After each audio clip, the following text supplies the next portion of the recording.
Good morning, everyone. My name is Mike Terry. I'd like to welcome you to this regular monthly meeting of the Cobb Planning Commission. For those that haven't been here before and may not watch us on television, the Planning Commission is an advisory board appointed by the Board of Commissioners, and they ask us to investigate every zoning request that's filed with the county and then make recommendations to them. The final and binding decisions are always made by the Board of Commissioners at their regular hearing, which is generally 2 weeks after this hearing, and I believe that will be on April the 21st. It's our custom to invite various members of the local clergy to come and start our meetings with, usually with a prayer or some other brief comments as they see fit, and it's my pleasure to introduce to you at this time Britt Johnson, minister from the Cumberland Community Church in my hometown of Smyrna, Georgia. So Britt, come on up to the podium. When Britt is finished with his comments, we'll have a Pledge of Allegiance led by our Officer of the Day, Officer Mowry. So if you can, stand as you're able when he comes forward for our pledge. Britt, good morning. Good morning. Would you pray with me?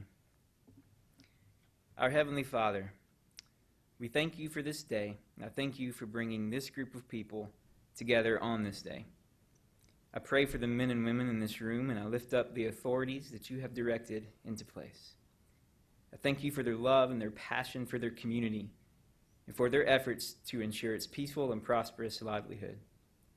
Lord, I pray that you will guide them to answers to problems with strength, wisdom, and assurance that can only come from you. Help them to humbly remember that their ultimate accountability for tasks and decisions which you have directed them to lies with you. I pray that you will give them strength to stand firm against anything that might sway their moral conscience.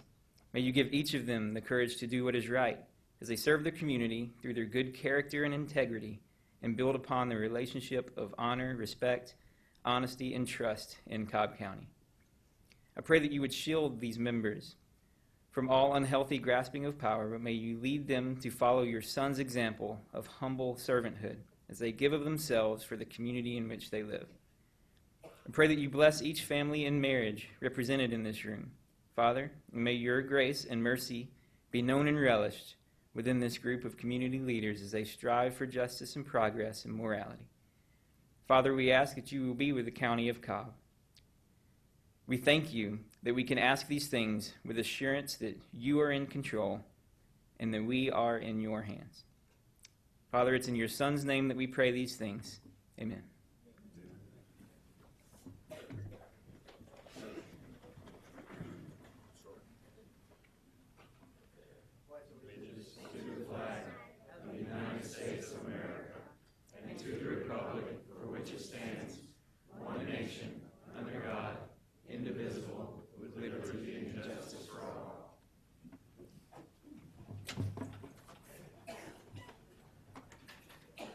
Thank you, gentlemen. Now to business. First on the agenda this morning is always our consent agenda. These are cases that the Planning Commission and the staff have fully investigated, and we're all satisfied that all the pertinent issues have been fully resolved and for which there is no known opposition. The zoning administrator, Mr. John Peterson, that's John holding his hand up right there, will read these cases into the record for us to consider, and he'll ask if there's anyone present who is in opposition or wishing to make a comment on those cases. If there is, we may elect to pull that case or those cases from the consent agenda, and we will hear them in their regular numerical sequence. Next, we always hear the held or continued cases from a previous meeting. And lastly, we will hear our regular agenda cases, again, in their numerical sequence. Applicants will be asked to identify themselves and come forward, be sworn in, and present their case, and then the opposition will be asked to identify themselves and do the same. They'll need to be counted for the record and be sworn in before they give their testimony.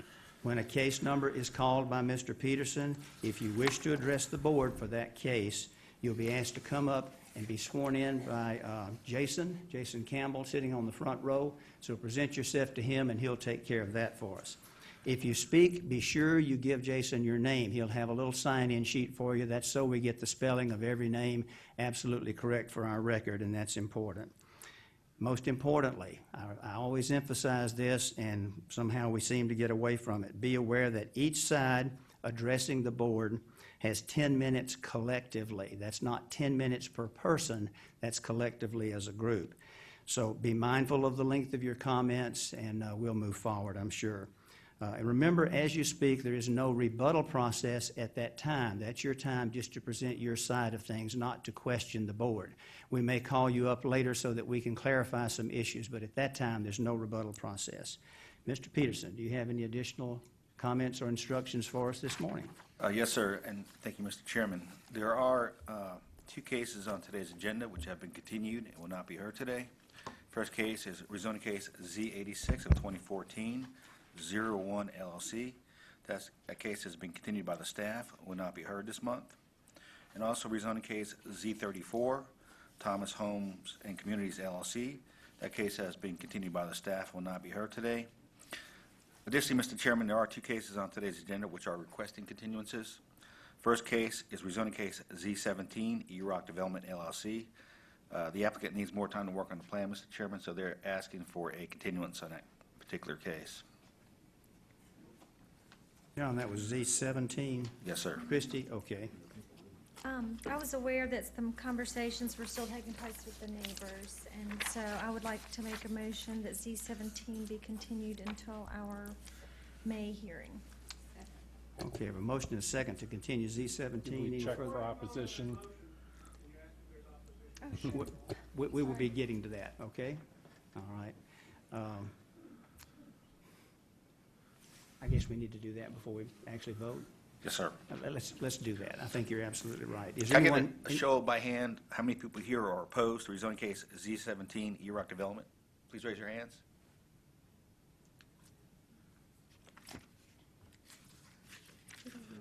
The zoning record will reflect that there's two people here in opposition. Okay. This is John Moore. Mr. Moore, are you here? Where's John Moore? I don't know what your opposition is, but let me suggest this. If you would get with Mr. Moore, who's standing right there, we may indeed need to hear this case, but frequently we find in cases like this that there's some minor point that can be cleared up very quickly. Would you mind getting with John out in the outer room there? Just discuss it very quickly, and if we need to hear the case, we absolutely will. Mr. Terry, we can't hear the case because there's one piece of property that they don't have the title holder signature on yet. Okay, I'm sorry. We're not going to hear this case in. Okay. No, we can't take any testimony from the floor right there.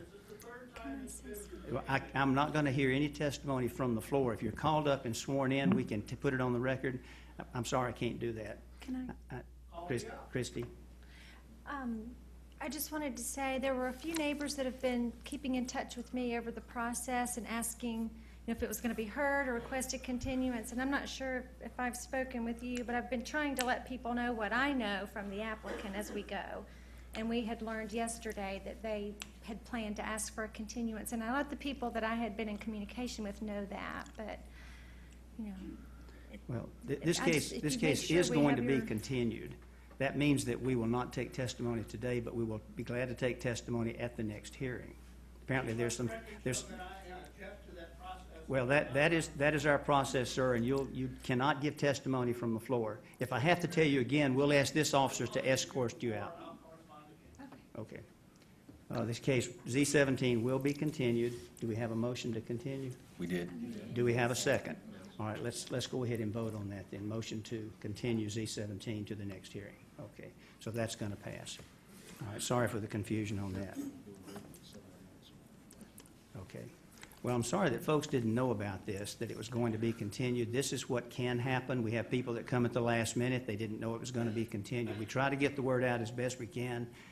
It's a big county. All right, what's next, John?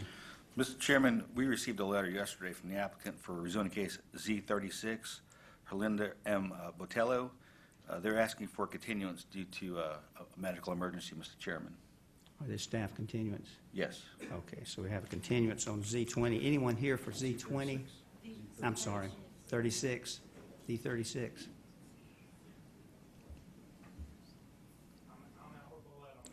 Oh, okay. Do we need him to come forward? No, we need a vote on that. No, we don't need you to come forward. Okay, we have Z36 being asked to be continued, so I need a motion to continue. Is there any opposition? Z36? We're off to a roaring start this morning. I don't I see no any. opposition. Yeah, need another cup of coffee. Z36, whose case is that? That's Galt? mine. I'll make a motion that we continue Z36 till our May hearing. I have a motion and a second. All in favor of continuing Z36, so that'll be heard, that's passed 5-0. That'll be heard next month as well. Thank you very much. Mr. Chairman and Board, we've had 2 requests for early head counts.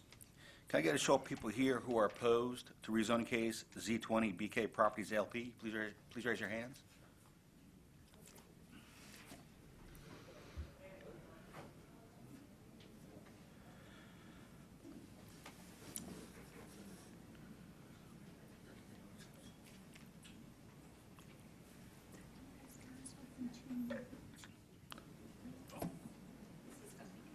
We haven't voted on the consent agenda yet. Not yet. No. You're right. Yeah, that's right. That's good. It's spring, but I'll get some. Yeah. Oh, no, we didn't vote. No, the case has just been changed, so we're good.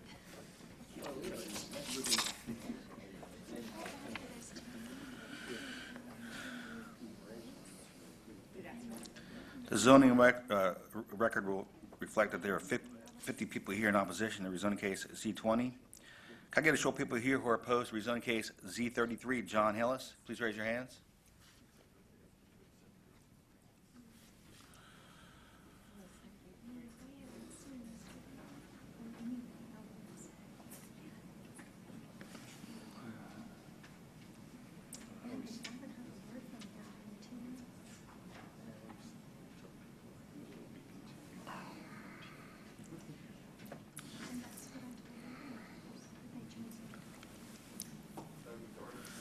The zoning record will reflect that there's 33 people here in opposition to rezoning case Z33. I would like to ask the people in today's audience to please turn your cell phones off if you have a cell phone.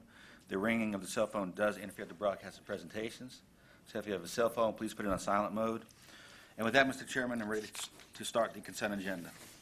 Okay, before we do that, the 2 cases we just heard, Z20 and Z33, both of those we had early head counts on. We typically do that in case there are people who made an effort to come here, but they need to leave due to child care, due to office and job responsibilities. So if you need to leave and you're not going to give testimony, feel free to do that. Otherwise, they'll be heard in their regular sequence. Okay, John, what's next? Thank you. Cobb County Planning Commission zoning hearing consent agenda for April 7, 2015. Rezoning case Z31, West Cobb Senior Living, LLC, requesting rezoning from R20 to RSL for the purpose of, in addition to a senior living community and land lot 332 of the 20th District. The property is located on the northeast side of Kennesaw View Drive, south of Dallas Highway. Staff recommends approval, subject to the following conditions. Site plan dated, received by the Zoning Division on February 5, 2015, with the final site plan to be approved by the District Commissioner. All previous conditions of case Z60 of 2014 not otherwise in conflict. Fire Department comments and recommendations. Water and Sewer Division comments and recommendations. Stormwater Management Division comments and recommendations. And Cobb DOT comments and recommendations. The applicant is present. Is there anyone here opposed to rezoning case Z31? Let the record show there's no one opposed. Rezoning case Z38, Ariana Park, request rezoning from TS and R20 to R20 for the purpose of a single-family house in land lot 141 of the 20th District. The property is located on the west side of Old Mac Dobbs Road, south of Cobb Parkway. Staff recommends approval, subject to the following conditions. Allowance of the existing garage, shed, and carport as shown on the site plan received by the Zoning Division on February 6, 2015. Water and Sewer Division comments and recommendations. Stormwater Management Division comments and recommendations. Fire Department comments and recommendations. And Cobb DOT comments and recommendations. The applicant is present. Is there anyone here opposed to rezoning case Z38? Let the record show there's no one opposed. And moving into land use permits on the consent agenda, LUP 8, Patrick Cook requests a land use permit for the purpose of small arms reloading in land lot 550 of the 16th District. The property is located on the southeast side of Barber Lane, east of Timber Mill Drive.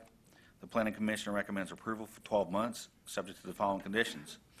No parking on the street, customers by appointment only, and no signs. Is the applicant present? Let the record show the applicant is here. Is there anyone here opposed to LUP 8? Let the record show there's no one opposed, and that completes the consent agenda, Mr. Chairman and Board. So we've heard the consent agenda. Can I get a motion to approve the consent agenda as presented? Okay, we have a second. Second from Ms. Williams. All in favor of the motion? Consent agenda is adopted. That's Z3138 and LUP 8. Okay, John, what's next? Yes, sir. Moving into the continued case agenda. Rezoning case Z8, Winsong Properties, request rezoning from R30 to RSL for the purpose of a residential senior living neighborhood in land lots 200 and 201 of the 20th District. The property is located on the north side of Stylesboro Road, west of MacDobbs Road. The applicant is present. Is there anyone here opposed to rezoning case Z8? Please raise your hands.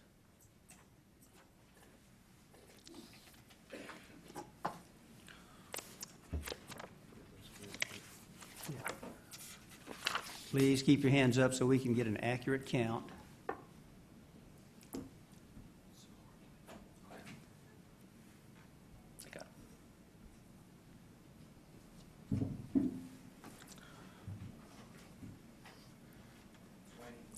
Let the record show there are 20 people here opposed to rezoning case Z8. Can I get a show of people here who are in support of rezoning case Z8? Please raise your hands.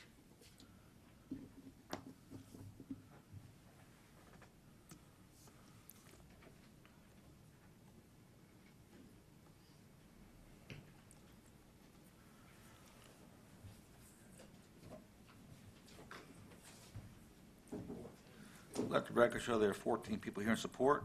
All those wishing to address the board, please come forward to be sworn in.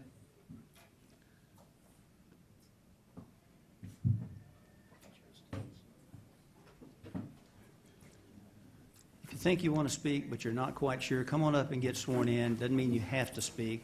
It just gets that behind us.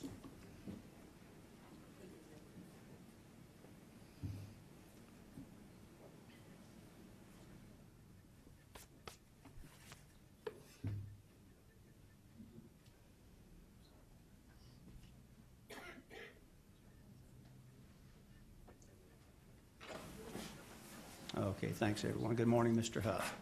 Good morning. Go right ahead. For the record, my name is Clark Suffolk, law firm of Sam's, Larkin, Huff and Valley, and I represent Winsong in relation to this rezoning application that's before you this morning. We were here a couple of months ago and had a presentation for you on this property, and I wanted to reorient you to the location of the property because it's very significant in understanding the proposal. On your aerial photograph, you will see, on your aerial projection, you will see the subject property, which is highlighted in green, and some of the features that are around us. Number one, we're on Stylesboro Road, which has 20,000 cars a day on it, very heavily traveled road. We are at a signalized intersection of Paul Samuel Road. Catty corner to the subject property is a Cobb County Fire Station. As you can see, further west from the subject property is both a middle school and elementary school on Old Stylesboro Road. Also at the intersection of Old Stylesboro Road and Stylesboro is another signalized intersection. So we're in sort of a rather busy area in terms of two signalized intersections, schools, fire station, and then if you go east of our property, in fact, one of our sellers is a church. So you have a lot of non-residential uses right in this area. The property is relatively flat, and when my client looked at this for an RSL community, he also looked at the demographics and saw in West Cobb in the last 10 years you've had 12 to 15% growth in over 65 population, but you don't have the growth in the housing market for that population. And one of the significant features about this is our buyers will come from the surrounding areas. It's the communities that were built in the last 20 years. Those folks are getting older. The Brookstone community and similar residential communities in the area, those folks are looking for their next home in their senior market is very strong in West Cobb. So we looked at this property, and the proposal before you a couple months ago was 52 units, and it was 13.45 acres at that time, and we had a density of 3.87 units per acre. We heard several concerns. One concern that we heard from the Planning Commission was that our streets were rather blockish and we were kind of packed in there. Another concern we had was that there was some drainage issues in the area, and that there was an existing drainage detention pond on adjacent property that wasn't functioning properly. We took all those things into consideration and have worked very hard to revise the site plan, and you have before you a stipulation letter dated April 1st, which details the conditions that my client's agreeable to becoming a condition on the grant of the rezoning. And what you have before you today is a very drastically different plan.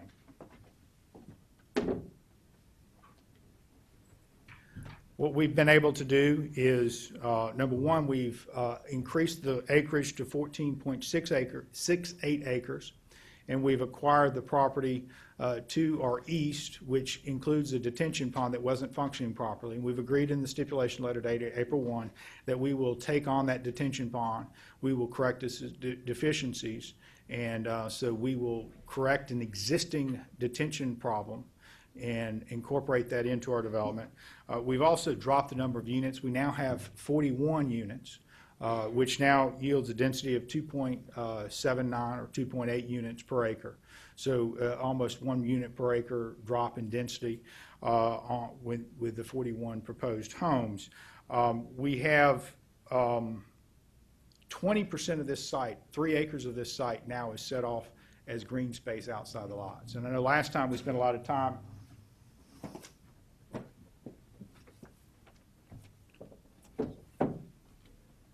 explaining exactly what Windsong builds, and they are a premier builder in the active adult community, and this is a streetscape showing their homes.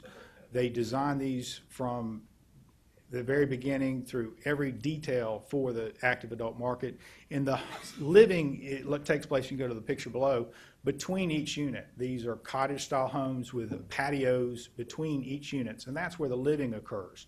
So you don't have any living really behind the homes. So the backyards aren't active backyards, and that you don't have swing sets and dogs tied up back there. They're not fenced. So when I mentioned 3 acres of green space, you also have to add into that all the land behind each one of these homes is commonly maintained and not fenced off. So all that land is also relatively common area also. So you have a significant amount of green space preserved with this development. We also heard concerns about the visibility of this property along Stylesboro Road and what people would see. And again, in the stipulation letter, and if I can focus on these two down here, you can see the homes are 1-story homes, and they will be on Stylesboro Road, and on the eastern property line we'll have berms and landscaping that will shield the visibility of these homes.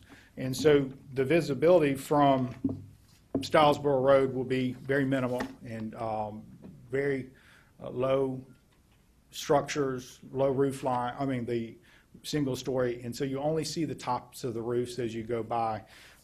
If you compare that to, a typical, R20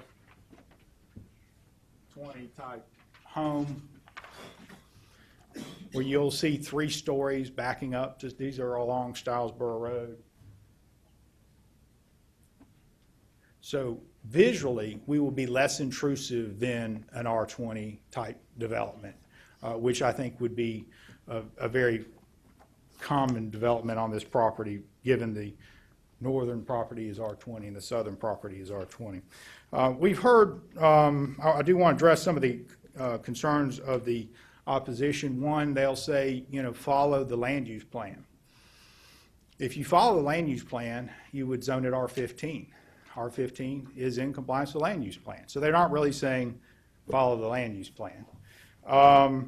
They're also going to say this will set a precedent for high-density housing in this area that is, as I showed with my first picture, is got a lot of non-residential type uses at this area. There's a couple of points here. Number one is RSL specifically says that the zoning of an RSL does not set a precedent for higher density zoning. And why is that in there? Because the intensity of a residential senior living is quite different than the intensity of a single-family subdivision. So the code clearly says it doesn't set a precedent. And when they say, this is going to set a precedent, really what they're saying is we do not trust you in the future to use your good judgment and discern a future RA5 zoning from this RSL zoning, which is very, very different. I do want the other question that has come up, and I think we've addressed it, is traffic. And we took an RSL community that Windsong developed in another location, very similar demographics, and we did a traffic count. And we also used the ITE standard, which is the industry standards for traffic engineering. And we came up with traffic counts that this project would result in. And if this was developed as an R20, which is, again, the property to the north is R20, the property to the south is zoned R20, it would result in 27 traffic, peak hour traffic in the morning, AM peak car traffic, 27 as developed as a single family. Using the RSL, the 41 units, yes, it's more units, but the intensity is quite a bit different. It would be 13. So we are half the traffic in the AM peak. And again, I stress the AM peak, but we are lower on every AM peak, PM peak, and 24-hour traffic counts.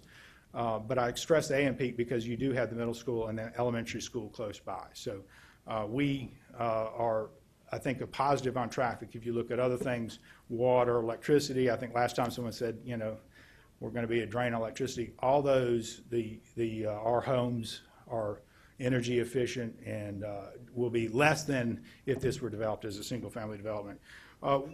One overriding concern has been some drainage concerns in three directions. We've got three different drainage basins. We know we will have to work heavily with Dave Braden. We will develop drainage studies that will address that. One additional stipulation that I talked to Mr. Braden yesterday about is that we would agree on that detention pond that is on Stylesboro Road on the east side of our property.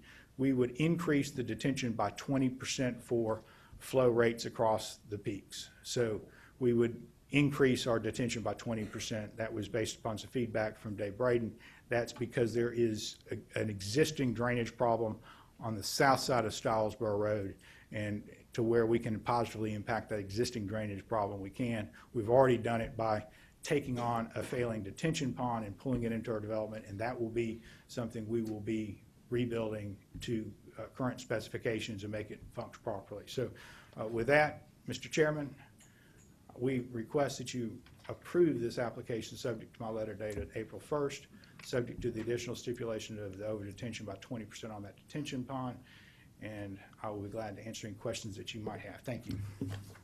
Very good. Exactly 10 minutes. Isn't it amazing how these attorneys can do that? Thank you, Mr. Huff. Okay, we'll hear from the opposition now.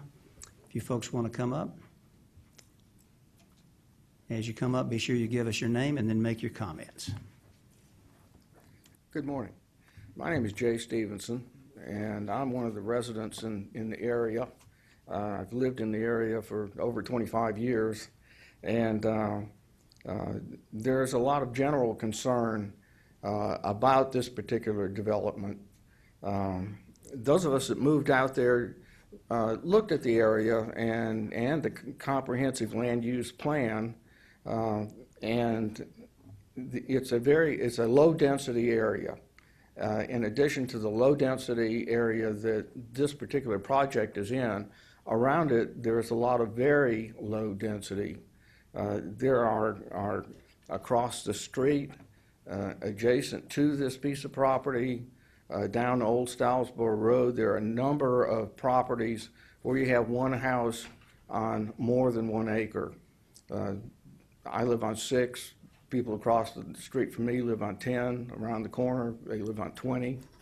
There's people with cows and horses and chickens. And so we're concerned about the nature of the area and the density. And I'd like to make it very clear that nobody, and certainly I, am not opposed to a senior development. After all, I am one. But the density that we have here is just too much. Now, the area has been characterized as almost like a lot of commercial and things around it. In fact, on the north side, it's bordered by an R20 subdivision. On the east, it's bordered by a church. On the west, it's bordered by 5 R30s. Across the street is a house that is on acreage. So it's It's not any kind of commercial area. What it is the gateway to Old Stylesboro and the kind of open land, rural kind of feeling area. And the concern is that this development is going to be a precedent, no matter what anybody says, to change that. And it really needs to be preserved because it's unique in the county. When I moved there, it was zoned R30. It's zoned R30 today. It could be developed in an R30 subdivision tomorrow, and so why change it? There's that line of thought that's out there. Now, speaking just of density, R30 density I hated math in school, but I did some with respect to this project. 1 acre is 43,560 square feet. R30 is 30,000 square foot lot. If you say you're going to develop every square foot of an acre is R30, no roads or anything, you come out with a density of 1.45 per acre. And everybody seems to think that R30 equals R20 these days, which would mean that R30 doesn't mean anything. But if you do say go to R20 on this piece of property, your density comes down to 2.18 units per acre, or for a total of 32 acres for an R20 subdivision on this piece of property. What they're currently suggesting is 41 units, which is a density of 2.79. Many of us feel that it would be reasonable if we're going to say that there is a market and a need for a senior development in this area. Why not let it come in at the same density that an R20 would be? And so I think the project might be a lot more palatable to many of the residents who have been out there for years and have a stake in the community. To have it come in at an R20 density, so it would reduce the number of houses, the impact on everything. The opposition we do have here, I'd be glad to show you all this or pass it around if you'd like. This is a petition with 154 signatures on it in opposition to this development as it's planned. So we do have significant opposition, not from people who are members of the church who are the sellers, but from people who have invested and lived, and this is their home area. So we have that to consider. We've also got drainage issues that Mr. Huff mentioned, and they're really quite serious in this piece of property. This particular piece of property is kind of a high point of ground, and it's got 3 different drainage basins in it. One on the west side, one on the northeast side, and one on the southeast side fronting Stylesboro Road. Can you show that? I don't know if this is going to be real visible to y'all or not, but I have a example that show. Yes, the red lines divide the 3 drainage basins. The plans that we've seen initially call for 2 drainage detention ponds, both of them along Stylesboro Road. This doesn't indicate anything in the way of a detention area in the upper right-hand corner. So the question comes to mind, what are you going to do with a runoff from there? Is it going to be diverted down across Stylesboro Road into an area that's already had very significant drainage problems in the past and actually add to the area that is draining through their property, which raises individual downstream property owners' riparian rights in the water. There are streams that generate out of this area where people have ponds, and they have to have the water to maintain their ponds and grow their grass. So there's, I think, well-founded concerns about how drainage is going to be handled for the stormwater aspect, and also to respect the rights of other people to receive runoff and water from this piece of property. So if the board, if y'all feel it's really necessary to change from like an R30 or R20 classic kind of development that everybody's used to, and have a senior area out there, we would really ask that bringing that function in can be done at the same density as an R20 or an R30. The developer can still make money. The price range I've heard from the developer's attorney is around $300,000 plus per unit. If a developer can develop and make a profit on an R20 subdivision at that many houses, then certainly this developer ought to be able to do the same thing with a slightly different nature project. Jay, you're nearly out of time, But and the if there same are other density. speakers, you need to leave some time for them. All right. Well, thank you very much. We appreciate your service. Thank you. Good presentation. Next speaker, please.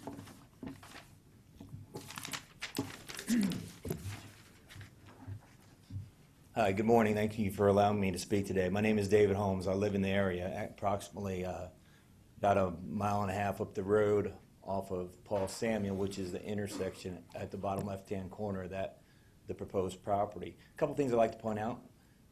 It's a great concept, great drawings, great subdivision, great builder. This is not the place for it. It's too dense for that area. I'm sure you all know Stylesboro Road comes down 4 lanes, and right there, right in front, it drops to 2. It's a very congested area. A couple months ago, property up the street, Z46, was rezoned to put 175 houses there. It's 175 more houses of people that maybe aren't 55, but will be in that area and going to those schools in that area. Due to Mac Dobbs Road being right there to the east of that subject property, that's a pretty busy little intersection. And then to the west of the subject property is a crazy intersection where all the children and their parents and buses go to school in the morning. So it's very congested. This particular property, I mean, it would be better served rezoned for single-family houses, which the applicant is speaking against that because there's more traffic. I've looked at the traffic study, and it's under the assumption that a lot of senior citizens over 55, and I'm almost 51, don't travel during the day. Peak, they talk about peak. Well, yeah, rush hour, it may be lighter traffic. But throughout the whole day, I've looked at the survey, whatever it's called, and throughout the day, at the end of the day, it's about equal to the amount of traffic going in and out. So in the morning, it may be less. And again, I think it's a great concept. I don't think this is the right place. I think it's better served on Dallas Highway, Barrett Parkway. These type of properties, these RSL, which allows this higher density zoning under seniors, for the senior, RSL, seem to keep popping up every month, everywhere, all over. I believe this builder just had one that was rezoned in more southwest Cobb, where they added more to it.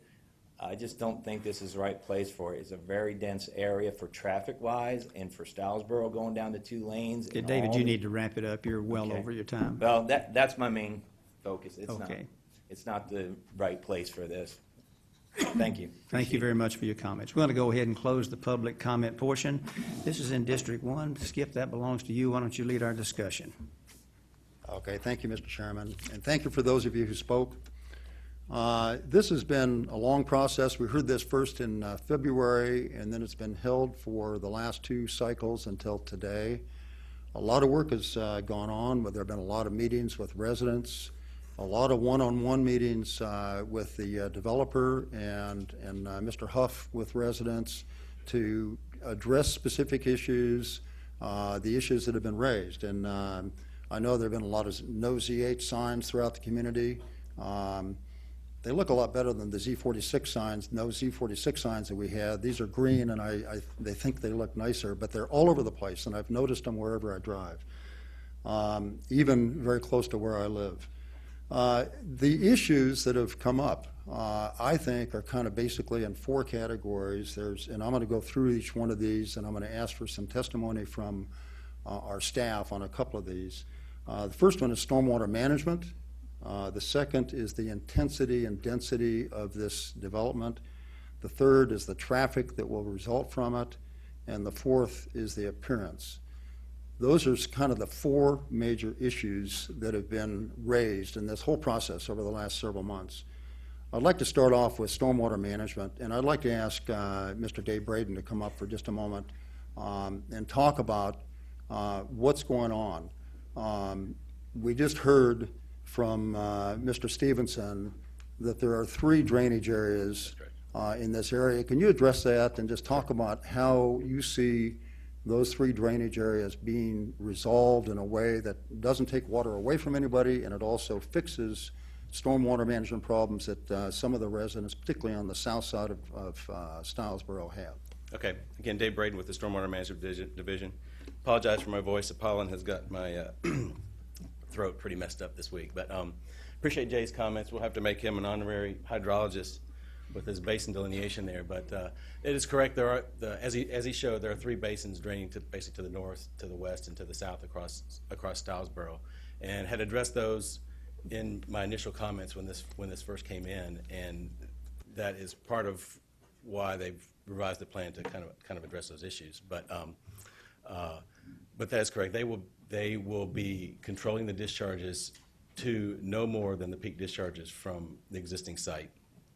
In the southern direction, where we've got some existing drainage issues, as Park said, I would want to clarify the stipulation that he's made. They're saying make the detention pond increase it by 20%. We're actually talking about a 20% reduction in peak discharge from the site. So, and that will accommodate the existing church as well as the new development. So Let me just clarify that. So it would be a 20% increase in the size of the detention pond that would result in metering that's it down. a misnomer. It probably won't be a 20% increase in the size of the pond, but it'll be an increase in the storage in that pond that will result in a 20% reduction in peak discharges from all the design storms. So we do this quite often, but that clarifies it so we don't run into a problem when we get to. So the flow time out of the detention pond would be longer, but the rate would be lower. That's correct. To accommodate for the water, the Right. increased amount of water that would Yeah. go in there from the 2 properties. And again, we do have 3 basins. They're only showing 2 ponds, but what will happen is there will, by the way the road is, when we get the plan review, we'll make sure that they reduce the peak discharge to that other basin to make sure that they still meet our requirements.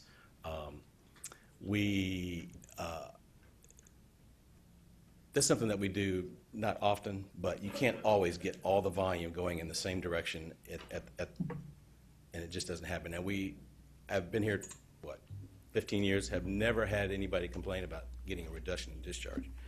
But we are concerned about, as Jay brought up, issues where there are existing lakes. We've got, you can see on the exhibit there's an existing lake just about 800 feet downstream to the west, and we would make sure that there is not a reduction in volume going to that pond so that it does not impact the viability of that structure. So I'm trying to think, was there anything else you wanted me to address? With respect to that southwest corner and the drainage into that pond, the comment has been made that I've heard that right now the water flows in a sheet way. It's a sheet flow, I think is the terminology for it, across, to the west, down into that little creek that's there. Right. And the issue has been raised where there need to be a right-of-way or some sort of legal accommodation made to allow that to be channeled into a channel. And I think your response is probably the developer will go directly into the stormwater, the drainage systems on the road there. Is that right? That would be something that we would have to deal with the plan review, because there's a couple. They would have a couple options. One is, you're correct.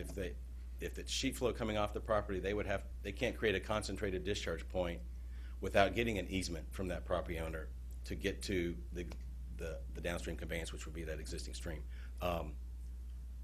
That might be an option. The other option is to recreate a sheet flow, recreate a sheet flow condition to mimic what's actually happening now. That's, can be done, but it's difficult to do as well. The other option would be to take the discharge from that corner, tie it into the existing catch basin and discharge point that's coming from the right-of-way, and have all the flow going to a channel that exists now. So they've got several options, and that would be something that we would have to confirm at plan review. At plan review, If okay. it does get approved, so. And then my last question is, with respect to the properties that are directly south across Stylesboro, the decrease of 20% in the discharge rate for that southeast holding detention pond Right. will resolve the erosion problems across the street. Is that I hope so. impression, Like I said, your position? Obviously, it was mentioned before that Stylesboro has been widened to the east, and that increase in obviously pavement width for a significant distance carries flow. So there's been a pretty good increase in flow there. Not the fault of this property owner or any other property owners, but just development in the area requiring improvements in transportation. But so yeah, I think it would go a long way to help mitigate the issues that we've seen, erosion in that channel downstream. So yeah. Okay, and then just one final clarification of that. The 20% reduction in flow out of that detention pond is just one solution. There may be others, and if there are others that are more economical for all the parties involved, that may be resolved. It might get resolved in a different way by the time you get to plan review. That's Is true. that correct? Another option would be if, depending on how many units you wind up approving, or even if it does get approved, but obviously that pond needs to be bigger to accommodate that reduction in flow. Right. So that land has a value, and if you could put another, say you could move a unit over there, if the density would allow, then that's a cost. You could, if it's a significant enough cost, you could take that and instead of reducing the flow, pipe that conveyance downstream through that That's what I was problem getting at, area, right. and so that would be something that we could deal with in plan review, but it would be a economic decision based on the developer, right? Okay. I guess- Thanks, Dave. I appreciate that. But Any Dave, questions from anybody before else? you go, a lot of people in the audience are scratching their head when they hear us use the term plan review. Maybe John would be the one. Tell the audience, what is plan review, when does it occur, and so forth? Plan review normally happens after zoning has occurred, and that's where the developer will meet with the professional staff, which includes stormwater management, DOT, water and sewer, stormwater management, the arborist, the fire department, planning and zoning. And we all go through the zoning comments to make sure that the plan that is submitted meets the requirements of the code. So that's where the rubber hits the road. A lot of people don't understand plan review, but that's exactly what it is. We think it can be done. We think that the erosion can be handled and the overflow and that so forth can be done as Dave has suggested, but the real details of how that's done is accomplished at plan review. Okay, thank you. Okay, thanks, Dave. The second issue is the density intensity issue.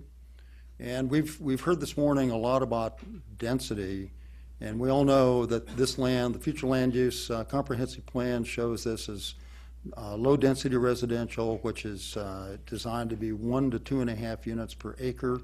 This would be more than that at 41 units. It would be 2.79 units per acre, so that's more.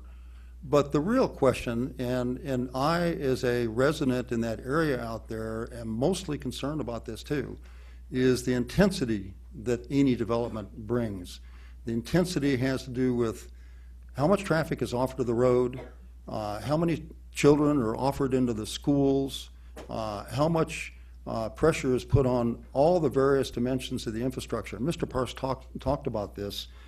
What I'd like to do is kind of have people develop a mindset that the issue is not so much density. It's going to look like less, even with 41 units, because they're going to be one floor and so forth. The issue really is an intensity issue. So I want to talk about traffic just for a second. If we could get Mr. Meyer, Eric Meyer, up for just a minute, I'd like to ask you a couple questions about the traffic. Mr. David Holmes, who's my neighbor, talked about the traffic study that has been proposed, that's been submitted as part of this application way back early on when there were 52 units in the proposal. Now we have 41. I'd just like to just ask you a couple questions and then, and try to make a point. First off, in that traffic count study that was done as part of the initial submission, that was based on traffic going in and out of a Windsong project up in Woodstock, right? And so that's real data. There's a reference point that, a reference document called the Institute of Traffic Engineers Traffic Generation Handbook that you use for this kind of a thing. Is that right? Correct. Yeah. When you looked at that study, when it was 52 units, what you did is you looked at how much traffic could be offered morning peak hour, afternoon peak hour, and then for the day per unit, and then multiplied it by, in that case, 52, to come up with the, to verify the findings of that traffic generation study. Is that correct? Correct. We at DOT reviewed the study in Eric, terms of... give us your name Yes, for the record. Eric Meyer, Cobb DOT. Okay, got it. We reviewed the study, compared it to the Institute of Traffic Engineers Trip Generation Manual. So the numbers they offered from their other development were consistent with the trip generation, both at a daily, AM, and PM peak generation levels. So being an old telephone traffic engineer, I'm at the point where I'm probably pretty dangerous. But when I look at that manual, the trip generation manual, and I look at the experience across the country that's represented in that manual, that's where it comes from. It's traffic studies have been done in all different environments across the country, but in environments, in the case of RSL, that are very similar to what we're talking about here for this RSL. And when I compare that with a single-family development, single-family house kind of a development subdivision, I come to the conclusion that an RSL unit, just one, will generate in the vicinity of 30 to 40% of the traffic that a single-family dwelling would generate, everything else being equal. And that's consistent with the literature, yes. Yeah, and that's for the morning peak hour, that's for the afternoon peak hour, and that's for the day. And so if you say, well, it's 30 to 40%, let's assume that it's 40%, kind of a more conservative kind of an estimate. If you then look at the 41 units that are being proposed in this application at this point, that has come down to 41 units, and compare that with a very likely R20 subdivision of, could be 24, 25, 26 units. I think there was a proposal a couple of years ago to put an R20 subdivision in there of something like 26 units, I believe. But let's just assume that it's 24 to make it favor the R20 subdivision. I come up with, just multiplying the numbers out, that this development, this RSL development, would generate half to two-thirds of the traffic that a more traditional subdivision would generate on this property. Do you agree with that math? That's correct. Somewhere between, and most of these are studies, as you say, that look sort of have a range, sort of an average and a standard deviation. So somewhere between, it's an equivalent somewhere between 10 and 16 single-family homes. Okay. So this, going back to my comment about this is really an issue of intensity in my mind rather than density. We're talking about putting an RSL into this property that will generate less traffic to our already congested West Cobb area, which is going to continue to get congested more and more as we march into the growing economy and we see subdivisions popping up all over the place. This is going to help the situation compared to what it could have been had it been an R20 subdivision. Does anybody else have any questions about, for Eric on traffic? One quick question, Eric. Do you know of any plans that DOT has for improving Stylesboro in this area? There are no projects in the 2016 SPLOST for this area. Okay, thank you.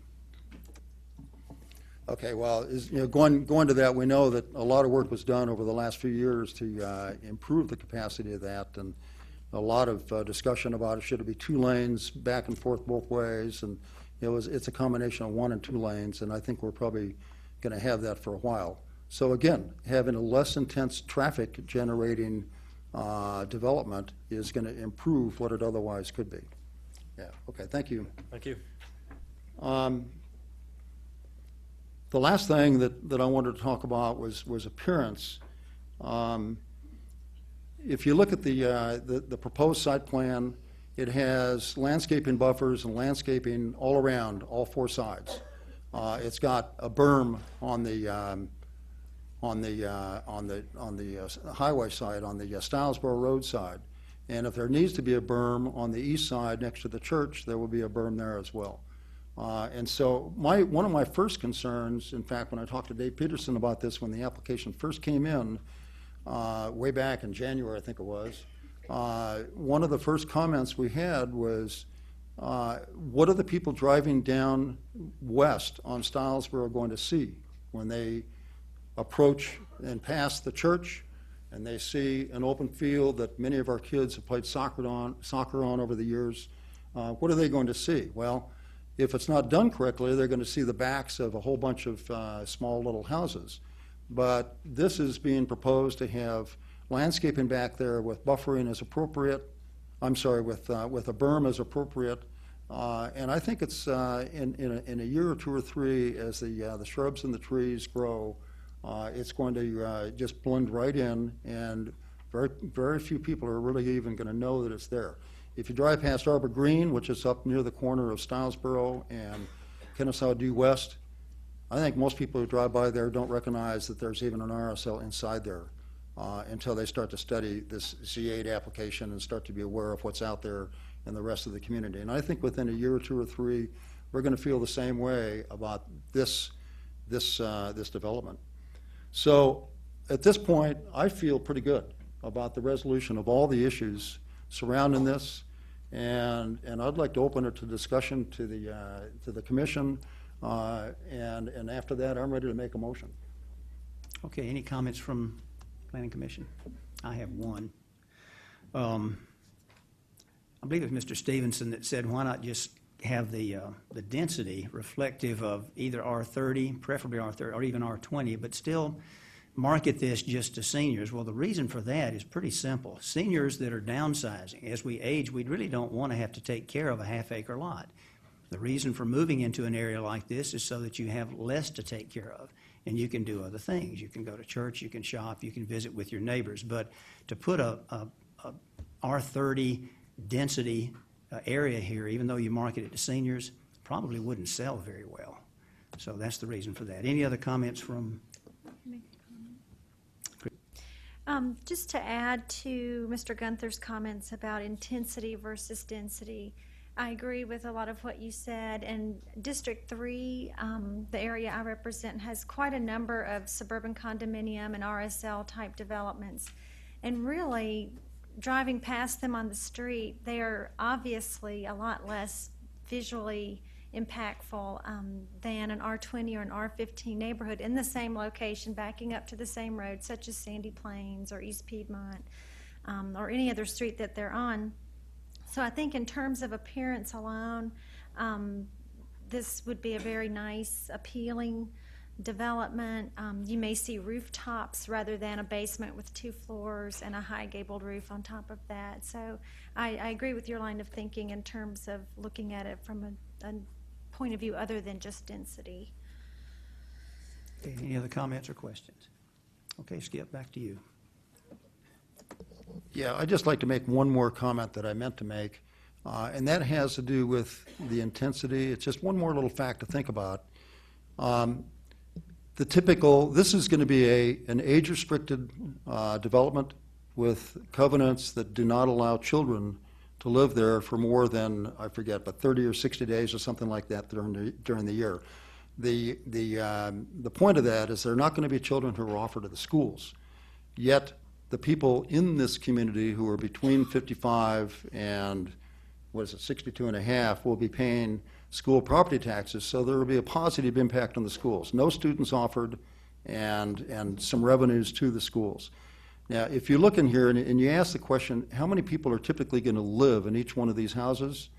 I see Steve Romaine is back there, the developer, and he probably has this off the top of his head. But I'm going to guess it's somewhere just slightly over 2 people per RSL unit. So at 41 units, that would be 80 to 85 people roughly, maybe 90 people, I don't know, somewhere in that vicinity. Whereas if you had 24 single-family development houses, you're going to have more in the order of, I'm going to guess, 4 people per house, possibly more. So that's going to be more than 100. So the numbers are roughly equivalent, maybe 90 on the one hand and 100 on the other side, but it's less, if anything. And so that kind of gives you a clue as to why the intensity is going to be less in this development. I just wanted to make that point. One quick point to make, that in doing these RSLs all over the county, we have found that the majority of people who move in the RSLs, one of the opposition spoke about why didn't we put it on, Dallas Highway or Barrett Parkway. The people who move into these are people who are wanting to live close to their children, so they don't always want to live on a Barrett Parkway. They want to be in where their children are at so they can see their grandchildren. So I think one of the reasons we look at a piece of property like this is it's got R20 behind it, it's got a church beside of it, it's got the fire station across the road, and it's got the biscuit place down the road.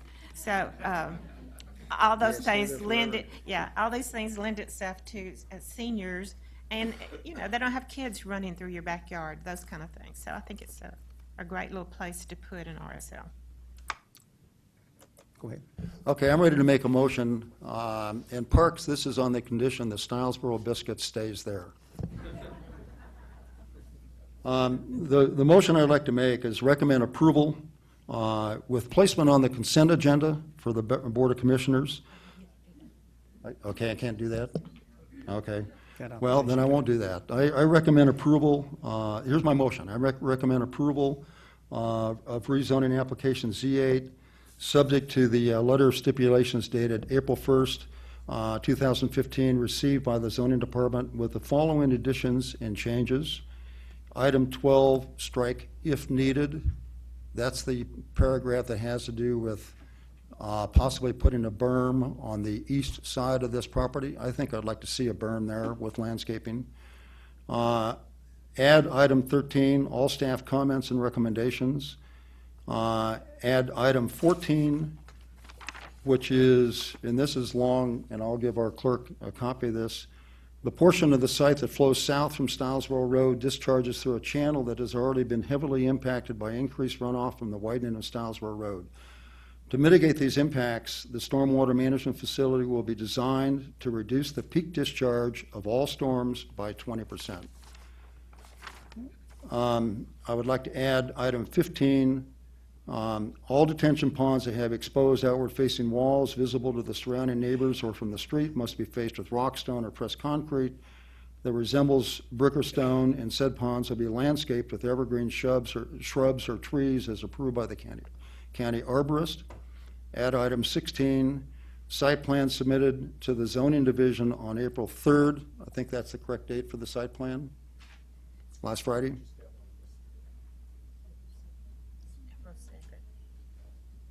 Is that, John, what's the correct date for the site plan submission? The 2nd? April 2nd. All right, so modify that. Item number 16, the site plan submitted to the zoning division on April 2nd, 2015, with final approval of the district commissioner. And then add item 17, minor modifications to this plan may be approved by the district commissioner. That's my motion. I'll second for discussion. We have one comment from John. Okay, we have a motion and a second. John, do you have a comment? Mr. Gunther, the site plan is the one that's dated April 2nd, not received April 2nd. It was actually received April the 6th by zoning, and it's dated April the 2nd by the engineer. Okay, so correct my motion to reflect dated April 2nd. Okay with second on that. Okay, further discussion. You had a comment? Judy, you said you had a further comment? No? No. No, anybody else? Okay, we have a motion and a second. All in favor of the motion? Okay, so that's approved 5-0. Okay, thank you everyone for your participation. John, what is next? Yes, sir.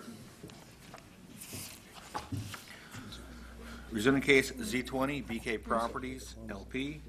Request rezoning from ONI, NS, and R20 to OS for the purpose of office and warehouse distribution in land lots 498, 499, 510, and 511 of the 16th district.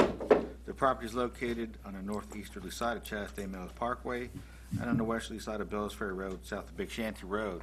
The applicant's representative is present. Earlier, there were 50 people here opposed. All those wishing to address the board, please come forward to be sworn in.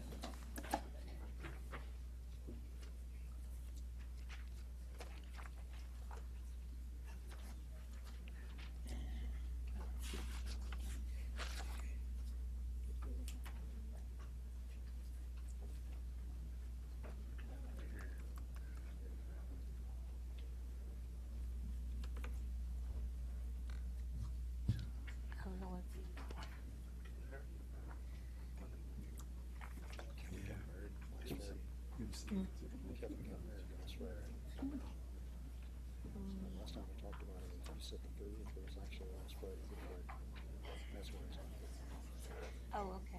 I thought he was getting married April the 3rd. Third, they got married. Okay. Yeah, thank you. Long time coming. Okay.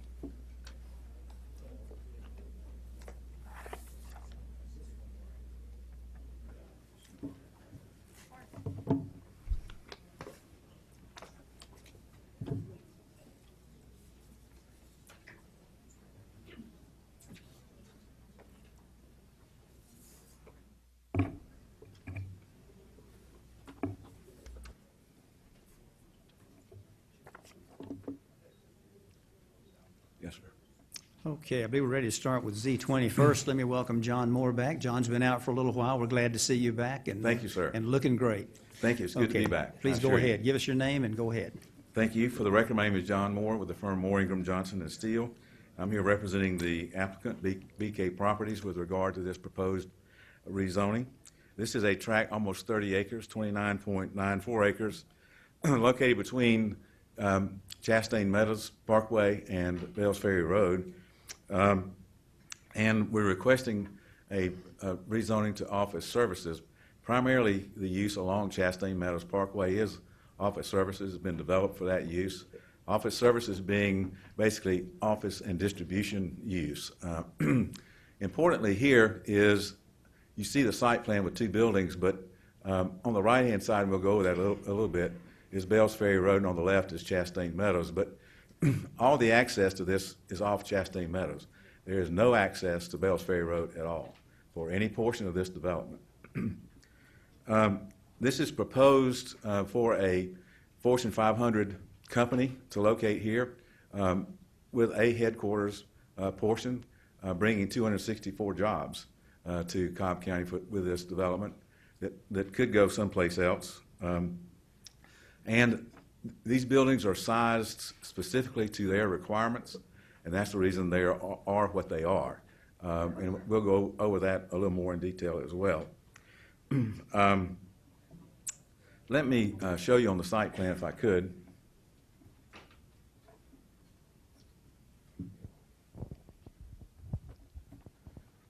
This is Chastain Meadows Parkway, and this is Bells Ferry Road.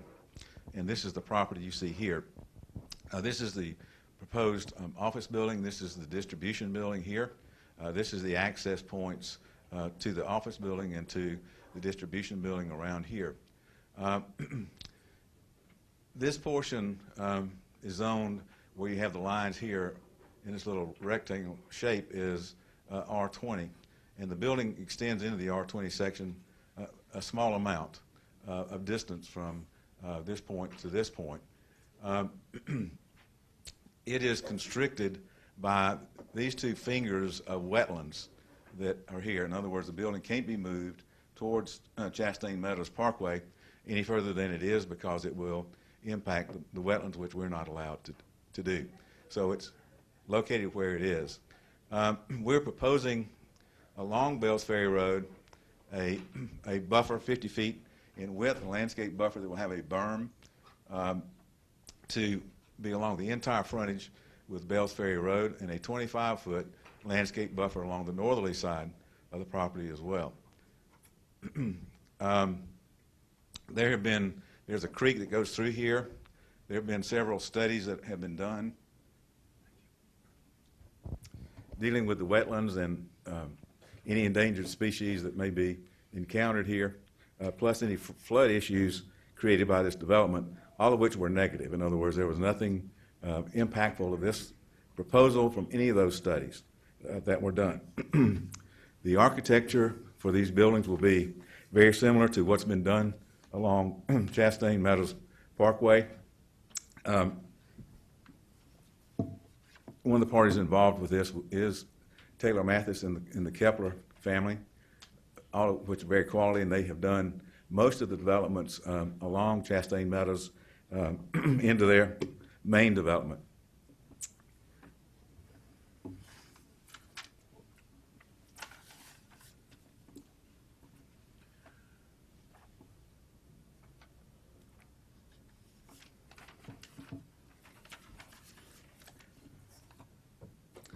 There's also going to be associated with this piece and along and adjacent to the existing Noonday Creek multipurpose trail head, an open space park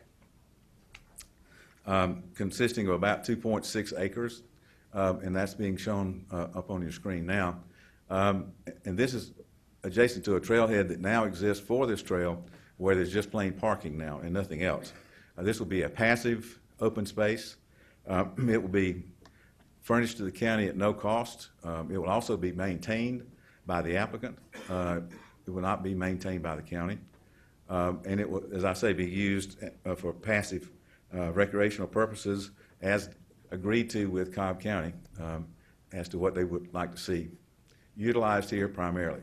But certainly a space for people who want to walk or ride bicycles here to locate themselves rather than just an asphalt parking lot. So we think that's a great addition.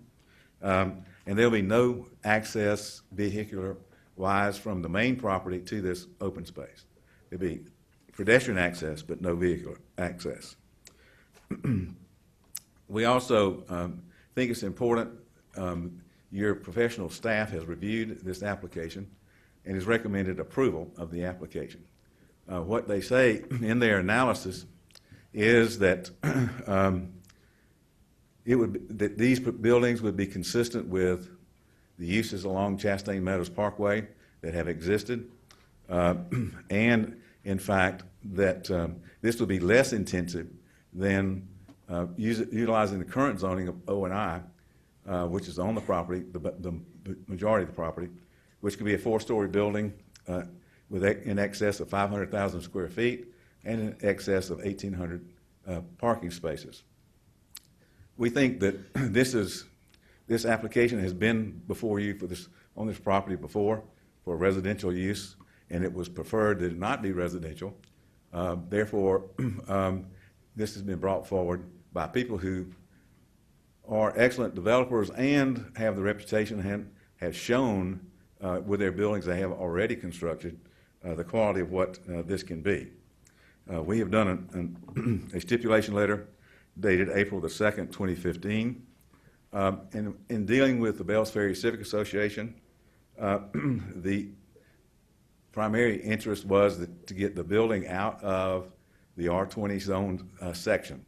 If we could do that, we would, I assure you. But what we have done is tried to mitigate to every degree possible any impact that this building or buildings will show along Bells Ferry by putting in this landscape buffer and berm, which will screen this proposed project from Bells Ferry Road.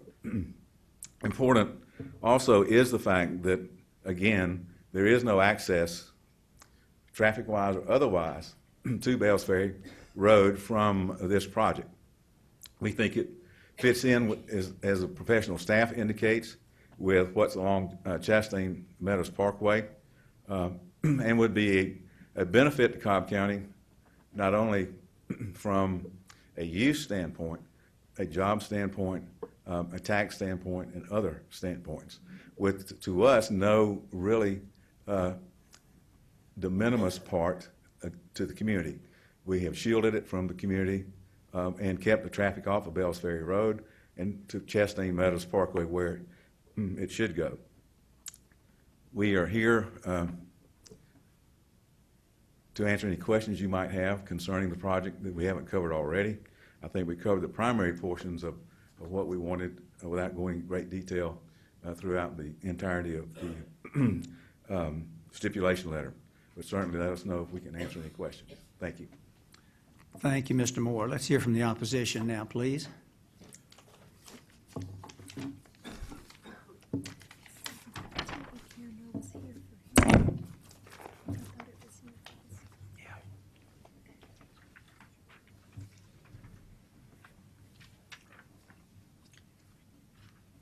Go right ahead. Give us your name, please. Good morning, ladies and gentlemen. I'm Phil Blackwell of the Bells Ferry Civic Association and a resident of the Brookhaven subdivision. I thank you for the opportunity to come here today and to speak on behalf of the residents of the Bells Ferry community. The clerk has distributed a package of our Z20 petition and their comments for your review. You'll find the signatures of over 760 residents of Bells Ferry Corridor who are opposed to Z20. I also thank those residents of our community who have taken the time to come here today to show that they love their community and that they purposely moved to Bells Ferry community for many reasons. They moved here because of the natural beauty of the trees and the grassy areas, the creeks and the branches, and all of God's creatures and plants that are found in those kind of areas. They moved here because the Bells Ferry Corridor has purposely been kept as a residential area. Because Bells Ferry Road has been purposely kept as 2 lanes to accommodate the residences of Bells Ferry. And because there has been a conscious effort to separate residential and inappropriate commercial development with predetermined boundaries. There was a time when we were able to work with our government to have controlled commercial growth while still maintaining the residential quality of life that we wanted and needed. In recent years, however, this picture's changed. The people of our community now find that they must constantly be on guard to encroachment of inappropriate commercial development into our residential areas. We find that these developers don't seem to care about the desires, the needs, and the quality of life of the people in our residential community. That they don't seem concerned about the destruction of our environment and to the future health and welfare of the people. And that the development associated with the town center CID continues to attempt to breach the boundaries that protect our residential neighborhoods. The land directly on Bells Ferry Road to the west and to the east is currently zoned residential. If the current application for Z20 is approved, this breach of residential zoning will destroy the residential sanctity of Bells Ferry Road. Once this happens on the west side, what's to say that developers will not go up and down the east side, zoning commercial, wherever they want? Ladies and gentlemen, I again reiterate that the residents of the Bells Ferry Corridor strongly oppose Z20 as presented. Though we have met once with Mr. Moore, we still have multiple concerns. Our community, on the other hand, is strongly committed to making Cobb County the best place on earth to live, work, and play. Thank you. Dr. Hilda Hassel of the Bells Ferry Civic Association Technical Committee will now follow me. Next speaker, please. I'm Dr. Hilda Hassel, excuse me, a scientist with 25 years' experience in water issues, and I live in the Brookhaven subdivision. Excuse me.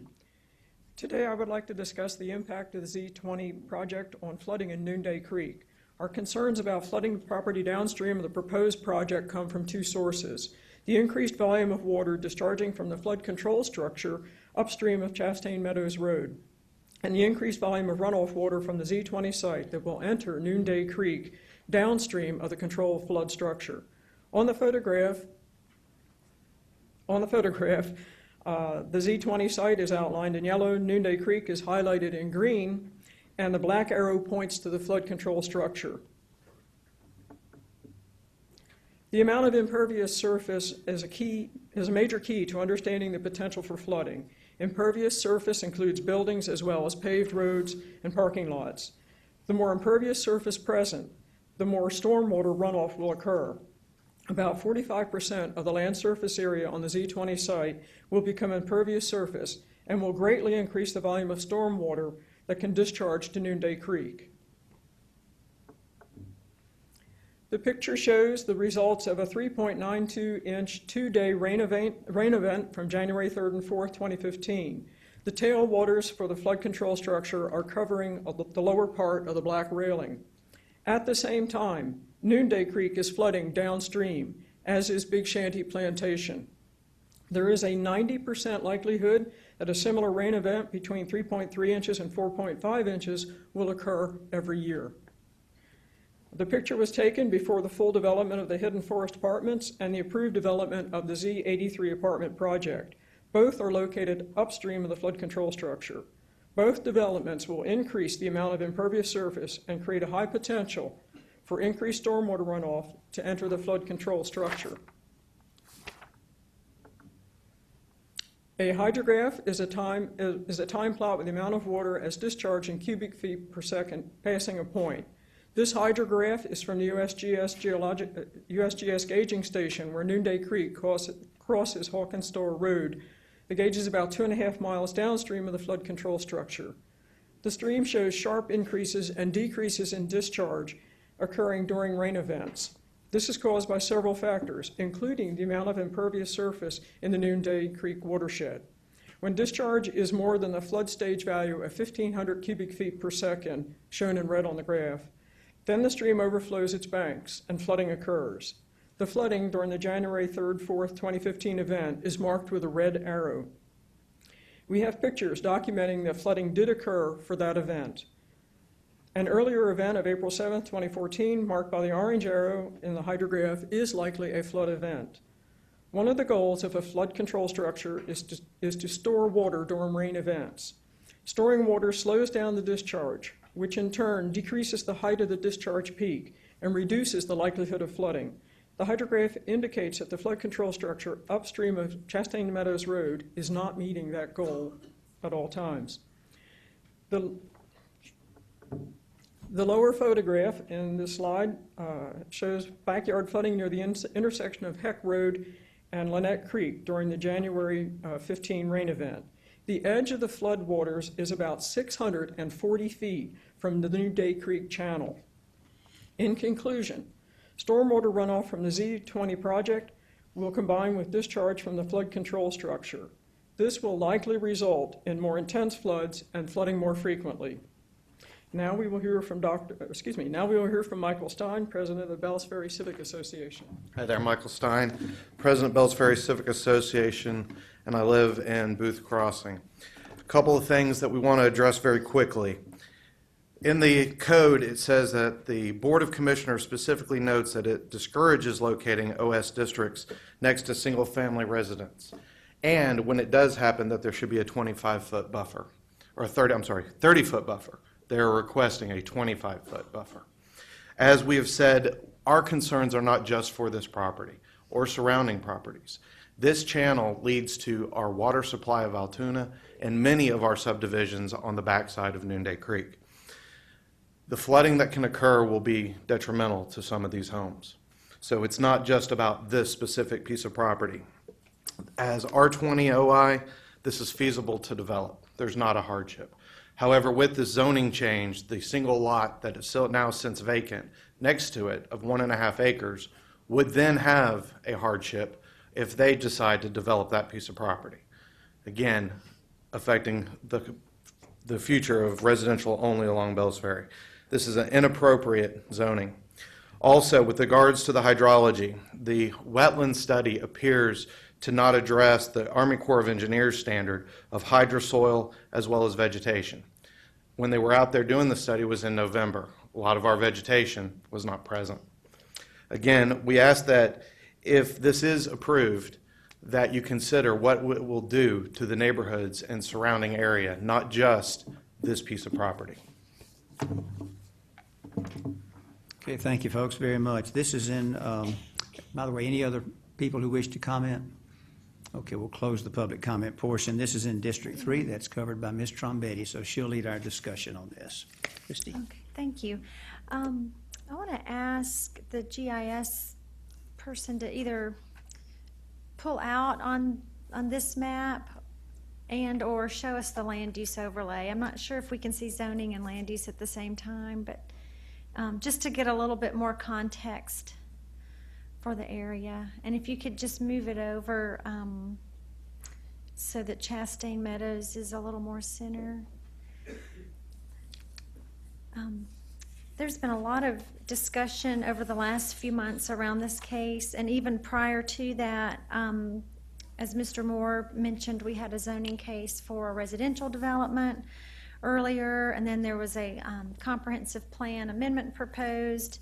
that we had quite a bit of discussion around at our hearing and modified that plan amendment just this year to try to come up with what we thought might be a good solution for this property. And I asked for the map to be pulled away a little bit so that we could see better the context of the area. And by the way, I want to say that I appreciate the Bells Ferry Civic Association for coming back together and kind of reforming, and all the communication and the meetings and the efforts that have gone into this and other projects that will be coming in the area, we're sure. And you can see how Bells Ferry is literally the dividing line between the very intense town center area, I-575, the CID, our regional activities center in that area, Kennesaw State University's growth. It's really one of the two most intense areas in the county that butts up directly to a residential area that was probably one of the first really developed residential areas in the county. Some of these homes and neighborhoods were built in the 60s and 70s. We have some newer developments in the Bells Ferry corridor as well. But as you can see from the land use map that has the zoning notes on it as well, Bells Ferry is clearly residential in nature, and it's very family friendly and community friendly, and all of us know that from having been out there to see this. On the other hand, Chastain Meadows, which is the other side of this proposal, is a very nicely done office services warehouse type corridor. It's beautiful. The landscaping is nice. The architecture is nice. It's been very well developed over the last many years and has been an asset to the county and the community as well. The nature of Chastain Meadows changes as you move south, just past this property at the bridge, basically. That's where the office services uses kind of end, and we get more into the retail and some of the higher density residential developments that are in the area. So I just wanted to look at this and kind of go over the context a little bit, because it's a very difficult, this is a difficult case, but I think this particular property is difficult because of its two faces. The Bells Ferry side, and then you have Chastain Meadows. And depending on which way you're looking at it, you can have a very different opinion about what is appropriate in that location. I do want to ask, I think stormwater management is probably the most important aspect of this situation based on the photographs and the staff comments. So if Mr. Braden wouldn't mind coming up and talking with us a little bit, that would be helpful. Again, Dave Braden with the Stormwater Management Division. Thank you. I know that you've reviewed the site plan and we have your comments. Can you just educate us a little bit about the study that's already been provided to the county, as well as the flood control structure and some of the red flags that Dr. Hassel brought up in terms of any more capacity that structure might be asked to hold as a result of this development? You're referring to the Chastain Meadows Regional Detention Yes. Facility? Okay. Yes.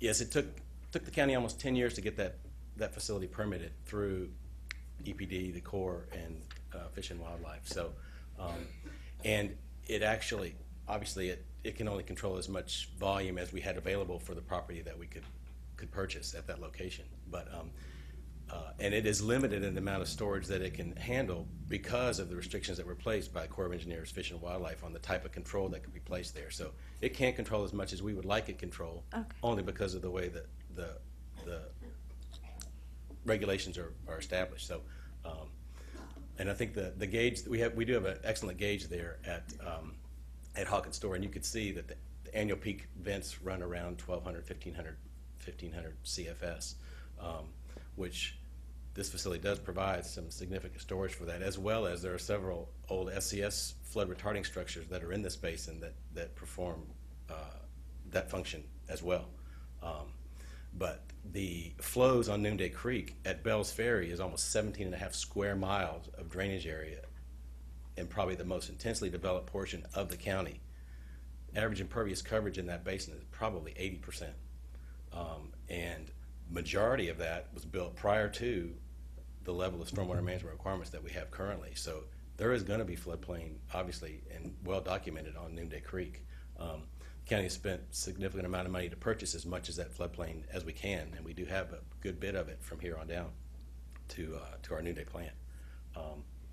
But obviously, that facility at Chastain Meadows can only control as much as we were allowed to control by the federal requirements. So that's the story on our Chastain Meadows facility. So as far as this site's concerned, there we have flood damage prevention ordinance requirements, we have floodplain requirements, and we have our stormwater management requirements. That we're not waiving any of those requirements on this site. In stormwater management eyes, as far as I look at reviewing this site, the real issue is the residential piece on Bells Ferry, because all the rest of this site could be developed just as is being shown without any zoning process. So as far as we're concerned, it's only that little piece. And that difference as residential could be developed at 35% impervious as it sits right now. And I don't believe they're close to that, maybe 40, but they're really close to that now. So from a stormwater management impact, what could be done on this site is pretty much the same as what could happen as they're proposing. So that's a good point. It's not nothing or what we're looking at. That's It's right. what is it currently zoned And this site was versus what master we're planned looking when at. Chastain Meadows was built as a buildable site.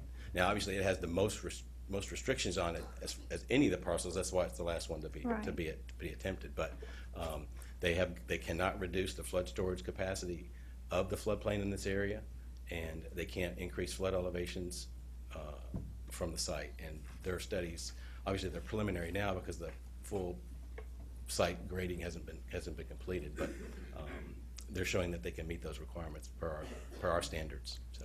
Okay, thank you. Are there any other questions for him? Did it? Okay, thanks.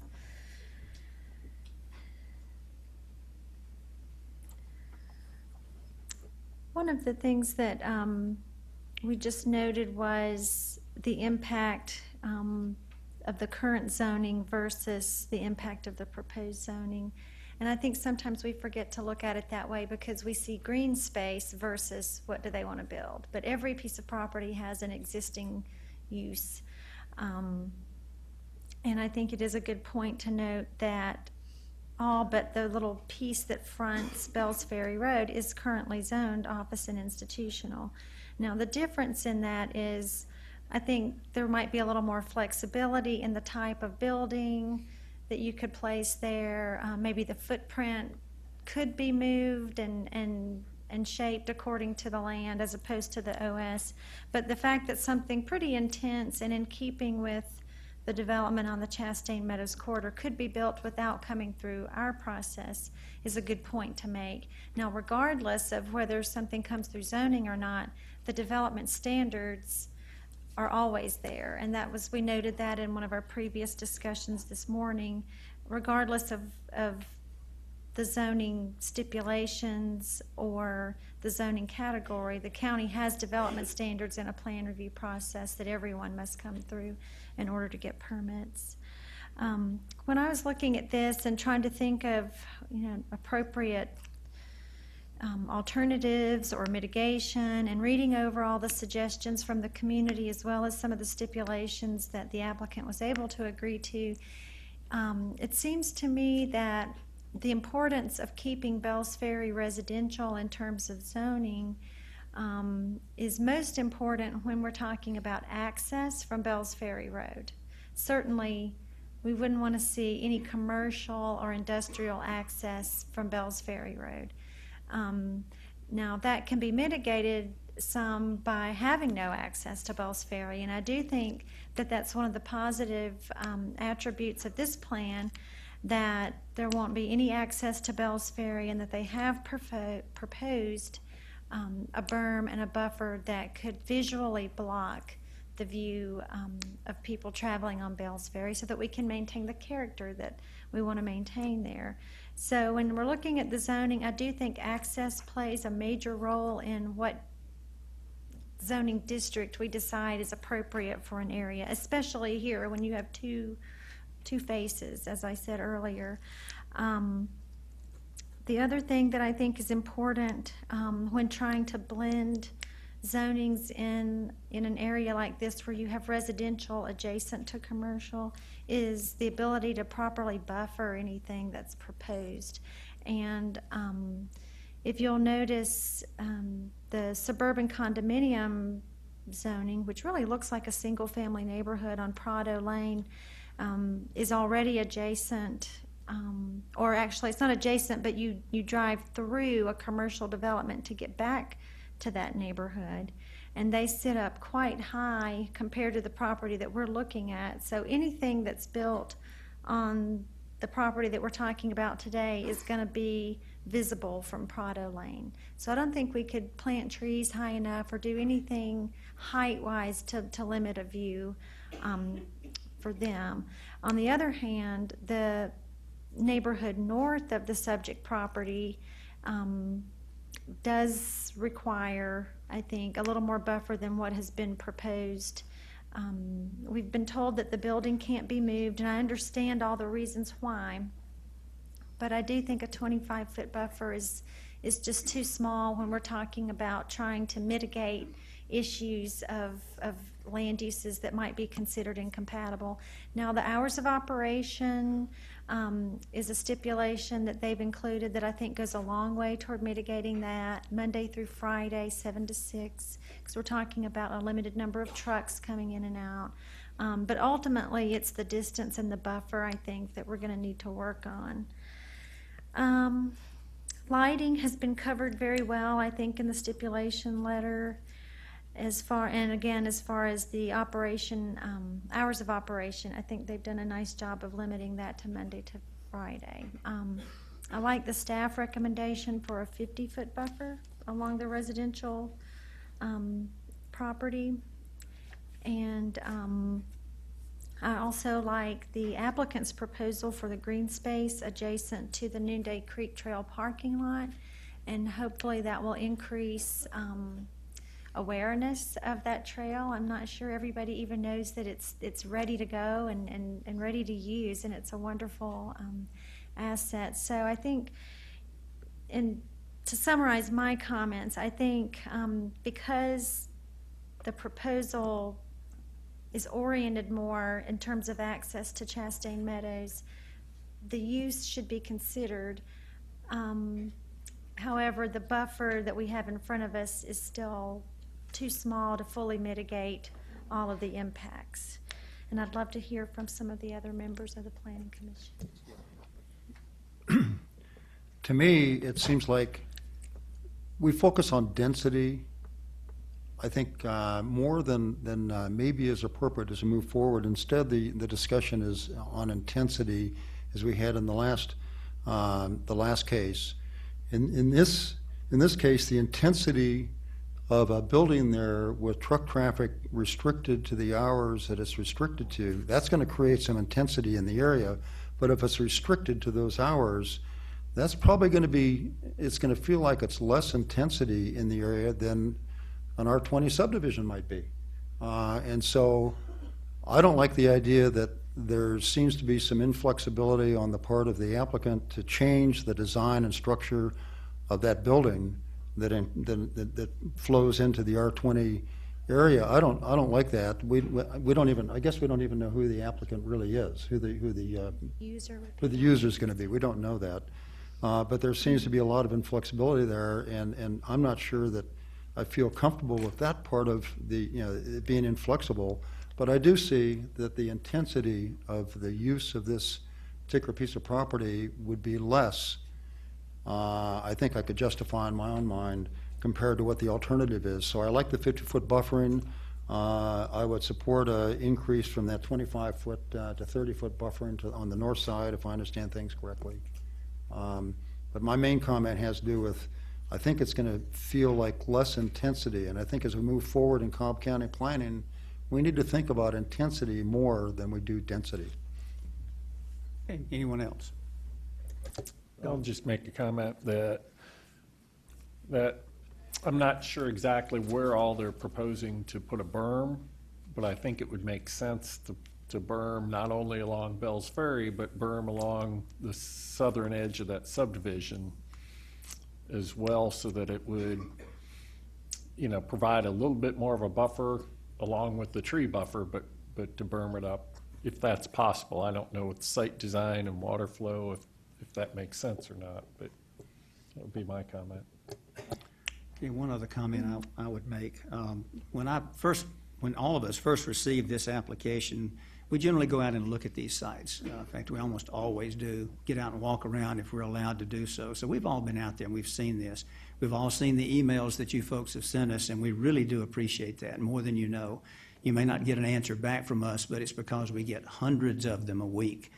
But we hear you. And the stormwater concerns worried me the most. Now, we heard eloquently stated by Dr. Hassel exactly what the situation is, but we also heard from our own stormwater engineer, and that department is a very good department. They really know what they're doing. We heard Dave state, that they won't be allowed to increase runoff from this site beyond that which currently exists. So I'm encouraged by that. The appearance was the second thing that concerned me, especially as it relates to Bells Ferry Road. But we hear about whether we'll have a 20, 25, up to a 50-foot buffer in some areas, and a planted berm. We are hearing more and more from developers that planted berms are preferred, and especially preferred by the neighbors, because think about this. You can plant a 6-foot tree, but if you plant it on a berm that's 4 to 6 feet tall, that increases it even more. That's perfectly allowed as long as it doesn't impact negatively stormwater runoff. And so we do encourage that whenever. They're saying that they will do that. So I think the view from Bells Ferry will be mitigated somewhat because of that. And finally, I do think we have to realize that this area, Chastain Meadows, was designed many years ago for this type of use, this type of purpose, warehouses and offices and the like. So for that reason, I think that putting this here, and as we heard stated, this is one of the last sites to be developed, because we all knew it was going to be a challenge. But because it was designed for this purpose, I think it's really hard for us to say now we won't allow it to be there. I really wish that we could reduce the size and the footprint of this building. That seems to be something they haven't been willing to negotiate with us. If we could do that, we might be able to better design the site. But as it sits today, this kind of business is exactly what Chastain Meadows was designed for. And that would be my comments. Anyone else? Christy? Okay. Thank you. I think that I'd like to make a recommendation so that we can move this on to the Board of Commissioners. There's been an awful lot of review and discussion, and I appreciate all of it and the extra time to consider it ourselves. Like I said, given that this property is not proposed to access Bells Ferry Road, I feel that I can support the zoning, but some of the details need to be tweaked a little. So I'm going to try to do that using Mr. Moore's STIP letter along with the staff comments. So I would like to make the following motion regarding Z20, that we recommend to the Board of Commissioners approval, subject to all staff comments and recommendations, subject to the stipulation letter and all exhibits dated April 2nd, 2015, received from Mr. Kevin Moore. Staff comments to prevail if there's any conflict in staff, professional staff comments at plan review and the stipulation letter, and with the following couple of changes to the letter and the site plan. Under number 8, instead of a 25-foot landscape buffer, I'd like for that to be a 35-foot landscaped buffer and berm, along with a 6-foot chain link fence. I think a fence was one of the things requested, and chain link holds up a lot better than wood. maybe a black vinyl coated fence, and this is all something that can be discussed in the next 2 weeks. But I think that would be a better solution under number 8, so it shall be a 35-foot landscape buffer and berm along with a 6-foot chain link vinyl coated fence to increase the buffering ability there on the northerly property line. And that would be the only change to the stip letter, and that completes my motion. Okay, we have a motion from Ms. Trombetti. I'll second for discussion. Second, and comments. The one comment I have is I see the stip letter clearly says no access to Bells Ferry Road. I'd like, and I don't see it in my quick glance, a stipulation that changing the location to access another road would not be considered a minor modification. So that Okay. if there's going to be, in the future, any change, it's got to come back to the Board of Commissioners for that. Okay, in number 10. It may have been there and I didn't see it that quick. Minor modifications, reduce the size, relocate. Was it there? It doesn't include access that I can see right away. So let's add that to stipulation number 10. Any change in access would have to come back to the Board of Commissioners as another business item. I think we're Okay. covered, but that's a good extra step. Since you were the Yep. second, I assume that you're okay with, okay, very good. Any other comments? Okay, we have a motion and a second. All in favor of the motion as presented? Okay, so that passes with a couple of modifications to the stip letter. And we are going to take a break. It's almost 11 o'clock. We're going to take about a 10, 15-minute break, and we'll be back and take up where we left off. Thank you.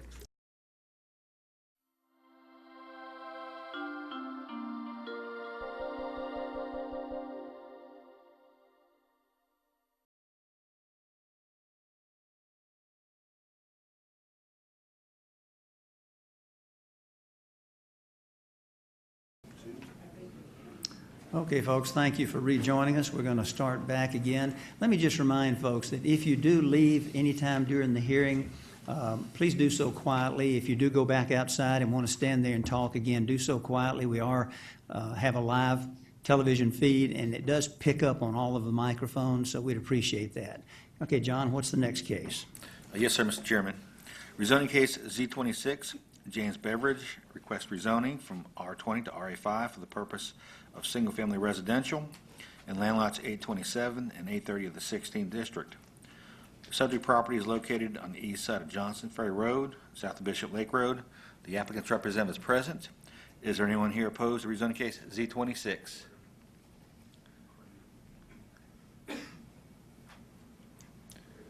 Let the record show there are 3 people here in opposition. All those wishing to address the board, please come forward to be sworn in. John, how many was that? 3? Okay, thank you.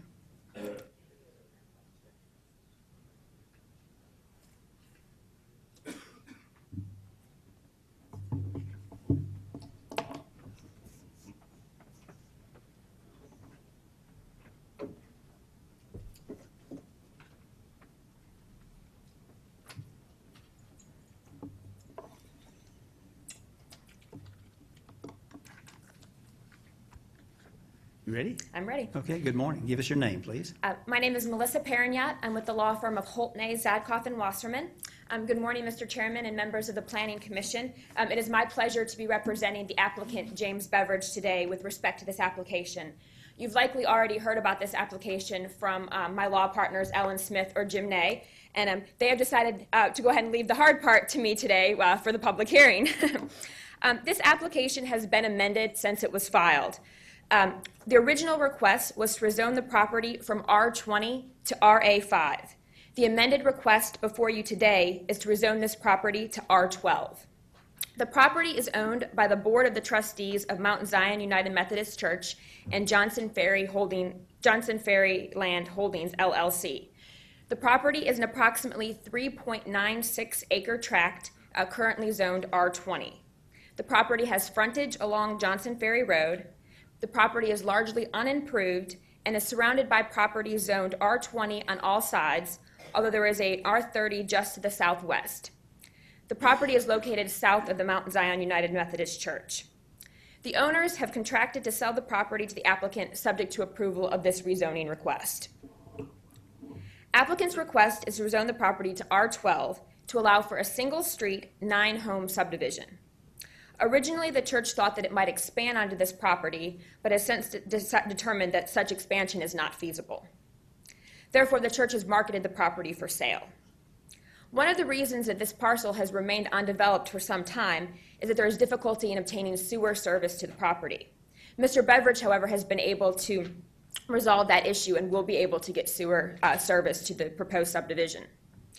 Initially applicant's site plan was requested 10 lots. After discussions with staff and the East Cobb Civic Association and others, applicant has filed a new site plan, which is shown here, that reduces the overall density of the project to 2.27 lots per acre, reduces the number of lots to 9, and aligns the number of lots along the southern property line to the same number of lots in the adjacent subdivision. The revised plan also includes lot dimensions, including a 40-foot rear setback for all lots, a staff-requested stormwater note about easements, a deceleration lane for northbound traffic entering the proposed new subdivision, additional right-of-way with setbacks from future right-of-way, and street parking per the fire marshal requirements. The density proposed by the applicant will serve as a buffer from the church use property to the north and the existing single-family subdivision, the church property to the north and the existing single-family subdivision to the south. Every lot in the proposed subdivision will meet the 12,000 square foot minimum lot size requirement, and this is an appropriate zoning category for this project. Also, we'd like to confirm that no lot requires any variance from the R12 requirements. When we filed the revised site plan, we thought that the required lot width for lots 5 through 9 was 75 feet. But staff has clarified for us that the fronts of lots 5 through 9 are considered interior lots, and therefore the required width is only 50 feet, therefore requesting no variances in connection with this rezoning request. The proposed homes developed on the property shall be 2-story with at least 3-sided architecture in a mix of brick, stucco, and cedar shake.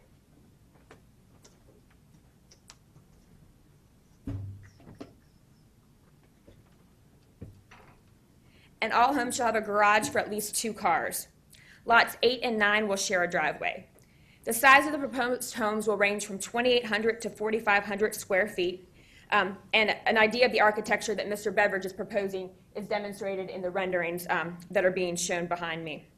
Some of the homes will have basements. The homes will reflect a carriage-style nature with the garages in the rear. We have submitted proposed written stipulations and conditions of zoning to be responsive to the neighbors and the East Cobb Civic Association and as requested by staff. Those proposed conditions address landscaping, fencing, and buffering, particularly with respect to the detention pond for the subdivision. They address materials for the homes, underground utilities, widening of sidewalks for county requirements to allow for increased standing room for children catching buses, and also address construction staging requirements. The East Cobb Civic Association gave us further comments to our proposed stipulations the evening of April 1st, and we are continuing to consider those comments, and it is likely that we will propose revised conditions prior to the Board of Commission hearing on this matter. That said, one of the comments was a further reduction in density from 9 to 8 lots, and we simply can't make this project work considering the expense to get sewer to the property if we are only limited to 8 lots. But there are other stipulations that we are willing to consider some revisions to. This request is consistent with the staff's recommendation, although we do note that staff initially recommended rezoning to R15, but that was before the Board of Commissioners voted to reinstate R12 as a category for new rezonings. We also are pleased to have submitted yesterday a petition with 55 original signatures in support of this application. And this morning we received confirmation that with minor modifications to our condition 3 relating to buffering and planting for our proposed lot 4, we will have the support of the president of the homeowners association of the neighboring, the neighborhood adjacent Bishop Hollow, and that's president of that HOA association, Jeff Williams, and he has the property that abuts our proposed lot 4, so he's most directly impacted by the new development. With that support, we respectfully request that you approve this application, and Mr. Beveridge and I are here to answer any questions you may have. Thank you. Thank you, Melissa. Let's hear from the opposition now, please.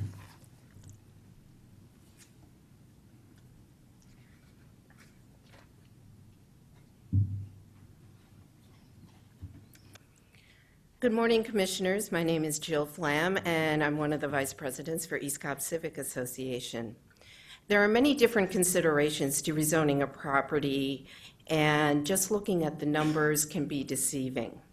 The surrounding subdivisions zonings, density, as well as the look of the proposed project all need to be considered. The applicant has stated that their proposal fits in the area because R12 is allowed in LDR. However, while this zoning category is allowed, ECCA believes the number of proposed lots does not fit. This property is surrounded by R20, 20,000 or greater square foot lots in established subdivisions with a maximum density of 1.86 units per acre. We feel that there are extenuating circumstances, the high-intensity wires running to the north of the property, to recommend a step up in zoning using good zoning practices. A step up from R20 would be R15, 2.1 units per acre, 15,000 square foot lots. This would allow 8 lots on this property. This is when actuality comes into play. The property does not lend itself to 8 15,000 square foot lots due to its shape. ECCA is recommending a compromise, 8 lots with a minimum size of 12,000 square feet for this property.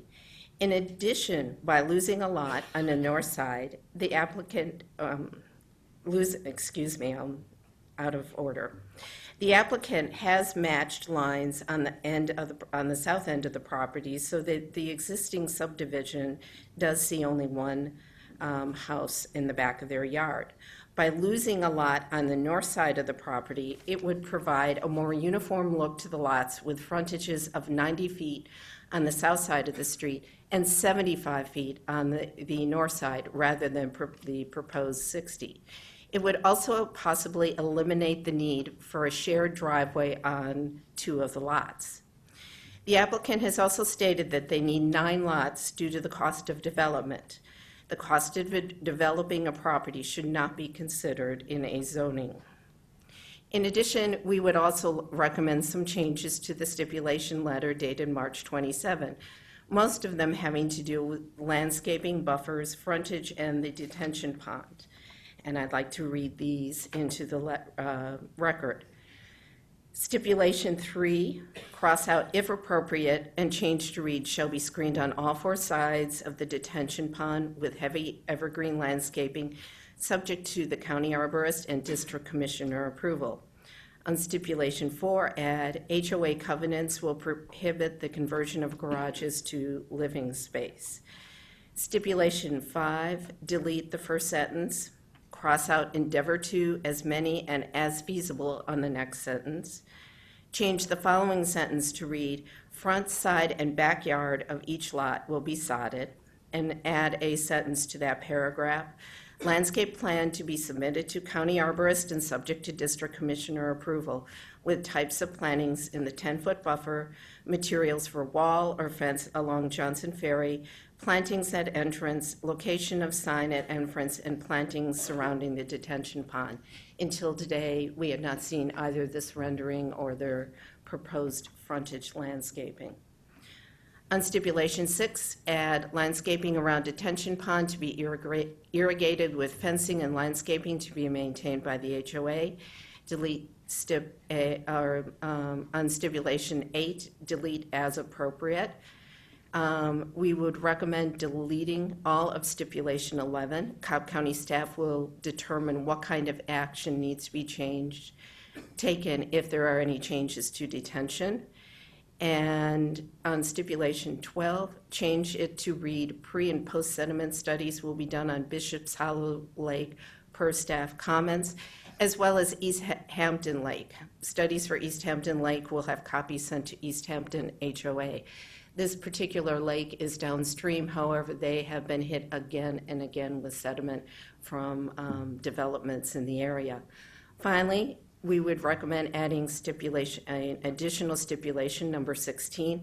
If building permits have not been pulled on at least one home within 24 months, property will revert back to the original R20 zoning. To sum up, ECCA recommends only 8 lots be allowed under this proposed R12 to fit in with the density of the existing subdivisions in the area and giving a uniform look with regard to the frontages of all of these lots.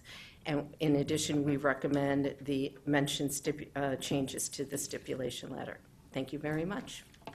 Thank you, Ms. Flam. Anyone else? Okay, not seeing and hearing any, it's back to this board. This is in District 2, and that's in the area that I cover, so I'll lead the discussion. As you heard from Melissa and also from Jill, this has been in the works for many months now and was originally requested at 10 homes, RA5 zoning. I expressed to Ellen and to Jimmy, Melissa was not involved at that point, but I expressed to them that I was very concerned about that. I felt like we had at least 1 and possibly 2 homes there that we needed to do something with. That was just too intense. And there were issues related to a number of the things that we heard discussed here, variances, which we now don't have, runoff and lake contamination, which we're going to address here in just a moment, lot alignment, which we seem to have solved that problem, and several other issues. But after the continuance, which we granted last time, most of these issues seem to have been resolved. And I'm very pleased with that, to the point that we now even have a petition from most of the neighbors saying that they're very much in favor of this. And we just heard from Melissa that there's also another group that will be in favor of this if a few other minor changes are accomplished. So I'm very pleased with the way this hooked up. Melissa, could I get you to come back up, please? I got a couple of quick questions for you. What are the price points to be on these homes? Jim, I think it'd probably be better addressed by Mr. Beveridge. Okay. For the record, just give us your name, please. Jim Beveridge, James Beveridge. So the price points at the very lowest would be high 5s and low 6s. Those would be the power line lots. But on the more favorable lots, I would think the number could be 800,000 or higher. Okay, so 500 to 800 is, as a range, is typical. 600 to 800. Okay, square footage, just roughly? Square footage would be Minimum, of maximum? 2,800 up to about 4,500. Okay, well, given those price ranges and sizes, then we're probably looking at a pretty nice upscale development, which should fit the area pretty well, I think. Yes, sir. Okay, thank you very much.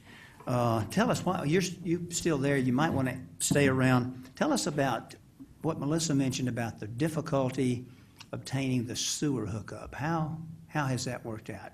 Where will you obtain that sewer hookup? Well, it turns out across the street into Hunter's Chase subdivision, there is a public easement. It's 25 foot wide. It's dedicated in 1984. It only has a water line running to and from, but it could accommodate a parallel sewer line according to County Water. And that's Sewer across Law. Johnson's Ferry. We'll have to bore about 22 feet under Johnson Ferry Road. But we did try another direction, actually getting private easements, and those efforts were rejected. We've really been working hard on getting sewer to the property. Okay.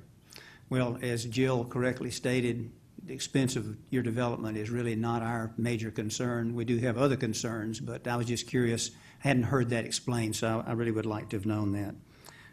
Rear-loaded garages, is that on all the homes? No, sir. That would just be on the more narrow lots that really back up to the power easement to mitigate somewhat the impact of the power easement. The other lots will accommodate either a courtyard or side entry garage. Okay, gotcha. Okay, thank you very much. Any questions for these two before they have a seat? Okay, thank you, folks, very much. Well, as we heard, LDR, which is what this is, low-density residential, does allow R12. So unless we have other questions or comments, I'm ready to make a motion. Okay, I'm going to recommend approval of Z26 for R12 zoning and a maximum of 9 homes per the site plan that was submitted, subject to all the staff comments and recommendations, including DOT, stormwater management, water sewer, and fire department, and subject to the stip letter received from Ms. Ellen Smith that is dated March the 27th, and the corresponding site plan that is attached with a few alterations, which I think will answer a lot of the ECCA concerns. On stipulation number 3, I want to add that the applicant will install a vinyl-coated chain link fence that is not less than 48 inches in height. I do agree that we should delete the words "if appropriate" and add, still on number 3, the exterior of the fencing surrounding the stormwater detention feature will be landscaped with evergreen shrubs on all sides. Said plantings must be pre-approved by the county arborist and also by the district commissioner. Stipulation number 4, I'd like to add at the end a brick or stone water table to be added to each home at least 3 feet in height. Now, the reason for that is because nowhere do they say it's going to be 4-sided architecture, which I wish that it would be for houses that are this expensive, but if they're not, then let's at least add a 3-foot tall water table feature. Shall be added to the back of each home. All driveways for each home must accommodate at least 2 additional vehicles, and the garages are to be used for vehicle parking only. Stipulation number 5, I agree with ECCA there. Eliminate the words "we will endeavor to" and replace it with "we shall," and this is new, plant at least 1 4-inch caliber hardwood tree, a minimum of 6 feet in height, in the front yard of each home to help reestablish the tree canopy within the property. Buffer plantings to be pre-approved by the county arborist and the district commissioner. Number 6, add to the end of that one, which has to do with the plantings at the detention area. I want to add the words "and the detention area plantings" as well. Number 8, simply eliminate the words "as appropriate." Stipulation number 11, at the end, I do think we ought to leave that intact, but at the end, let's simply add "as will be determined at plan review." Number 12, eliminate the words "we reserve the right to" and replace it with "the applicant will obtain a pre- and post-sediment study for Bishop's Lake as determined, as needed and determined by the Stormwater Management Department." Now, Jill mentioned another lake that is farther downstream, but in talking to our stormwater management engineer, Mr. Braden, I'm not sure that that's going to be necessary. And so I'm going to eliminate that, but at plan review, if it's decided that that's also needed for the second lake, they can work that out then. Number 14, add at the end, 14A, add at the end of number A, no parking will be allowed on Johnson's Ferry or the adjacent church property. This is construction vehicles. And number B, 14B, add at the end, no work on Sundays unless pre-approved by the district commissioner. So I think that covers it. I think that'll be my motion. Can I get a second? There's a second from Mr. Galt. Any further discussion? Okay, all in favor of the motion? And that's approved 5-0. Thank you, folks, very much. And good luck, Mr. Beveridge. Hope you sell your homes. What's next, John? Rezoning case Z28, Jose Valencia, request rezoning from R20 to LI for the purpose of truck parking in land lot 258 of the 18th District. The property is located on the east side of Maxim Road, south of Old Alabama Road. Is the applicant present? Yes, sir. Let the record show the applicant is here. Is there anyone here opposed to rezoning case Z28? Let the record show there's no one opposed. Would the applicant please come forward to be sworn in?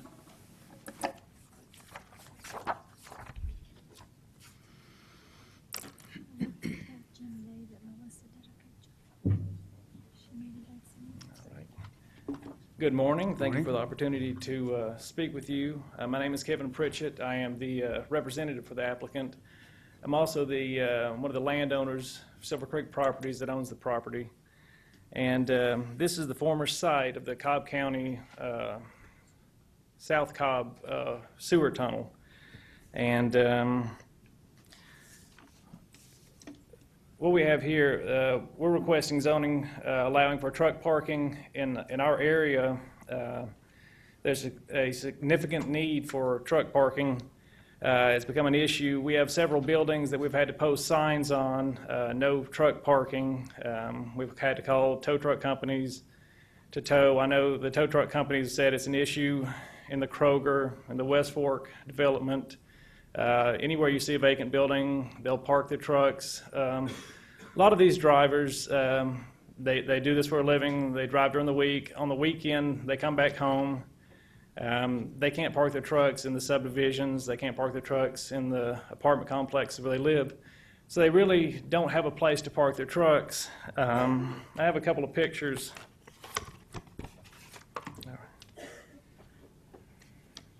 Oops.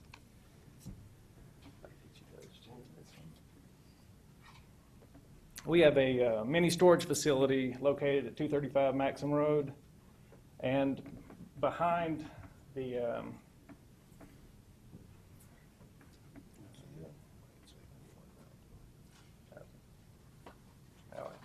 thank you. We have a mini storage facility, and as you can see behind there, they basically have a floodplain lot that they have put a small base of gravel down and are parking trucks back there. It's not fenced, it's not lighted, it's not secure, but it is a place for them to park their trucks. And for the drivers that do this, it's a means to a necessity. And then I can show you this picture. As you can see, this picture, tenant of ours, he was having a problem with trucks parking in front of his building on the weekends. He has an area in back that's fenced in where he leases out spots now. It has helped him alleviate the problem of them parking in front of his business, and it also makes an income for him, but it is not an ideal solution. The site that we are proposing is ideally set up for this. Again, I say it was the site of the South Cobb Sewer Tunnel project, 4 acres, fully fenced in, built the riggers for the project that contained heavy equipment, cranes, stuff of the nature for developing this tunnel. And like I say, it's got all the utilities on site. It's got a heavy base of gravel. They occupied this property for a period of 84 months, and for a good 60 months of that, they were hauling gravel in and out at the rate of average of 250 truckloads per day. So you can see the impact that this site has withstood for that period of time. I have some more pictures I'd like to show you of the actual property itself. As you look, that's a view from Maxim Road. You have a 40-foot wide road leading up to the fenced-in area. It's 318 feet long, so it's far back off Maxim Road. It's barely visible. As you span around the property, you'll notice, one, that it is commercial, and two, these photos were taken in the middle of winter time, and you'll see the only neighbor that we have any visibility on is a gentleman that has a grading company that he runs out of his house. He has a metal building that is visible. Other than that, it is not, our property is not visible to our neighbors. Our neighbors are not visible to us. So it would not be an issue of encroachment on the residential homes that back up to our property. But as you look and see, this was taken the dead of winter, and you can't see the houses around. The other houses can't see us. What we're proposing is the gentleman came to me, he has a construction company. He has to pay to park his trucks at a different location. The place where he's parking his trucks at, the owner has come to them and said, Cobb County's cracking down. They're not allowing me to park trucks here. You're going to have to find a new place to park your trucks. Mr. Valencia approached me. He said, this site here would be perfect. I could put my construction company here. I could park my trucks here. and I have 30 guys that I know that are drivers that could utilize it as well. So it seemed like a win-win situation. And as I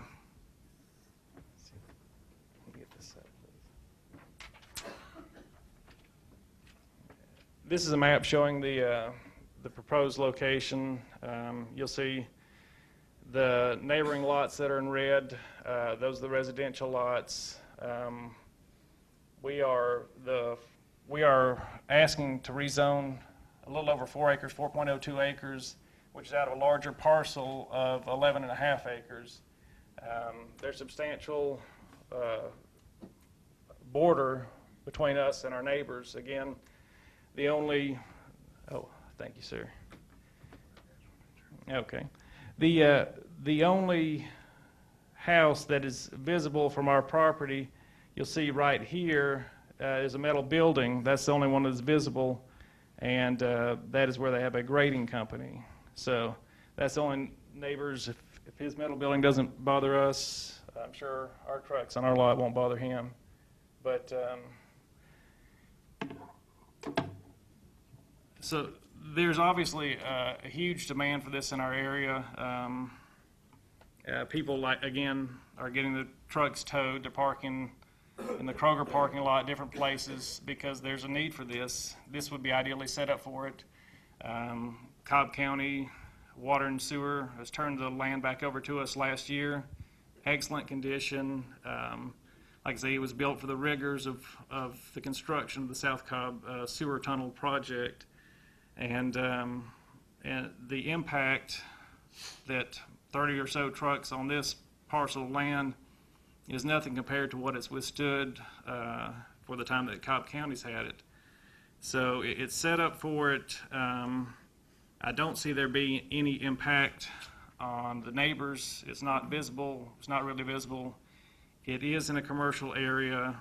Mr. Valencia is going to put up a electronic gate, card access, so that the truck drivers will have 24-hour access, so there's not all coming and going at one time. In addition to that, the majority of the people that will be renting space there drive all week long. They come home for the weekend. They need a place to park their truck for the weekend. So majority of the time, their personal cars will be parked on the lot, with the exception of the weekends when they will park their trucks and switch over to their personal cars. But I believe it's ideally set up for this. Like I say, they put literally hundreds of thousands of dollars into developing this parcel, and it's ideally suited for this. And if it was zoned, it's currently zoned R20. If you had living, if you had residents or subdivision or something like that, the impact on the county would be far greater than what it is now, or what it would be if it was changed to this low industrial. It virtually no impact if it was rezoned, because you're talking about the trucks that will be using this are already on Cobb County's roads, whether they park here, where they park behind our mini warehouses, where they park in the Kroger parking lot, they're still going to be on the roads. So the impact of the trucks is not any additional trucks. They would just have a safe place to park their vehicles. And that's really all I have to say. I'll be here for any questions, but thank you guys for your time. Thank you, Mr. Pritchett. Anyone here wishing to speak in opposition to Z28? Okay, not seeing or hearing any, we'll close that portion. Mr. Porter, this was yours, I believe. You want to lead our discussion, please? I certainly will. Let's see, and you can have a seat unless somebody has questions. All right, thank you. Okay, thank you. In looking at this request, I can certainly see, why somebody would approach them regarding truck parking because of what the county did building the tunnel. They basically leveled this and it's now a gravel lot, which would provide place for truck parking. But I do know at the time of the construction of that tunnel and when things were going on there. We did have some complaints from neighbors on Timothy Lane, which is the road kind of to the south, east of there, I guess. And I also know that I just happened at the time to be showing property on Cardell Road that backs up to this property at the time, and we could hear the construction and the noise, and that was one of the things that factored into my buyer not buying a house there.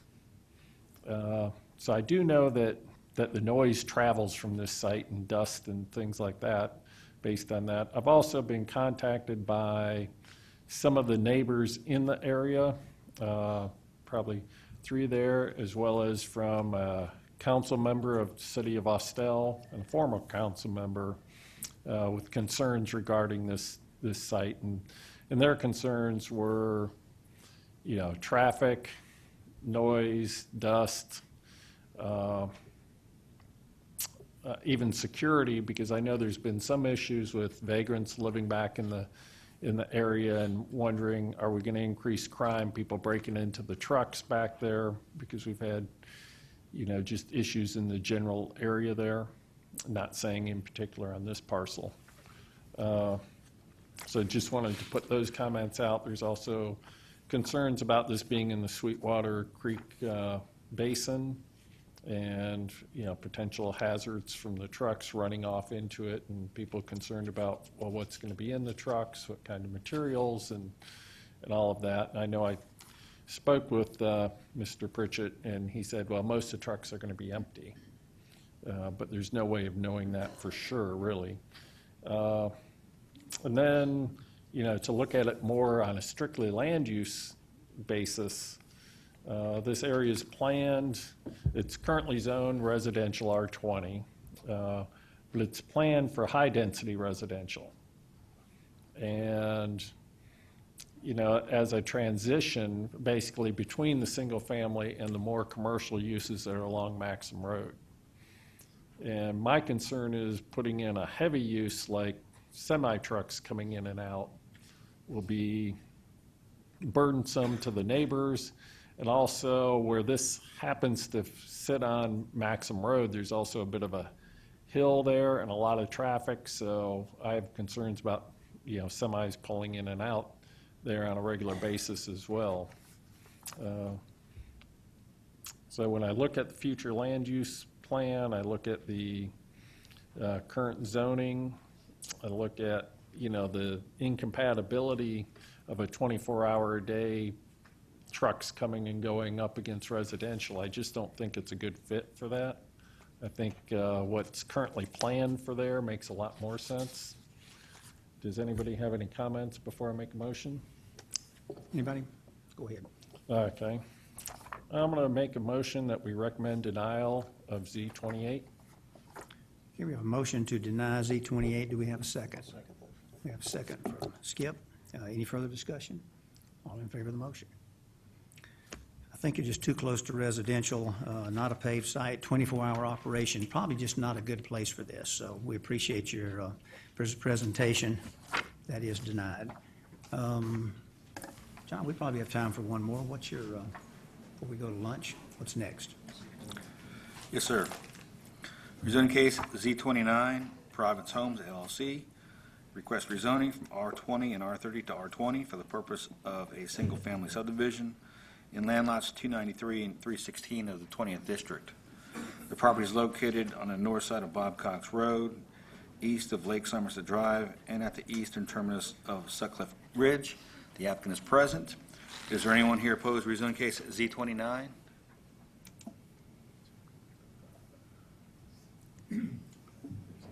Keep your hands up.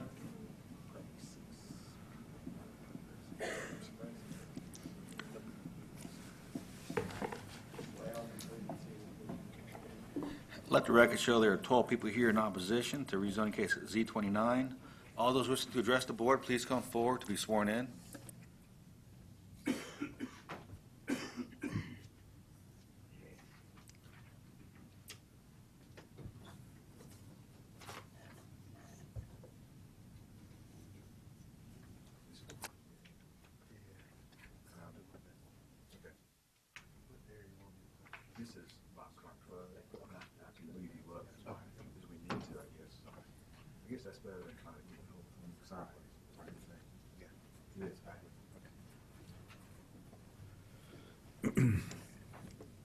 Whenever you're ready, Mr. Moore.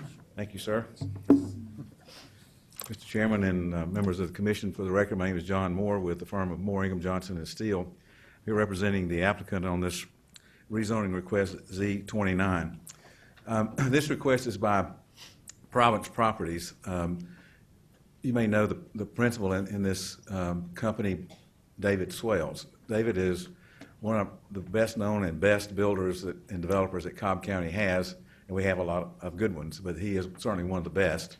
And he developed and has built in the overlook at Marietta Country Club, which is right directly across from the entrance of the Marietta Country Club on Stylesboro Road, and is still building in there. Everything's developed and built except the estate lots. So if you go in and take a left and go back toward the lake, then you'll see what he's building today, which are very, very nice homes. This is a tract of land of 38.317 acres located on Bob Cox Road. And the problem we have getting any of this on the screen for you is it is a long, narrow piece that runs from Bob Cox up. This is really a zoning map to show you that where you see the arrow for site, but the top portion of this property is zoned R30, the bottom portion is zoned R20. All the zonings around this property are either R15 or R20. In other words, there's no developed property other than R20 and R15. And what we're asking your recommendation to be for this property is an R20, overall R20. We have met on the left-hand side of the property. There are two subdivisions. The lower one, where you see the R20 closest to Bob Cox Road, is Lake Somerset subdivision. Above that is West Hampton subdivision. On the right-hand side, there is a single-family home, and then above, adjacent to that, is another subdivision called Ivy Manor. And then there's a subdivision across the road that we also met with. So we have met with Plan, Lake Somerset, West Hampton, subdivision across the road, and I've had discussions with some residents of Ivy Manor, but I have not had a meeting with them. But we have greatly discussed this. What we have proposed, you can go back to the site plan, Cornelius, thank you. What we have proposed is a total of 60 lots. And I need to explain too, when you look at this site plan, that these lots look smaller, and the reason is we're used to a scale of 1 inch equals 50 feet. This is 1 inch equals 100 feet, because we couldn't get it on one page if we didn't do it that way. So everything looks half the size that it would normally look for site plans that we normally look at. This is very much different. But we're proposing 60 units, which is a density of 1.6 units per acre, which is less than the norm for R20, which is 1.75. And so it's not that we're trying to cram everything in here. Every lot in here is a minimum 20,000 square feet. I want to discuss one thing on the site plan that will change. When we had our staff meeting and met with Cobb DOT, the question was whether or not there was going to be a left turn lane on Bob Cox Road or not. There was an issue as to safety. Was it more safe to put it in or more safe to leave it out? And they have decided in their recommendation, which I just got recently, that they wanted it in. So what that's going to do to our site plan, this is Bob Cox Road here, and it's got a little bump out right here. The plan would be that the entire additional lane, left turn lane, which is, you create an additional 12-foot lane here, would be on our side of the road, which would result in our plan being changed to reduce the total number of units to 58 instead of 60, which would take it down even further than what it is today, density-wise. And then these would be reallocated from there. While I'm here, there is a street that dead ends into the property from Lake Somerset called Sutcliffe Ridge, and we've agreed in our stipulation letter that we will not access through that street. It'll stay blocked the way it is now. Also, I want to talk to you a little bit. This property falls from left to right currently, and there's a proposed detention pond up here and one down here. In the subdivision across the road, one of the main concerns they had, there's a lake there called Browns Lake, and we've agreed that we will do a sediment study, pre and post construction on that lake. They get some flow now because it's just sheet flow that comes across the road. We looked at Lake Somerset, but there is no water from our development going towards Lake Somerset. It's all going the other direction, so we're not going to do the lake in Lake Somerset. What we're proposing to do is, this will not be mass graded. That's in a stipulation letter. For the property on what I call the east side, or the right side, this is Ivy Manor lots here that you see. We're going to build a berm and swales along the back of those lots to take the water and then send it either to the upper detention pond or the lower detention pond, rather than let it go on to the residents behind the subdivision. We're doing the same thing. This is the Cook's property. This detention pond is not going to exit directly onto the Cook property. It's going to exit back towards the lots, and then we'll go down with some flow retardation devices. I guess that's a phrase of art, meaning we're going to put rock and whatever we need to put to slow the water out so that it gets more of a sheet flow effect across the back of the Cook property where it currently goes. There was some question about the detention pond up here and what kind of destruction, if any, was going to be had. And there is not going to be any. There's a hill up there. There's some other things. I've got our engineer, Mr. Doug Patton, here, who's been sworn in. I'd like to bring him up while we have a little time. I got 10 minutes. I'm good. I didn't realize I had that much left. So I want to bring him. Wait a minute, it's going down in a hurry here. Come on up, Doug. Doug's been sworn in. He's our civil engineer for this project, and I wanted him to address that issue because there's been some question about stormwater runoff in that detention area and where the detention pond's going to be built. Doug. Good morning. Like John said, my name is Doug Patton. I'm with Centerline, and I've been in front of all you before. Can we put the topo up? The question is the detention in the back. You can see on the GIS topo there is looks like a blue line, but that's been inspected. That's actually a draw. There's no defined ditch there. There's no defined rest of vegetation. There's no conveyance that would be considered state waters at that point. That draw does appear like there's a hill there on both sides, but what it does, it creates us a natural detention area because the draw is very wide, and what we'd be able to do is dam that part up and provide natural detention in the back. Now, that doesn't mean some of the slopes are going to have to be created to create the proper volume based on how much water we actually put into the back of this development. But if you look at the contours, and the irregular shape of the property, normal development roads are running perpendicular to the contours. In this particular case, we really can't do that because the contours are running from the left to the right, which is west to the east. So therefore, we are going to have to put a swell and berm along the eastern property line there down by Ivy Manor.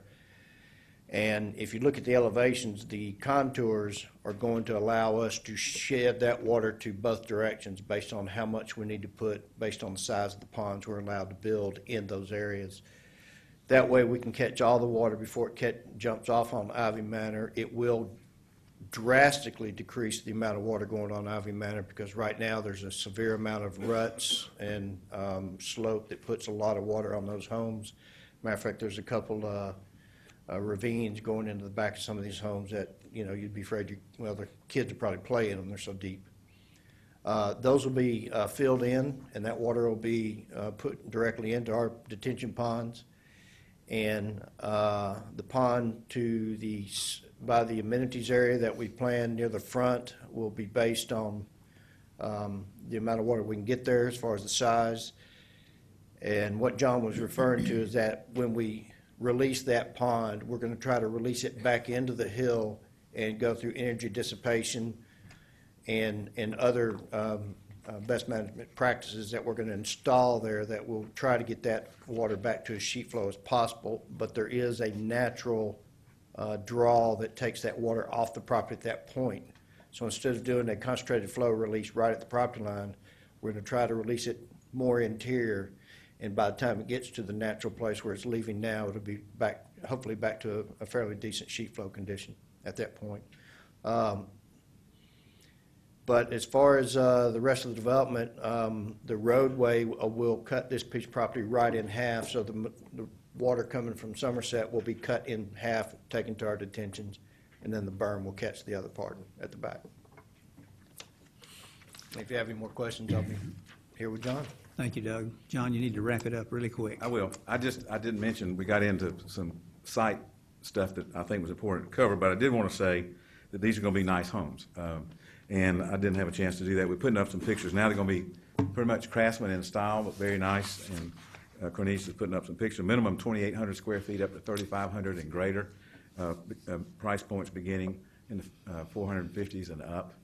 So very nice subdivision and three-sided architecture. So they're going to be very nice. I did want to take an opportunity to thank you, Mr. Chairman, for giving me a minute or two extra since Ms. Dance took a bunch of time away in a hurry. So I appreciate that. And certainly we're happy to answer any other questions if it comes to stormwater or whatever. Thank you, Mr. Moore. Let's hear from the opposition now. We'll give you a couple of extra minutes, too, if you need it. Yeah, come on up.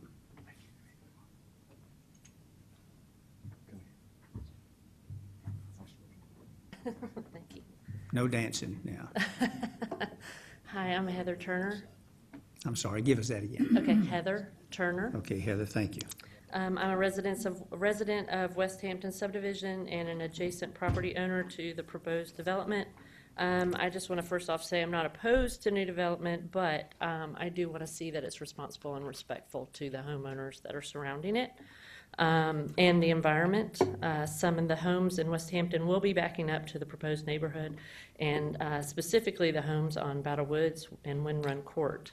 Our neighborhood currently has beautiful wooded lots, and these cul-de-sacs also have wooded views, which are one of the main things that I personally looked at when I bought my home there 7 years ago, and I know others have as well. I have a few concerns about the development of this property and the rezoning, and I'll try to read very fast because I know other people want to talk too. The site plan shows a proposed detention pond, which they had just talked about. We currently have a detention pond at 370 Battle Woods Trail, and I would like to request that there be more information on how the proposed detention pond is going to allow our Battle Woods Trail detention pond to flow through that. Also, staff comments state that a drainage easement along with the rear of lots 38 through 51 will likely be required. I think it would be in the best interest of those homeowners for the developer to obtain permission for easement rights from those properties. And I would like to recommend and ask respectfully that it be stated in the letter of stipulations. And if the developer cannot obtain permission, answer the question, how does this impact his ability to proceed? The next thing, staff noted that there are possibly historical trenches on the property. While we understand a survey needs to be completed to verify these trenches, should this be completed prior to the BOC hearing and the possible approval of the site plan? The application also, staff notes also state there are possible wetlands. This is very concerning to me, as I know I have blue herons back there and other animals that frequent this wetland area as it backs up to my house. And knowing the animals that have claimed this habitat, how is this going to potentially impact this area that should be protected, and can we find out for sure that these are wetlands? In the stipulation 15, it says applicant agrees to maintain a natural construction buffer, a minimum of 25 feet in width. This buffer shall end at the time the initial homeowner purchases the home.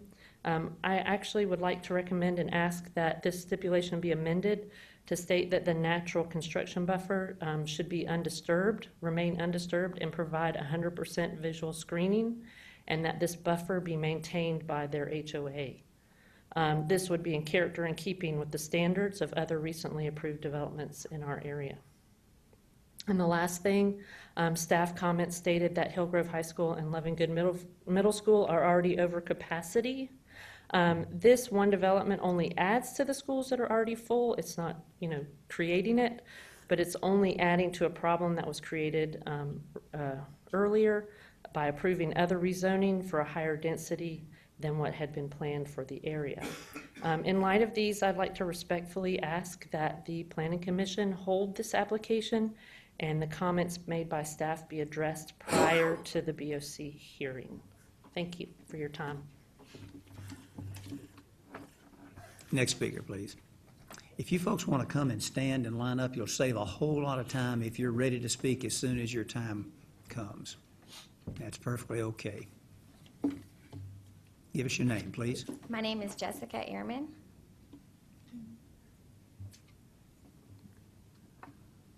My husband and I are taking ownership of 370 Battlewoods Trail this week. It's the property that Ms. Turner mentioned as having a detention pond, and that was given to me by a lawyer, actually, of the picture of the detention pond. We are not opposed to the proposed subdivision, but we would like the developers to be responsible at preserving the environment and wildlife for the area. We actually, I already said that we have a detention pond on our property.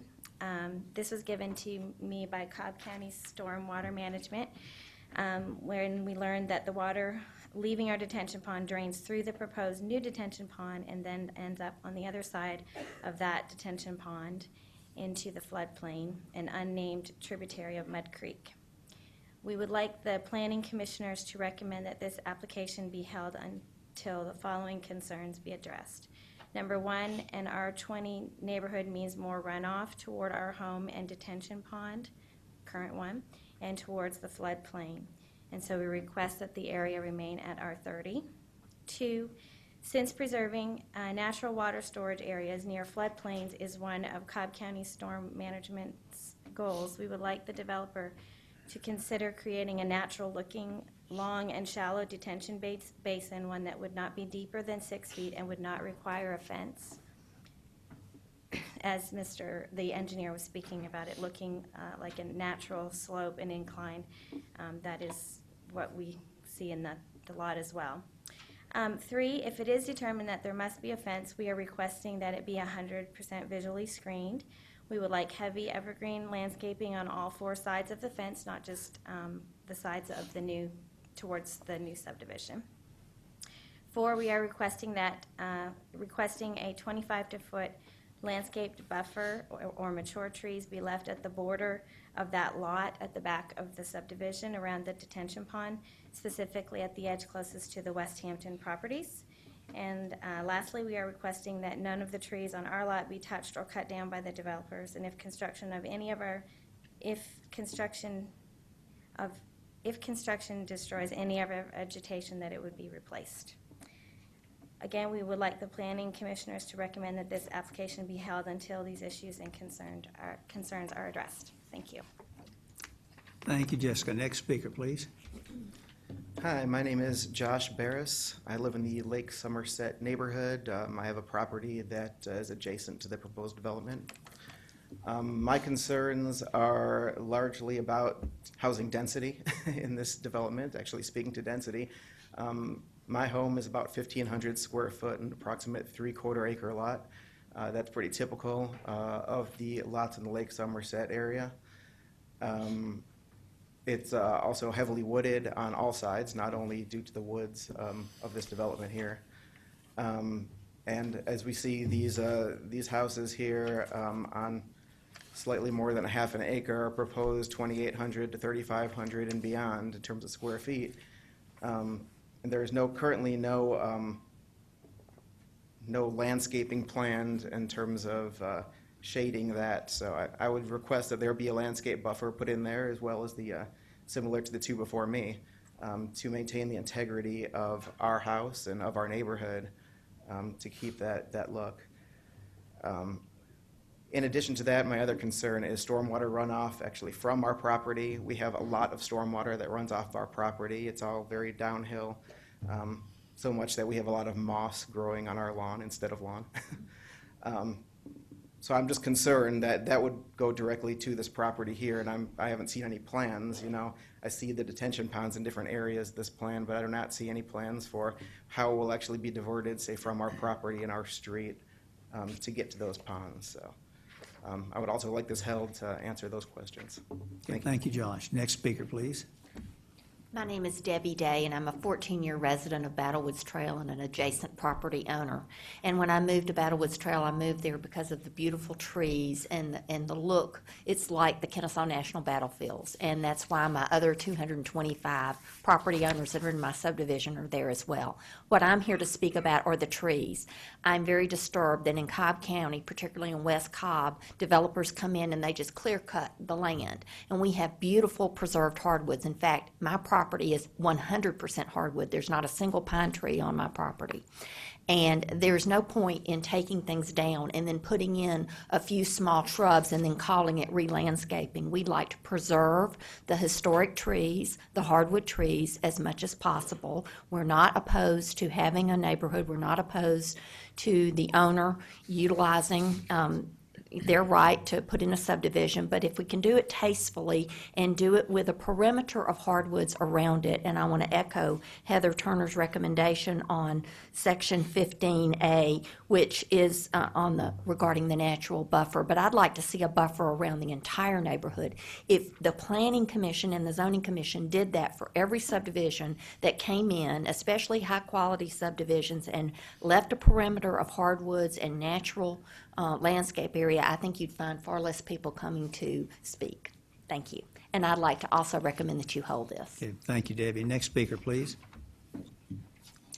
Hi, my name's Fred Keeble, and I'm also a resident of West Hampton, and back on this proposed subdivision.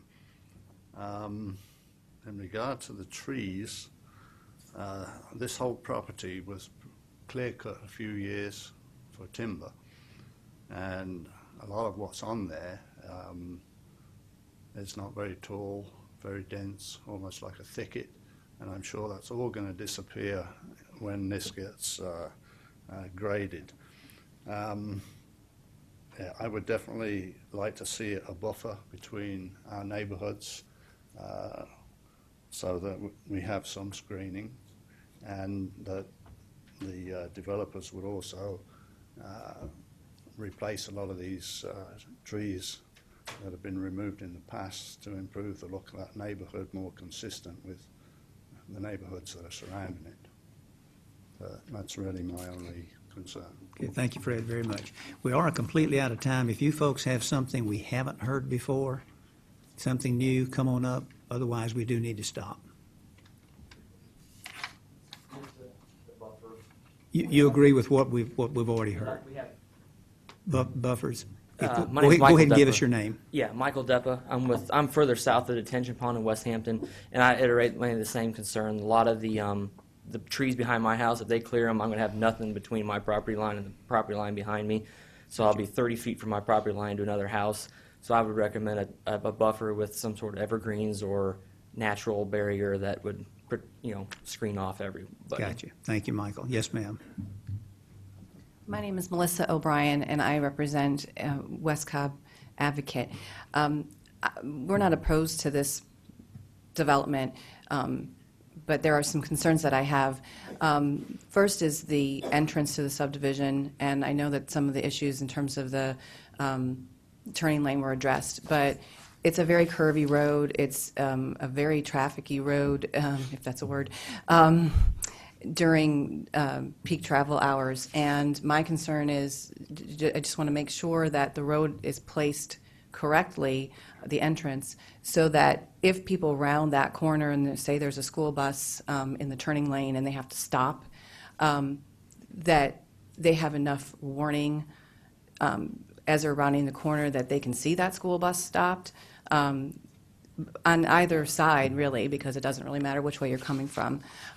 Just making sure that when the redesign is done, that those are taken into consideration. The second thing is, of course, the overcrowding at the two schools. I know that you know I'm a big school advocate, and it was just interesting to me that on one page it talks about the overcrowding at Hillgrove and at Lovinggood, and then the second to last page of the application it says it will not impact schools. Well, it does impact schools, and every subdivision that you approve impacts schools, and I just wanted to reiterate my concerns about that. If this were to be redistricted to McClure and to Bullard, it, along with the other subdivision that you approved earlier this year, would significantly impact Bullard for sure. Just wanted you to be aware of those issues that we have. Thank you for your time. Thank you, Melissa. Okay, we'll close the public portion of this now. This is in District 1. Mr. Gunther, this is yours. Thank you, Mr. Chairman. I think while I'm talking, I would like to ask John Moore to come back up, if you would, please, John. I think the Bob Cox Road is a really good example of what's good about West Cobb. It's kind of fun to drive, and I take it as a shortcut. I'm one of those people who probably add to the traffic there, probably unnecessarily, because it's fun to use it as a little shortcut, and it's really not out of my way. You're the one adding to the traffic. I'm one of those. But it's a beautiful little road, and I think that whatever we do, I take the side of the residents on this road, that we want to do the right thing for this road. Somebody pointed out to me that this is probably the last development that's going to go into this road, and we need to do it just right. And this is a pretty good sized subdivision that's going to go in. We just need to do it right. There's some issues. The first issue that I want to address is traffic.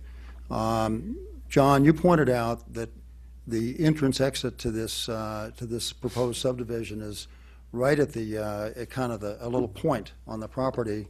And I know in discussions with you and others, you've explored a number of different alternatives on where you could have that entrance, specifically down on the west corner next to the Haskins house. But that was rejected, I think, for probably good reason. Yes. And you concluded that the entrance exit should be where it is. Could you explain that a little bit? Yes. We did a line of sight study to DOT standards. In other words, there are certain distances, depending on the road category and other things, that you have to have distance of line of sight. So we did a study for sight distance of 390 feet in either direction. And where we have our entrance right now, which is just a little past this one portion that sticks out the most, we get the sight distance both ways. So you have basically 400 feet each way of sight distance, which is what is required. Okay, but you've said that you've gone back and forth, I guess, with DOT on whether it makes sense or not, and concluded that it makes sense to have a left turn lane, which would cause you, as I understand it, to straighten out that little corner just a little bit. Is that correct? Yes. And you would lose probably 2 lots. You just said that a minute ago, going from 60 down to 58. Correct. And that would ripple through the design a little bit. But how much would you really lose there? I mean, can you explain that, or do we need to wait till the next site plan to see that? No, well, this is the right-of-way, this dark line here, which is probably a good way to look at it. And what you would have is a 12-foot lane with tapers that would go in, so that's the depth behind the current right-of-way to put a new lane in. Now you have construction, in addition to that, to allow you to do that. But it's all on this piece, so it will tend to straighten a portion of that sharp point out to be lesser of a point. In other words, straighten the road in that location. And I assume that it's going to take care of any school bus stopping problems for the school bus stopping there to pick up and discharge kids. The visibility is going to be totally sufficient. I probably need to call Eric up to answer that question, I suppose. Sure. But let's hold that for a second.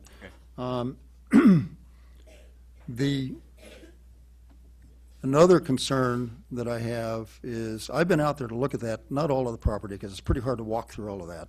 It's pretty dense. But I've seen both ends and both sides. And when I went to look at the north end, up there where some of you who have been talking live, right at the end of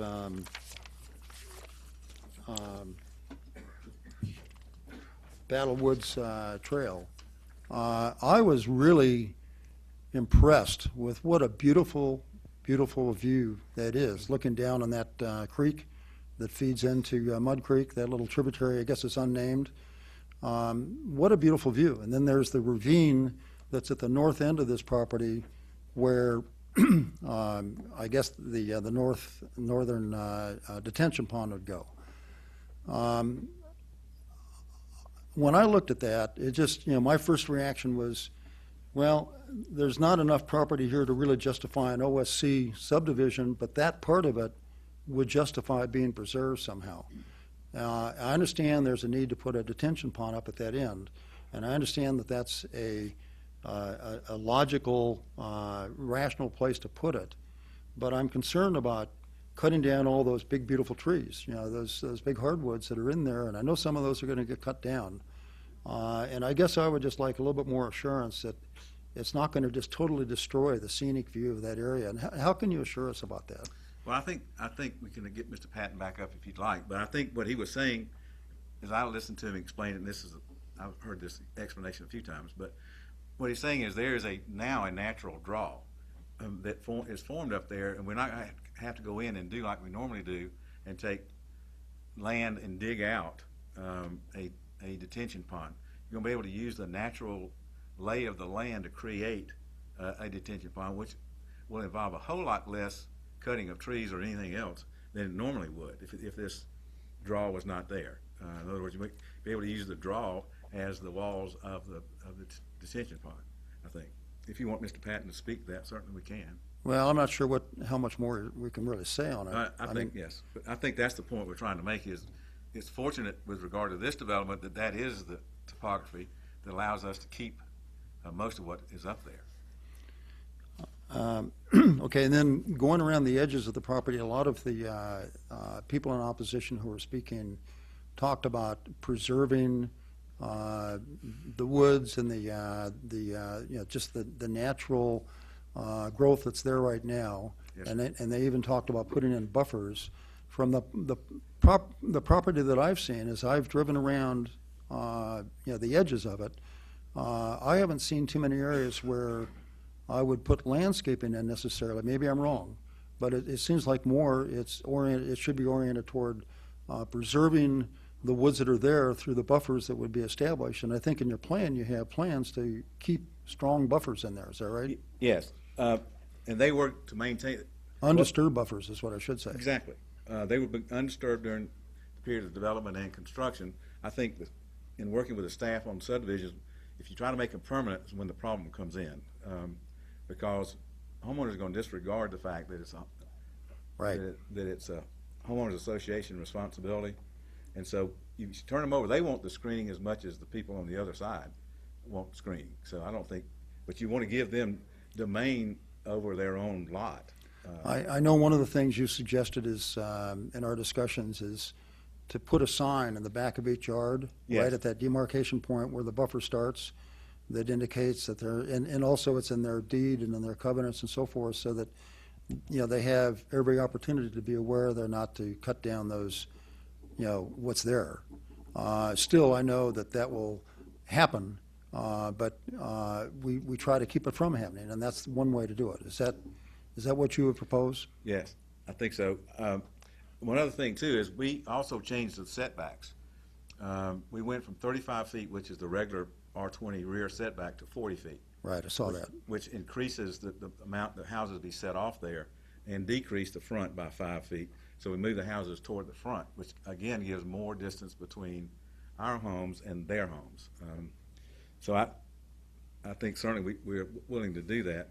I think the question is whether I think for the sign to be appropriate, you have to say this is going to be a permanent buffer. I'm not sure that's what we want to make here. You may want to talk to Mr. Peterson about that or others with the staff, but as to whether it should or should not be. Okay, yeah, go ahead. Judy? Just a really quick comment about this buffer. I think if we do the, we've done it on other subdivisions, large subdivisions where we do the non-destructive during the construction phase where we put a 25-foot all the way around or whatever we decide on, and they can't grade in there except to put in a utility. Right. And then it disappears when the houses are built so that you maintain the wooded area. The problem of making it a undisturbed buffer is the people that are adjacent to it don't have undisturbed buffers in your backyards. You have regular yards, and anybody in West Hampton or like Somerset, they can cut down everything up to the property line. We have no control. So to put a control over somebody that's getting the same zoning as what the adjacent subdivisions are getting, it doesn't seem like that you would want to do that. It would be better served by keeping that buffer during the construction. It stays the same, and then it disappears. Homeowners then can have the use of their yard just like everybody else does.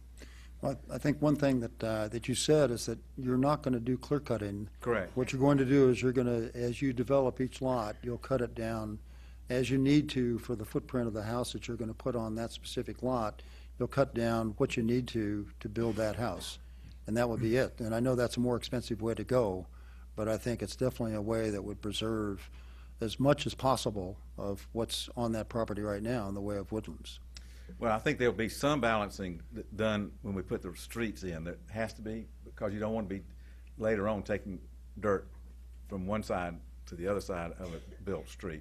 So there'll be some of that, but no, we're not going to mass grade. We're not going to clear cut the entire subdivision, and that's one of the stipulations that we do have.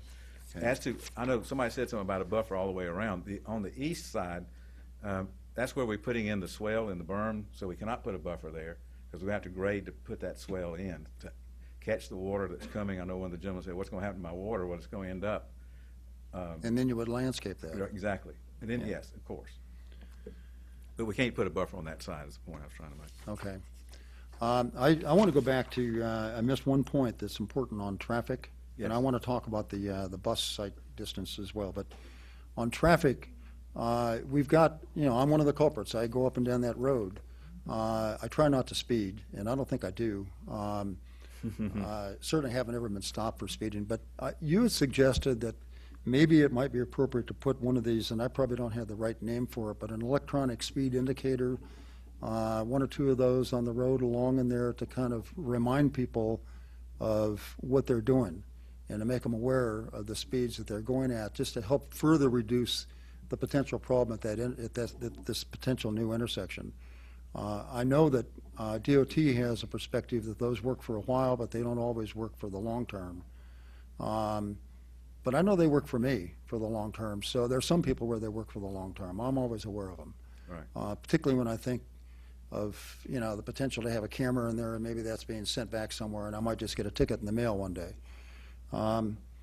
Is that correct? You're willing to propose to put some, one or two of those in there? Yeah, I think that yes, I thought that was a good idea for people, because they tried to get the county to put other traffic control devices in there that the county did not want to do. I've seen those out, and they have a little shelf on top, which is they're solar powered, so you don't have to have power to them. Mr. Patton is supposed to be getting us some pricing, I think, on that, so I can tell you whether you ask if we would do that ourselves, and we want to know what the price is before we say yes. I think it's something we would certainly consider. I don't think it would be out of sight. I don't know what the price is, so I can let you know that. But okay. We're waiting on them to get back to us now with a price. Yeah. Okay, then the last thing, and I don't think, Eric, I'm going to call you up because I think I've got the answer already in my mind. You're you're putting together a revised site plan. I guess you're in the process of doing that. Yes. To adjust for these two lots and to adjust for the left turn lane. Once that revised site plan is available, I would think that would give us a much better idea of what the site distance is going to be and whether it satisfies the the school bus siting issue and so on and so forth. I know all that gets reviewed at the site plan review, but I think in this case, I'd like to see that before we move ahead.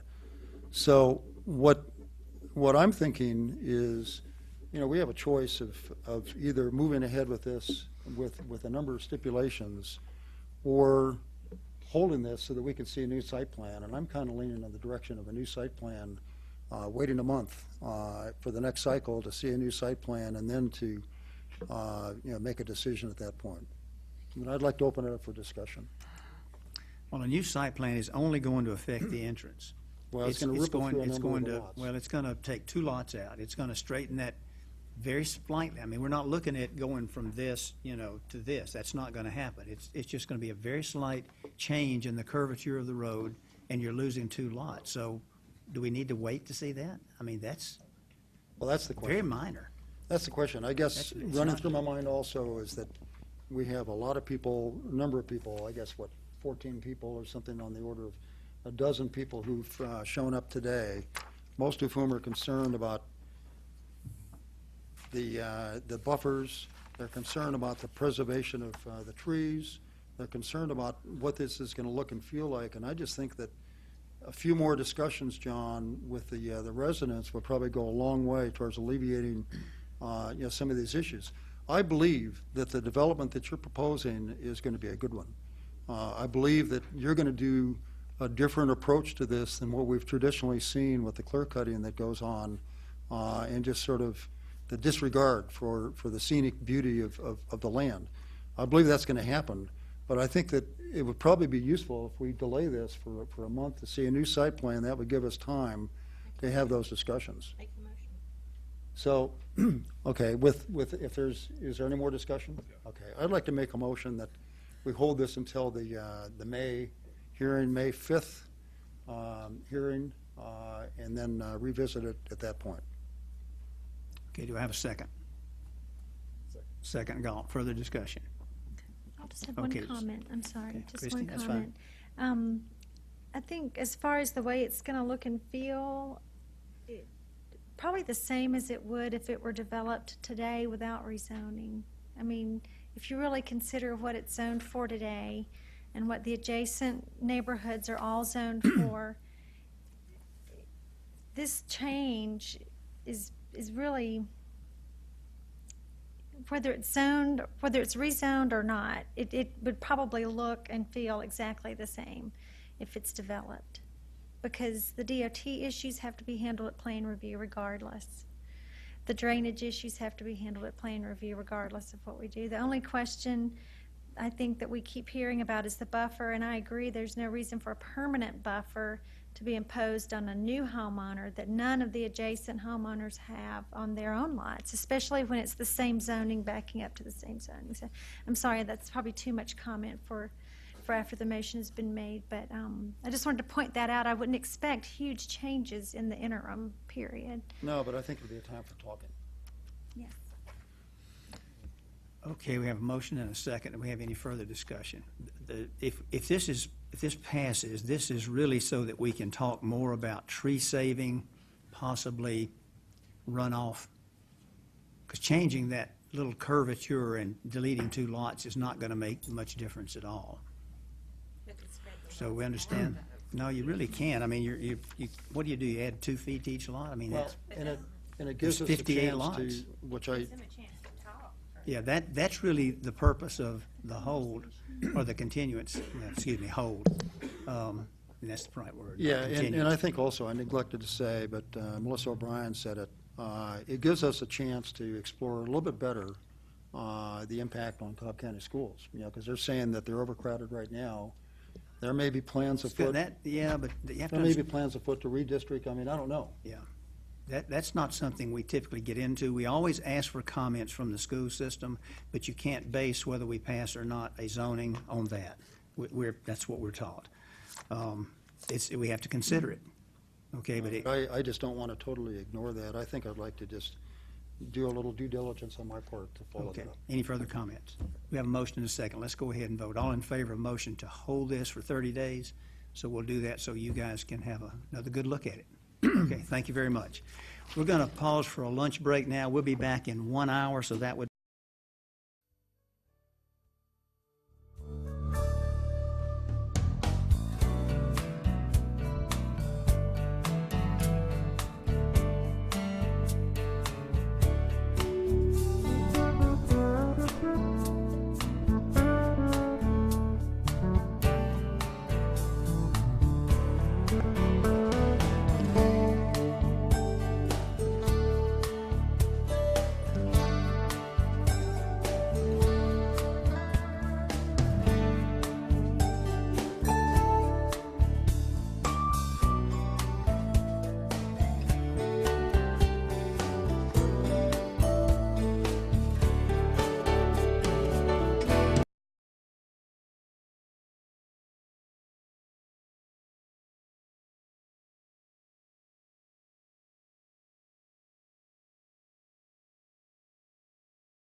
Okay, we're back. Hope everybody had a good lunch. John, let's just jump right in. What's our next case, please? Yes, sir, Mr. Chairman.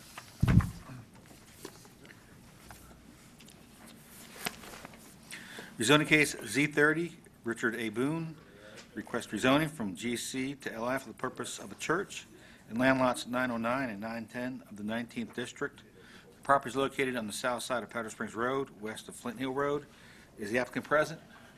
Let the record show the applicant is here. Is there anyone here opposed to rezoning application Z30? Let the record show there's no one opposed.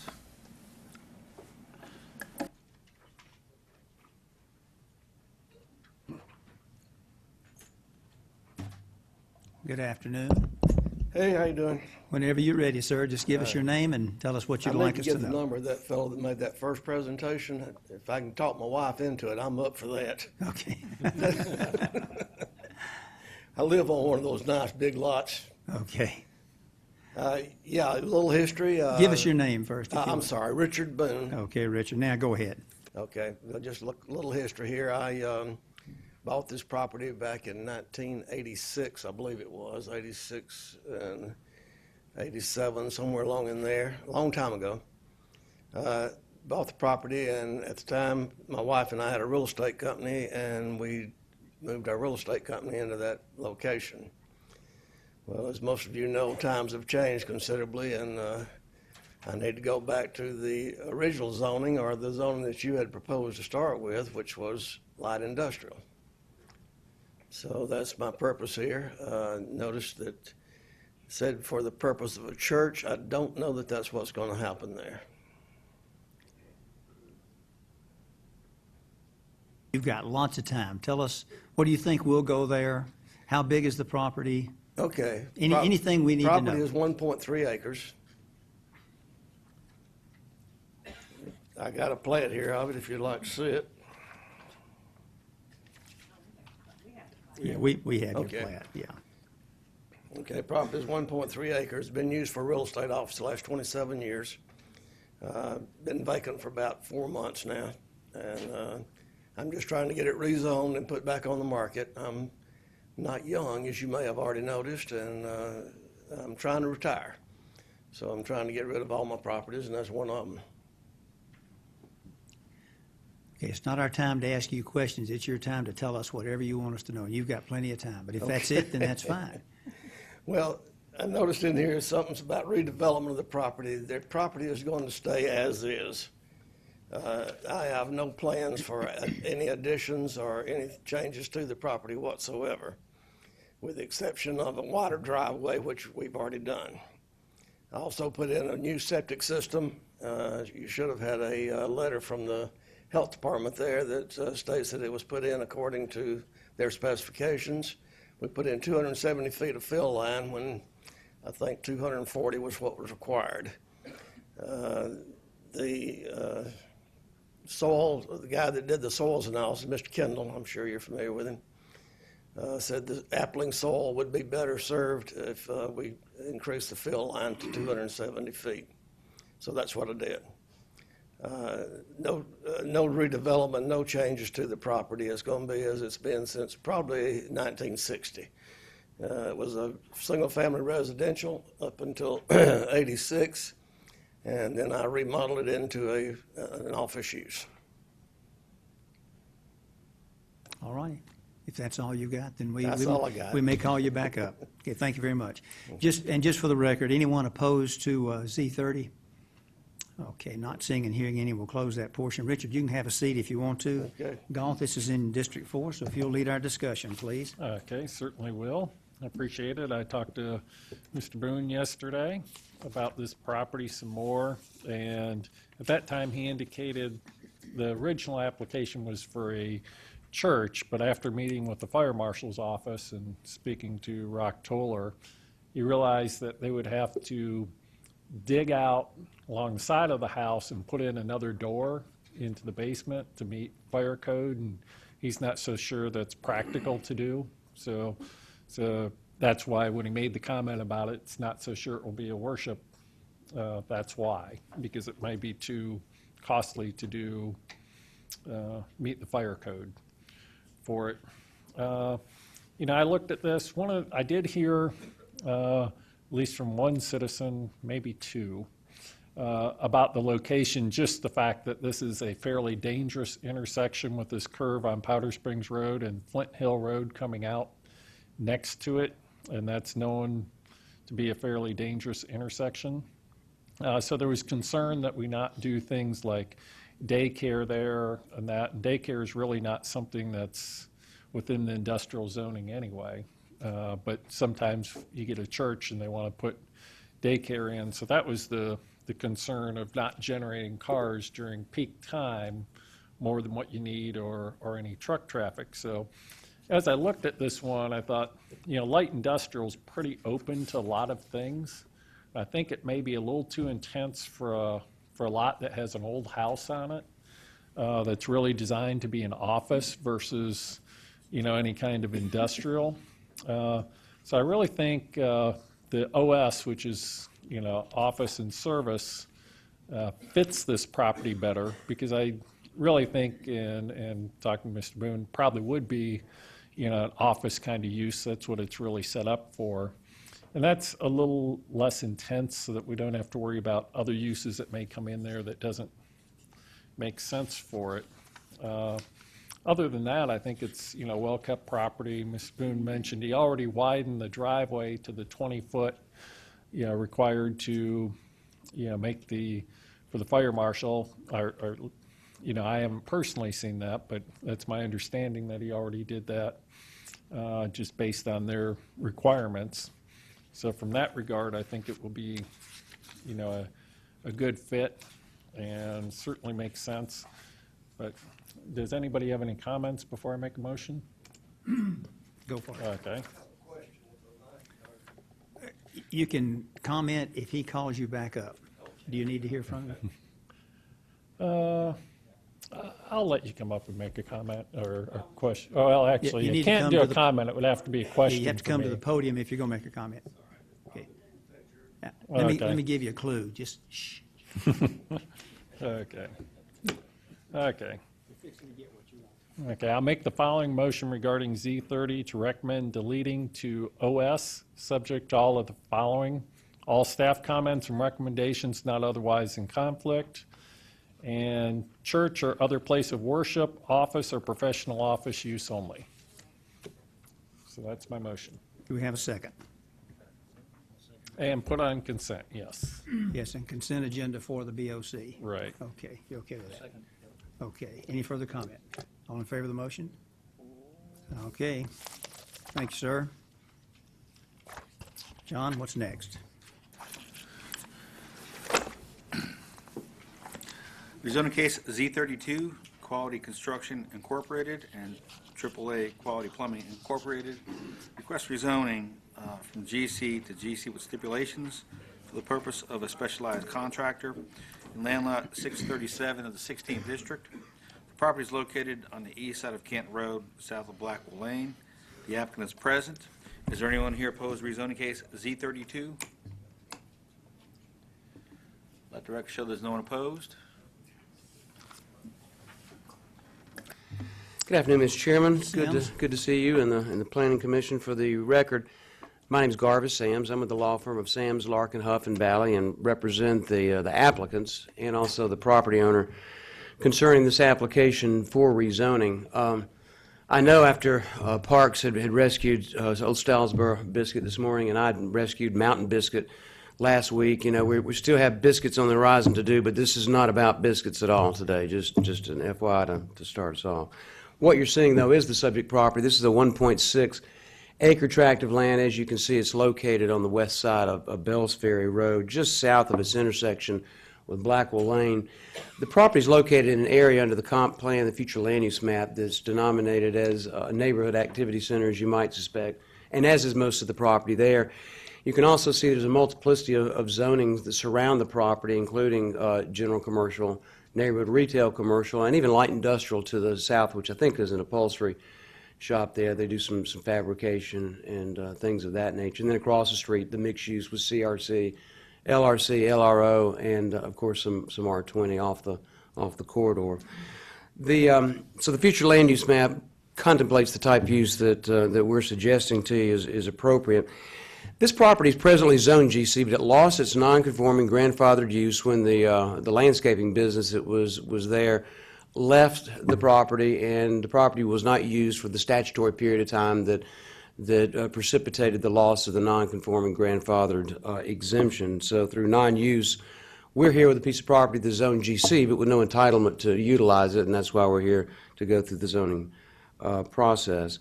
Now, we're asking that it be rezoned to a conditional GC, but we're fine with the NRC that staff has recommended as long as we can avail ourselves of the special exception allowance for specialized contractors that's allowed under NRC. If you'll remember about, I guess it's been about a year now, going south on Canton Road, you hit the Canton Road connector as it kind of comes back around and goes toward the hospital. We did a rezoning on a large tract, a large building that was there in the same circumstances, having lost its grandfathered exemption. We applied for GC to GC. And then we realized after talking with staff that what we wanted to do was an HVAC system there, and or HVAC business, which was allowed as a specialized contractor as a special exception under NRC, so that's what we've done. And that's what we're asking for here. So to follow staff's recommendation for the NRC with the allowance for that special exception. We've, you wouldn't know it because no one's here, or maybe that is an indication that we have done it, but we have talked to a number of residents in the area, particularly after we sent out the notification letters. It seems like putting up a yellow sign on Canton Road doesn't draw as much attention as you might think it does, but luckily we have Canton Road neighbors and Ms. Brown and her group and her constituency to contact and to sort of sift and vet things through that group, which is what we've done in this particular instance. And of course, we've kept in touch with the county staff and established a dialogue with them. We submitted a letter of agreeable stipulations on February 27th, and then we've revised that fairly recently. I'd like to go over some of those if I could. First of all, as I've told you, this is a rezoning to NRC. We'll agree to the deletion to NRC for specialized contractors, which is Quality Construction, which is a construction company that retrofits and rehabs, remodels, mainly residential buildings, and then AAA Quality Plumbing, Inc. So it's two businesses sharing the same space. And if you're familiar with this property, as you can see, it's a little one-story residential in appearance house that has a rather neat look to it.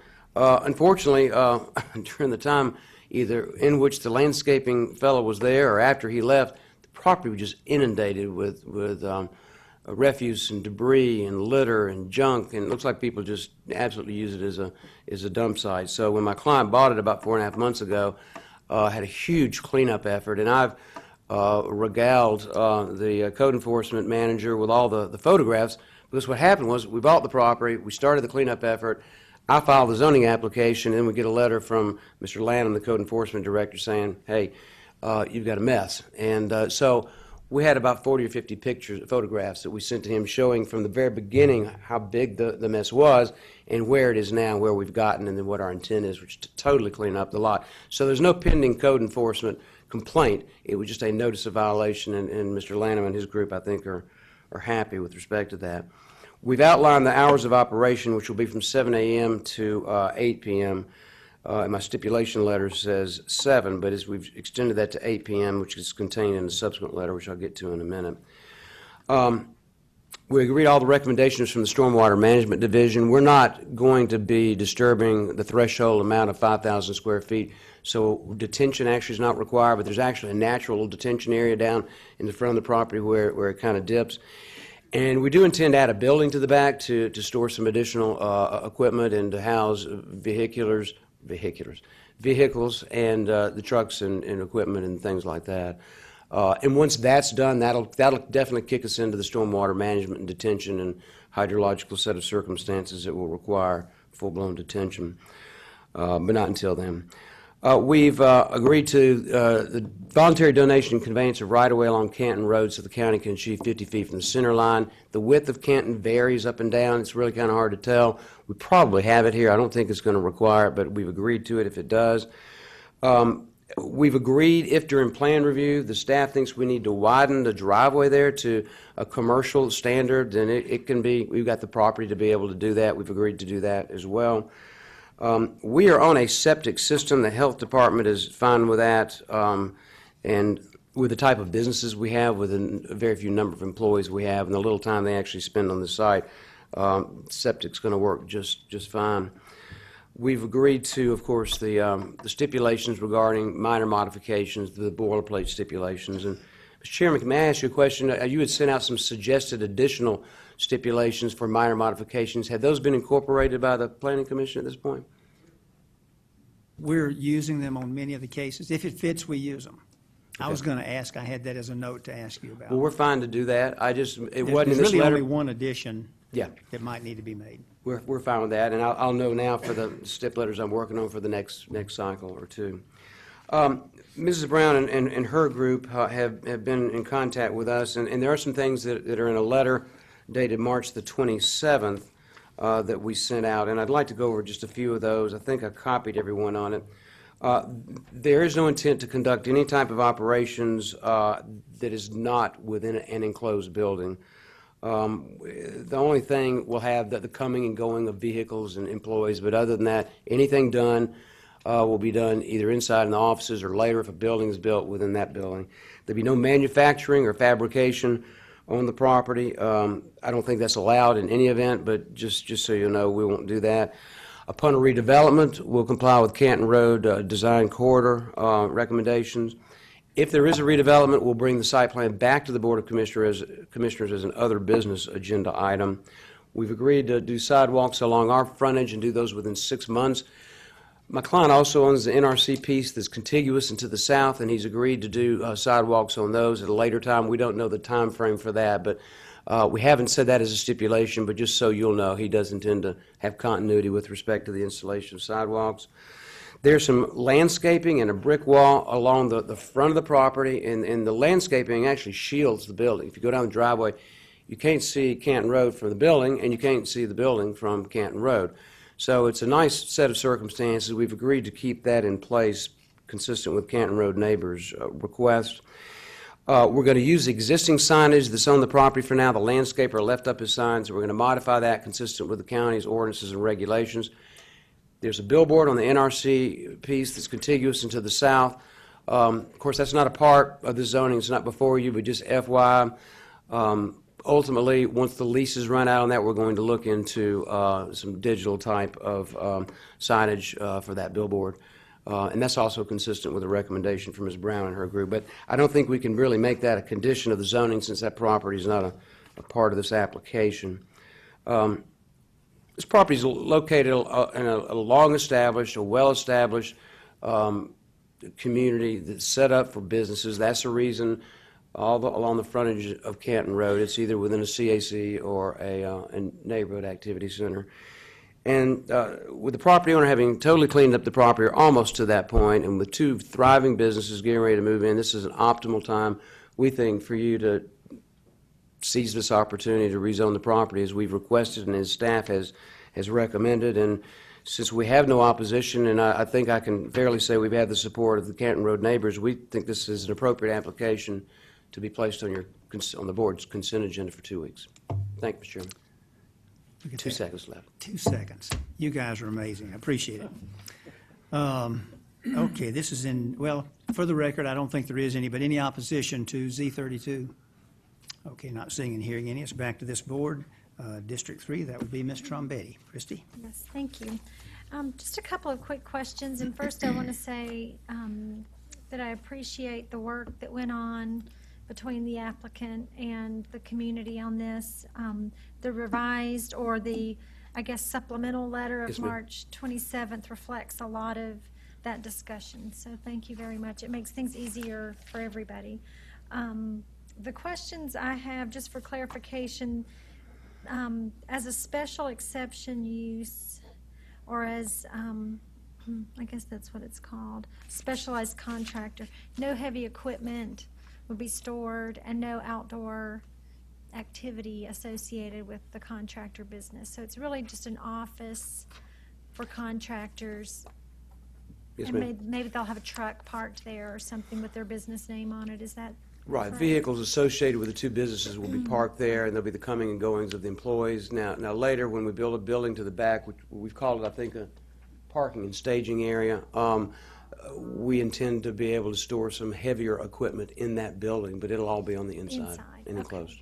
I don't think under either NRC or GC you can have outside storage. Okay. I didn't think so either. I just wanted to make sure and confirm on the record that that was the intent here, so thank you. I do think this is a candidate for the consent agenda for the Board of Commissioners, and, you know, in the Canton Road corridor, we see a lot of this. I consider it kind of a transitional use where we have older buildings and properties that have undergone different stages of development and different uses over the years, and you know, until there's a time when there may be an assemblage or some kind of major redevelopment, this is a good use of this property, I think. Now, I know Mr. Terry had some notes. Well, I was just curious, Garvis, has the cleanup been completed? It's virtually completed. Ms. Trombetti has the series of pictures that are in chronological order, and you can see we're almost there. Yes, sir. We're there to the satisfaction of code enforcement, and of course there's some things that have to be done inside the building and around the building right now to bring it up to speed as well. And that's what my guys do, so they're adept at that. Okay, that's all I have. Okay. Well, if there are no other comments, I can go ahead and make a motion for us. I'd like to make the motion that we recommend approval of Z32 for the Board of Commissioners consent agenda, according to all staff comments, as well as Mr. Sam's letters of February 27th and March 27th, 2015. So we're deleting to NRC? Yes. Okay. Okay, so we have, okay, we have a second? That's consent agenda. Yes. May you include in that motion the specialized, or the special exception reference, if John thinks that's appropriate to do so? That's fine, and I just want to clarify one thing. In Mr. Sam's letter from March 27th, 2015, paragraph number 13, can we just make a note that's there just for information? There's a separate approval and permitting process for digital billboards, and we can't give that approval in this process. And I'm not asking for it there, that's more directional. Let's just make it a note that it's there for information. And Christie, would you be agreeable to adding one additional item to the minor modification list? Sure. Which would be in direct conflict to or direct contradiction to county code or ordinances or any of the agreed-to stipulations for this zoning. And that's the one that Garvis referred to. Other than that, I think it's fine. Okay. And yes, this is to allow for specialized contractors in the NRC zone. Okay. Who seconded that? And are you okay with the addition? Okay, so you have a motion and a second with a few corrections. No further comments. All in favor of the motion? Okay, thank you very much, Mr. Sams. Thank you, Mr. Chairman. Okay, John? Okay. Rezoning case Z33, John Hillis, request rezoning from R15, GC, and CRC to CRC for the purpose of commercial and a contractor in land lots 708 and 709 of the 16th District. The property is located on the east side of Canton Road and on the north side of Powell Wright Road. Earlier, there are 33 people here in opposition. Is the applicant present? Let the record show the applicant is here.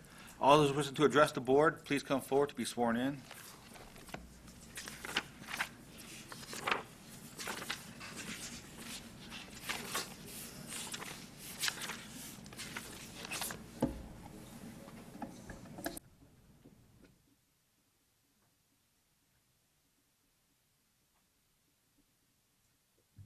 Good afternoon. Good It's been a afternoon. long day. My name is Amanda Woodruff. I am here on behalf of the owner of the property, John Hillis, as the applicant. We currently have a commercial business located at 2218 Canton Road.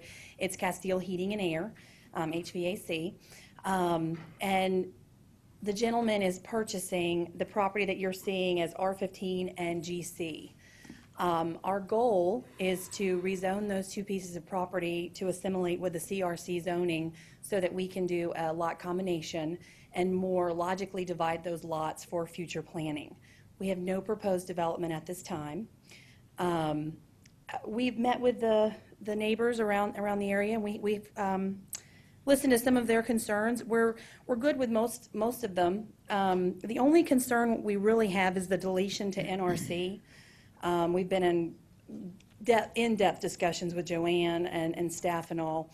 Very important for my client that he stays CRC. He feels very, very strongly about that.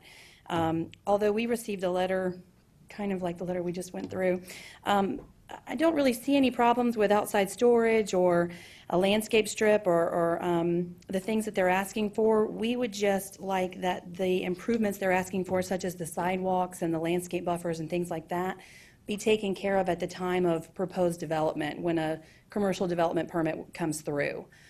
We wouldn't really propose to do that in the next 6 months. But other than that, we don't have any objection to the concerns and requests that the neighboring area has given us.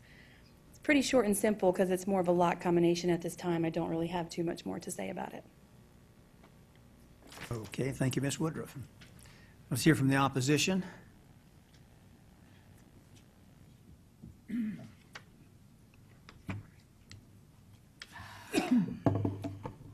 Got my teleprompter here.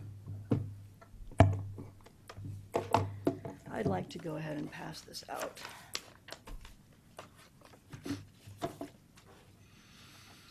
Five plus one for the clerk. And I'm going to let you just look at this for your cue. Good afternoon. For the record, I'm Carol Brown with Canton Road Neighbors. I've submitted a petition. We started a week ago with 62 signatures, and our stipulations for your review are attached on top of that to make it easier. Before I begin the presentation, I want to state that our concerns aren't related to the quality of services that Castile provides. They are without doubt a reputable firm, and their business has been growing steadily. Our concerns are related to planning, zoning, and compliance with Cobb County Code, and with stipulations that were agreed to in the 2009 rezoning. When Mr. Fitzpatrick, the former owner, had the property rezoned to Z26 in 2009, he already had a prospective buyer, and that was Castile. After the property rezoned, Castile moved to the current site at 2218 Canton Highway. The application came in as GC to CRC for use as retail. County staff recommended deletion to NRC so that it would conform to the NAC land use and the corridor plans. It was disclosed fairly late in the process that it was for a heating and air conditioning contractor, and the broker representing the property wanted as few stipulations as possible.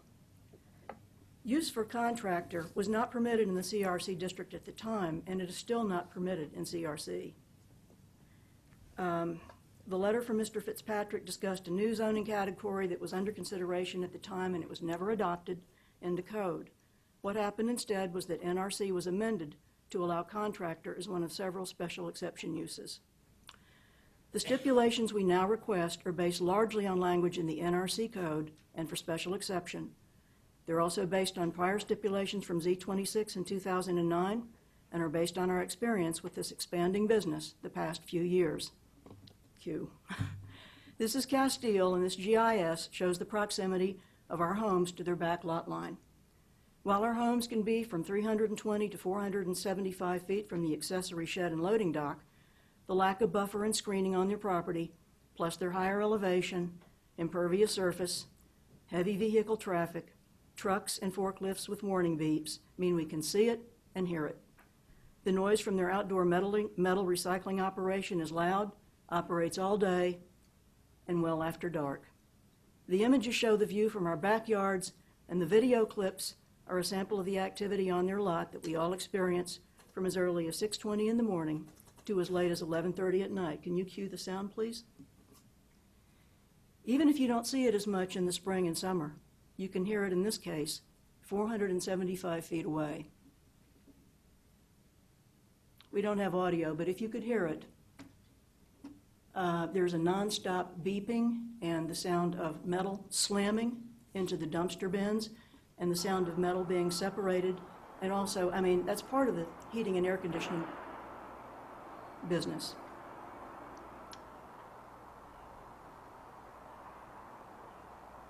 This business is in violation of the 2009 stipulations and of the CRC code.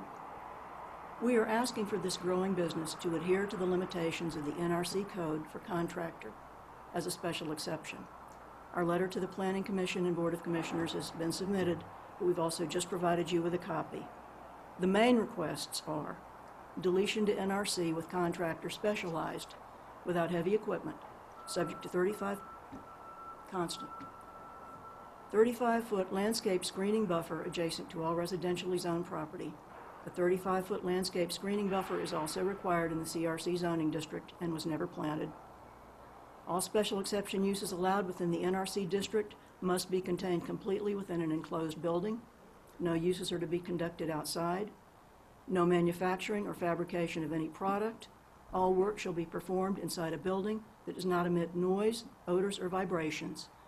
Limit hours of operation inside from 7 a.m. to 9 p.m. Monday through Friday, and 8 to 3 p.m. on Saturday. Close Sunday. All activity outside the building that requires loading vehicles or forklifts to be limited from 7 a.m. to 7 p.m. Monday through Friday, and 8:30 a.m. to 3 p.m. Saturday. Close Sunday. That was shot from my backyard at 11:20 at night last week. Position all outdoor lighting so that it is contained to subject property. I did a short survey of 3 large HVAC plumbing firms in the Northeast Cobb area and found that 2 of them were in an industrial area. One of them is near us, previously referenced by Mr. Sams, and was zoned NRC in 2013. While all of their call centers may be open and their technicians are out in the field, there are no outside operations later than 7 p.m., and they're all closed on Sunday. The 3 firms are E. Smith, Coolray, and Cool Air. We realize that our request and the language in the NRC ordinance may not be acceptable to Castile, but if the firm feels it must continue to work out of doors on their metal recycling operation, we would suggest that they locate a suitable lot in an industrial area that could be used exclusively for that metal recycling operation. Use the existing property at 2218 and 2220 for an office and call center or a retail store in the future, rather than a new 15,000 square foot warehouse. A warehouse is specified in the enterprise zone agreement signed between Cass Hill and Cobb County in July 2014. Limiting the industrial use of subject property would bring this application more into line with the desired direction of growth and development on the Canton Highway. There are reasons why contractors with heavy equipment or warehousing operations are not generally encouraged next to residentially zoned properties. The issues raised in this case illustrate the problems that neighbors experience with sustained noise and an industrial view shed with minimal buffer. It has an impact on our health and well-being, and for those adjacent, it will lower property values and make it much more difficult to sell. We ask that you grant our stipulations on this application, which are very similar to staff analysis and recommendations, and that the county begin to consider a way to quantify at what level of operation a contractor belongs in an industrial area versus in a neighborhood activity center land use. Thank you for your time. Thank you, Ms. Brown. Anyone else wishing to testify to Z33? Okay, not seeing and hearing any. This again is in District 3, and that would be Ms. Trombetti. Christie? Okay, thank you. I guess I will start by saying that I think the staff recommendation for a deletion to NRC, which is also what's being requested by the community, is the most appropriate way for us to try to accommodate this current property owner and any future development on this parcel. One of the goals of the Canton Road corridor studies, there's been more than one, and the Canton Road design guidelines, and all the efforts over the past several years in the corridor is to continue to promote business, but clean up areas that need to be cleaned up and reduce the intensity of some of the developments and the outdoor storage and outdoor activities adjacent to residential areas. And I think a contractor such as Castile or other similar businesses can certainly have a place in this area. It is in a neighborhood activity center, while not being a negative impact on the community. And to me, it comes down to what's happening outside the building and what the hours of operation are. And we touched on that a little bit in a case earlier today, the one off Chastain Meadows. A lot of the impact and the intensity of any use has to do with the hours and the access and any buffers that can be provided. So in this situation, I think a lot of the requests from the community are in keeping with the staff's recommendations. I would like to ask Ms. Woodruff, please, to come up and confirm a few things, because we have a letter from her as well that came along with the application. Correct. From February. Yeah. So the list of 13 stipulations that we just received and that were outlined in a previous letter is something that you've had a chance to review. Yes. Okay, and I think you said most of these things are items that would be agreeable. Yeah, most of them are. The only thing with the hours of operation we're completely amenable to, except for on Sundays, we do have staff that takes calls to set up appointments for the next week. We don't have any work staff there loading and unloading or doing anything like that, but we do have staff in the office taking calls on Sundays. So the request to be closed on Sundays in our situation, I know she mentioned several other businesses. In our situation, we do take calls on Sundays. So maybe something along the lines of office staff only on Sure, we Sunday, can- or no outside activity at all on Sure. Sunday, or something might help with that. So everything else, I think, is a reasonable request. A lot of, some of the things, and we talked about this on the phone last week, there are things that really should have been done already that had not been completely adhered to from the zoning that was Z26 in 2009. And I understand that the request today is really just to bring these properties together. I think it makes sense so that now you have a nice rectangle to work with Right. instead of two triangles. So Awkward. hopefully something nice and positive for the corridor can be developed here. But again, the stipulations that protect the surrounding neighborhoods really need to be in place. And that was the primary reason, I think, for taking this whole area down from CAC to NAC. Seems like several years ago. Maybe it wasn't that long, but that's why, because we're trying to get a handle on letting businesses and homeowners in an area like this that's been developed for so long continue to be together. And then the only other thing that I think is a little different than what, or maybe it hasn't even been touched on in the community requests from Canton Road Neighbors, is that the design guidelines and some of those other things would be implemented upon further development of the The property. Canton Road, we're very aware of that. Okay. Yes, we are aware of that. And that's in your letter as well, Yes. I think. Okay. We are aware of that. All right, and then the only other question is, and I hope you can answer, we saw the video of nighttime, and you could hear the clanging of metal and that kind of thing. What is going on? Is it maybe it's not recycling, but it is Right. outdoor activity that's noisy. We actually don't have recycling on site. Obviously, when we replace a system, we bring that system back to our yard. We can't just dump it. We have to dismantle the motor and the piping that's inside that system because of the chemicals that are in it. And it actually has to be boxed and shipped and actually picked up by other agencies than just your regular trash. It's not a recycling business by any means. It's the way we're required to get rid of those materials. We do have folks that come in late We typically close at 8. We do have folks that come in late and they park their vehicle, park their truck, hop in their vehicle and go home. But I have made John aware of some of the noise, and we've talked with our staff, and we are aware of the new hours you guys would like to implement. Okay.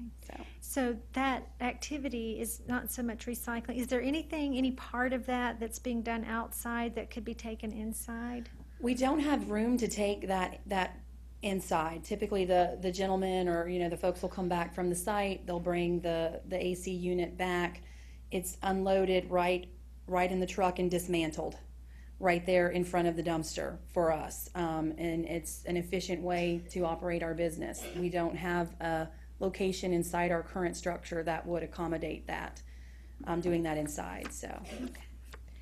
Something maybe you can think of, and I don't know if you don't have a lot of room for it right now, but at some point, maybe that operation could be moved away from the area rear. that's closest to the residential. I don't know how far you would have to move it to really make a difference in Right. how far the sound travels, but I think Well, being across the railroad track, we're pretty far from them now. distance-wise. Distance-wise. And obviously it will be better when it's not winter, but with sound attenuation. But it might be something that we could consider with the expansion that this isn't an enterprise zone. An enterprise agreement was executed last year. I'm concerned with how rezoning this property, deleting this to an NRC would affect that. I don't know the specific verbiage of that agreement. That's one of our biggest concerns, since that has already been put in place, kind of put in motion. But it could be something with the expansion that we could, consider and figure out if we could make it work, dismantling those units inside. I think given more room and more opportunity to expand could give you more room to take things inside, to hopefully, move the yeah. dumpsters further away from the property line. And of course, installing more of a buffer can't hurt. So, but I just wanted to clarify and make sure that you had an opportunity to understand what these additional steps are. And I think they're very reasonable requests. I think when we're considering allowing the continuance of a contractor type use adjacent to a neighborhood. Are there any other questions for her? What are we doing, Amanda, with the Powell Wright entrance? What are we doing there? We have nothing proposed now. The neighborhood association, they've requested kind of a modification to that existing drive, which we would be willing to do at the time of redevelopment per DOT requirement. So there's nothing proposed at this time. Well, there is something proposed in Carol's letter. In Carol's letter, right, but that installation, we would have no need to change that at this time. During civil, or during construction documents and bringing in for a civil permit, we could work with DOT to do that. So that's one of those that you're not willing to do at this time. I don't want to commit to any development at this time. I understand that there's the 2009 case that I was not involved with, and I understand the buffer was supposed to be replanted. There were lots of things that were proposed back then that never happened. Yeah, and I wasn't the complaints involved that we then. heard from many of these neighbors, including Carol Brown, was that you weren't being a good neighbor. So you're standing up here Yeah. saying we're going to be a good neighbor. But well, I So I wasn't hope- I involved hope in that you can 2009, convince your so I bosses. can understand where you're coming I from. know. But I work for a different person, so. I understand. Yeah. But we don't want you to go away. We just want you to be a good neighbor. Well, we like to be good neighbors, but we have to run a company. We have to run a business, so we have to keep things in mind But if too. you stand up here and promise you're going to do things, and 2 or 3 years later you're back for something else, and you haven't done what we asked you to do years ago. Well, you're asking a different person this I time, which is understand. good. So I But can't you're- attest to the you're- 09 It's the same company, and team. you're here representing them. Just So it's a take the different- message it's- back. it's a different We want you to person. be a better neighbor than you haven't been in the Yeah. past, okay? I can understand that. Okay. Within a reasonable request. They set pay me to forth. be the bad guy, okay? Yeah. Thank you. Yeah, I have a question about the sound. When the technicians bring the old units back and they Mhm. disassemble them, do they do that in a specific location? We do it right close to our dumpsters where we have to dismantle and take the material out, so. And is it primarily the people to the east who are hearing that, on the other side of the railroad tracks? Is that correct? It would be best to ask Carol that. I would assume across the railroad, because that's our rear Yeah. to the Is- east, is so it- yes, to the right. I mean, I'm not hearing anything about a fix for that except kind of a murky future possible plan. Is there some way to put together some sort of a sound shield, a three-sided covered shed or something like that that just would block that sound somehow? I don't see anything that would be I mean, if you had an unlimited budget, you could probably consider something like that, but I don't see anything that would be reasonable in this case because of the openness of the site and the size of the site, and like I said, we're right next to a railroad that's clear-cut with tracks, so it's pretty hard to buffer a railroad. Even if you attenuate some of the beeping noise that's necessary for our staff to be able to hear when people are moving and doing. We want you to know somebody's doing something, get out of the way. So there's a safety factor involved from our standpoint, that we have to have that kind of noise. It wakes you up and tells you to move. But buffering, a 35-foot buffer, I understand, was part of the 2009 case, I believe, and we are amenable to. Sound buffer or a landscape buffer? It was a landscape buffer. I believe they were densifying that area because it's not a clear-cut area now. There's an existing tree line there. But my understanding is that in '09 it was supposed to be densified with evergreens and shrubbery, and that never occurred. The beeping, is just the trucks backing up? Or Yes. is that front-end loaders and that kind of thing too? Right. So we have those sounds so that we're letting our staff know who's moving around and doing things. Well, it sounds like that the hours of operation will fix that some. It won't take away the beeping. No, But it will contain contain it within hours set that we all agree upon. I'll just pipe in with a comment that I think, and John can answer this if I'm wrong or correct me, but I don't think either the CRC or NRC allow for them to be doing outdoor work, like disassembling these things and that. Isn't that required to be indoors? What it does is the NRC and CRC does not allow outdoor storage, and the current zoning conditions do not allow any outdoor storage. As far as them working outside, I think they can do that if it's just temporary, but they shouldn't be doing the storing of the metals outside right now. Okay. So it really sounds like that stuff ought to be brought into a building. If you have to build a building to do it, that's a cost of doing business, to me. Well, they don't need to be doing it at night, though. I don't So think the beep beeps are as bad as the Just not at night. metal. Disassemble it at the place where they get it. Well, That would be that's like somebody's yard. Somebody's home, when they come to take your old unit away. What I'm thinking, well, I have another question for DOT really quick, and then I have a suggestion. And this, I don't know if we addressed this specifically at our work session or not, so forgive me if you haven't heard this question before, but, you have to Eric tell us. Meyer, DOT. What, has DOT looked at all at the request for a left-in, right-out on Powell Right? Would you have I any haven't heard that feedback on request. that? Okay. I didn't hear anything about that Okay. request. Okay, is that something that DOT would support or not support for any reason? Or maybe you need more time to consider that? Yeah, I would need more time to consider Okay. that. Okay. That's item 13 on Carol Brown's letter. And it sounds like a good idea to keep the commercial traffic off Powell Wright Road, which is completely residential and winds around, and you can actually get all the way back to Sandy Plains through there. So it's kind of could be considered a cut through that a lot of people don't know about. Okay, thank you. What I think I'd like to do in this case, we've had some good discussion, and I think this outdoor activity is the thing that really needs to be resolved by someone other than us just making up some stipulations today. I don't think, I want to try to create a few stipulations to address that on the spot.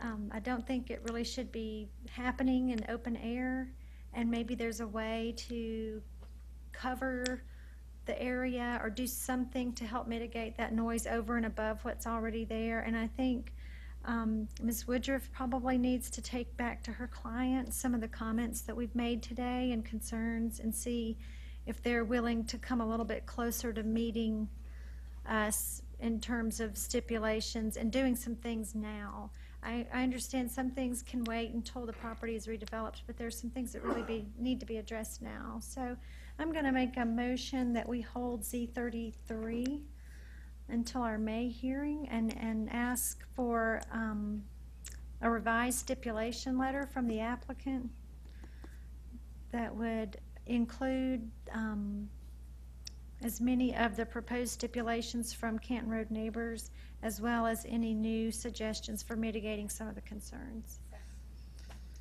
We have a motion and a second. I might further tell you that when you do that, why not put a sign up at your exit where it exits onto Powell Wright Road that says for the truckers, ride out only. Big sign, red letters. Couldn't hurt, might help. Okay. Any other discussion? Judy, you gonna vote before you leave us, or? Okay, she made the second, so wait just a second. We have motion and second. Any further comment or discussion? Not hearing or seeing any call for the vote? Okay, we're good. Now you can go. Thank you, folks. Next, John. Rezoning case Z35, Pinnacle Homes of the South LLC. Request rezoning from R30 to R20 LSC for the purpose of a single-family subdivision in land lot 152 of the 20th District. The property is located on the southwest side of Old Stylesboro Road, west of Cheatham Road. The applicant's representative is present. Is there anyone here opposed to rezone case Z35? Please raise your hands. Let the record show there are 3 people here in opposition. All those wishing to address the board, please come forward to be sworn in. Okay, Hill 33.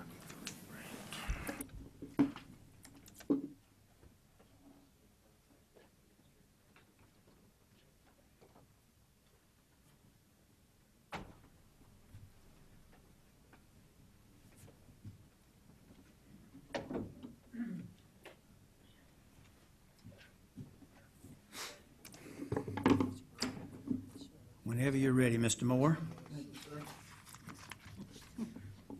For the record, my name is John Moore, and I'm here representing the applicant, Pinnacle Homes, with regard to this application for rezoning. This is a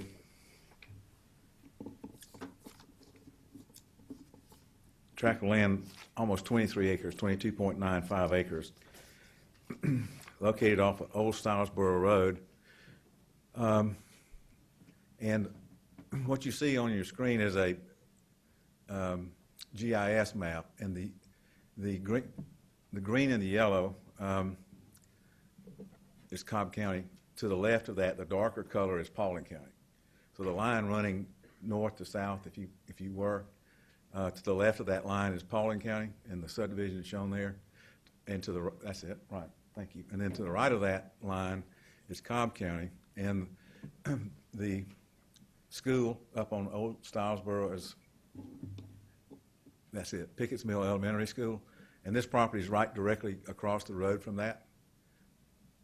No, right there. And then below that is Cheatham Lakes, which is a PRD. And the land use for this is RR, rural residential. The only RR zone of property is down the bottom right-hand corner, which is the core property, and then up in the top right, which is still a part of the core property. Everything else in this area violates the land use plan. Even the R30 violates it. So there's nothing that complies with the land use plan at all, other than the core property, which I don't count. And certainly institutional use of the school does not. And I realize that, well, I've been told that this land use designation came on after the PRD was done. There's an R20 OSC up in the upper right-hand corner too, if you can see that, next to that core green color, right there. So everything that's been developed out here has been developed to a PRD or an OSC, R20 OSC. All the other parts are undeveloped in zone R30. And the original reason for R30 in West Cobb was because there was no sewer. And when that was done, it was put in, R30 was a holding category until sewer reached it. If it did not, then it would be developed that way as R30 with septic tanks. But now it has sewer, obviously since Pickett's Mill is there. And what we're proposing is an OSC, if you go to that site plan, R20 OSC from R30. This is a very unique piece of property and one that is, I think, uniquely suited for OSC. It has a lake on it that will remain, that's 3.25 acres. And I'm going to, as soon as he gets that situated, show you where I'm talking about. This is Old Stilesboro Road here. This is the elementary school across the street. This is the subject property. This piece is the lake. Now the lake comes in this fashion right here. It's not all the way to the end as some thought, and then the border is here. But it's 3.25 acres. And there's open space, common area, out of the lake on that side. This side has gazebos and walking trails and a community dock right here. And then it has access points off of this cul-de-sac here into the common area and an access point off this cul-de-sac to the common area on this side. And all of these lots, of course, back up to the lake. This has 33 units on it, and the gross density is 1.4 units an acre. There is some disagreement as to the amount of lake area and floodplain, whether it's 4.69 or some other number. So the density, as the staff indicated, according to their calculation, 1.8 if you delete the lake and accompanying floodplain in those buffers around the lake. Ours showed somewhere around 1.7, which is more in line with R20 kind of zoning in the first place. Mr. Westbrook, Phil Westbrook's not here, he's out of town. I talked to him before he left, and his comments, we amended the site plan that he didn't get to see before he left. But this site plan answers all of his issues. We had some of those lake buffers were in the lots, which we took out. And we corrected some setback issues with our stipulation letter. But everything other than the density issue, we corrected on this site plan. So this site plan is clean as far as his comments are concerned, with that one exception. And I think it's important to note when you're looking at this that the land use plan, by its very terminology, is a guide, quote unquote. It is not a requirement. In a location where every single piece of property violates that plan, it's really not much of a guide, if you want to know the truth. So what we're proposing is a very nice subdivision. With 33 units, the average lot size is over 14,000 square feet per lot. So they're not small lots. And these homes will be very nice homes. They will be a minimum of 2,700 square feet, ranging up to 3,400 and greater.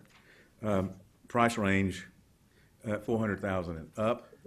And I'm going to let Cornelius put up some of these while we're talking.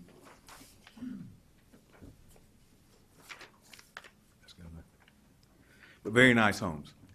And I think would be good for the area as well. This has around it, the outside also, a common area buffer around the entire perimeter of 20 feet. So a lot of the setbacks that you see are actually larger than they would be otherwise. For example, along Old Stylesboro, there's a 40-foot setback, rear setback, against the lots that are on Old Stylesboro, plus the 20 feet, so it's 60 feet. And on the side, it's 32 feet, when it doesn't have to be, but 12. So when you count the buffer. And Mr. Gunther, this is where we talked about putting the sign up on the common space. Because this is common space owned by the homeowners association, or will be, we would put a sign on each lot at the edge of that open common space. Tell them that this is common space, do not disturb, so it would stay in the pristine condition it is now.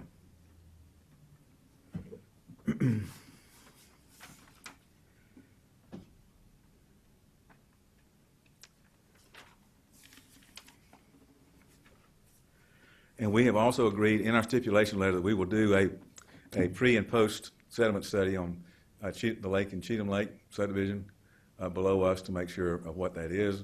We will also utilize the lake as an amenity plus detention, and we will comply with Cobb County rules and regulations dealing with the rules as to how you create the space to do that.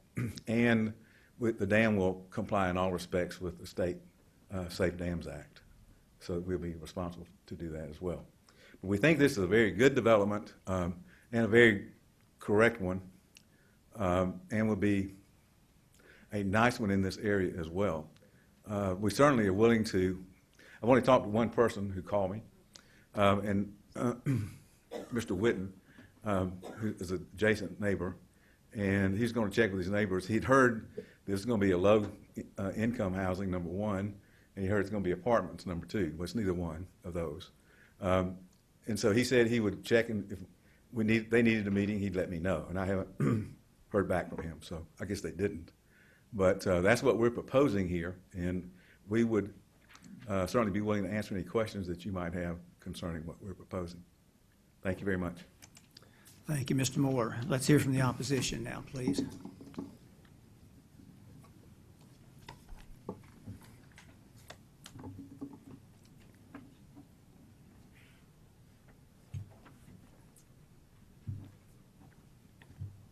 Good afternoon, Commissioners.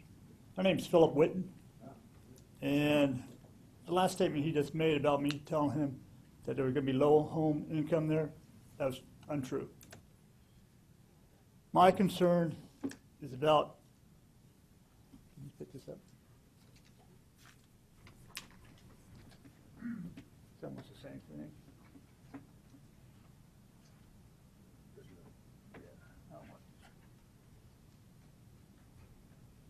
You have a pointer?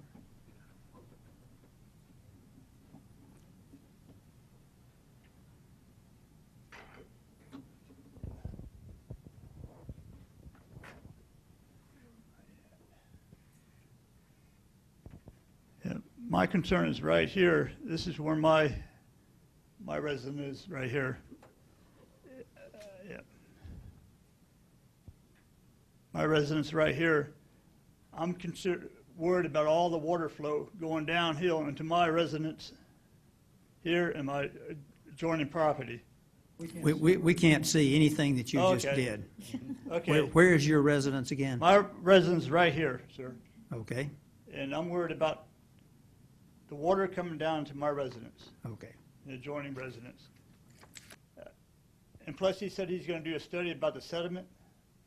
Is that just a yearly study, or is that a yearly study, or is that going to be every year, or just every 5 years, every 10 years of the sediment coming into our lake?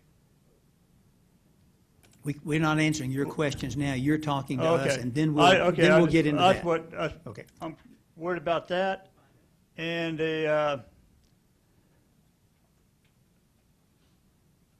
the zoning from an R30 to an R20. That's my concern too. 'Cause it's more like a rural area out there right now where I live at. So that's all my concern, sir. Okay, good, thank you. Let's hear from the next speaker, please.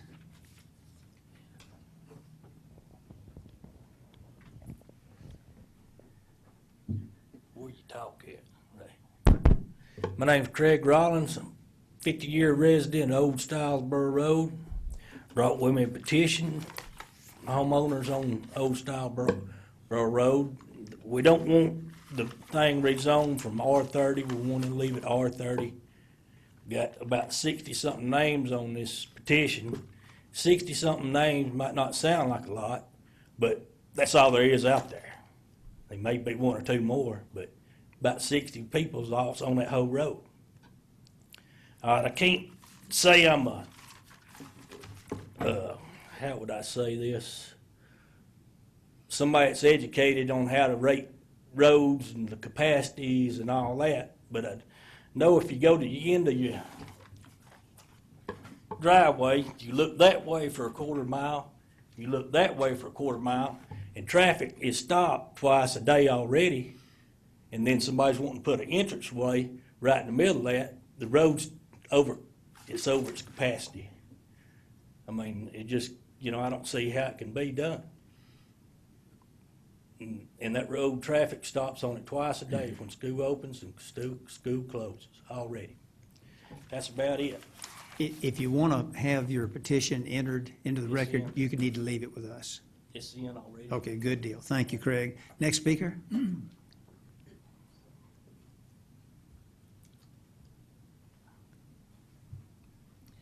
I'm Peggy Bailey, and I live in the Cheatham Lake subdivision, and the property borders our property. And our concern is the water flow coming from, like the previous guy was saying, flowing down to us. The lake is on the western side, and we're on the eastern side, so we feel like there should be some kind of a retention pond or something to make sure that that water does not flow directly on us, because we're right behind the cul-de-sac. Basically lots 10, 11, and 12. If you have that, we live in that section there. So we're concerned about the drainage issue of the water. And also, there's only going to be a 20-foot buffer on our property, which if it was maintained at R30, we would have 10 additional feet on there, and that's what we would like to see. My lot has the 30-foot buffer, and I'd like to see the lot behind us have the 30-foot buffer also. And the Durham Middle School is in our subdivision, or in our area, and if this is approved, it would put the school at overcapacity for that, and that is also in the notes. I'd also like to find out if the property is going to be clear-cut, or if they're just going to do select cut when they build the houses in there. I'm not really opposed to the subdivision, because I know the property is recently sold, and I don't mind the subdivision being there, but I would like for it to be maintained at the R30. Thank you. Okay, Peggy, thank you very much. Anyone else wishing to speak to Z35? Okay, not seeing and hearing any. It's back to this board. This is in District 1. Mr. Gunther. Okay, thank you for your comments from those of you who just made comments opposing this. This appears from the design to look like a very obvious, and it is, I think, a very obvious open space community type development. It's got the 4+ acre lake. It's got open space that is intended to be just south of the lake, or I'm sorry, west of the lake, away from where the houses would be. It's got a lot of open space that's natural open space that just lends itself to being an open space community. The design is an interesting design. It has most of the things that I tend to want to look for in West Cobb, with access, good access from at least 2 points into the open space for almost all the people who live in the neighborhood. It's got buffers. It may not have buffers quite as large as we'd like them to be, but basically it's a good open space community design. The fundamental problem is that we're dealing with a future land use comprehensive plan designation of rural residential. Now, my understanding, and John, maybe you can correct me, my understanding is that all of this was zoned early on as R30 because of the sewer issue. The sewer issue was fixed with an agreement with Paulding County where we take care of some of their sewer on the south side and they take care of our sewer needs on the north side. There's some sort of an arrangement that's in place. There probably is an intergovernmental agreement for the sewer flow going either way. The property was adopted R30 in 1972 because of the sewer issue, probably. Right, and so the only thing that was possible was septic fields in those days, and so it's R30. And then roughly 10 years ago, or 12, somewhere in that vicinity, in the early 2000s, the future land use category of rural residential was overlaid on top of this from an overall comprehensive plan perspective. That is correct, Commissioner Gunther. You know, that the PRD to the south that Mr. Moore referenced, when that was zoned in the 90s, this was all very low-density residential, which was 0 to units per acre. Okay, so that's changed. But the subdivision to the north, Deer Valley subdivision, which is an R20 OSC, the information I have is that was built right around somewhere in the late 2008, 2010 timeframe. I'm It not was sure about after that. it was after the rural residential designation was put in place. And I actually talked to, got a hold of Bob Hovey, who would have been a planning commissioner at that point. He couldn't remember why it had been zoned R20 OSC, but it seems to be out of place with respect to everything else that's in this area. I mean, these are all large, there is zoned R30. The only place that's zoned R20 is the school, Alatoona High School. The rest of it is R30, and that seems to make sense. But there's this R20 OSC subdivision up there that was done 6 or 8 years ago that just seems to be a little bit out of place. It just seems to me that, and I've talked to John Moore about this, it just seems to me that we have 3 choices. One choice is we could approve this, and if we did that, that would be totally in violation of the future land use category, and I'm not sure that we have the, it's not our role to just start changing the future land use out here in a big area that is rural residential. This whole region is rural residential now. So I'm not sure that that makes sense. If we did decide to move forward and recommend approval, that would basically be rejecting the comprehensive plan. A second option or choice of ours is to simply deny this. But I'm not happy with that either, because I think that this is a good site for an OSC subdivision.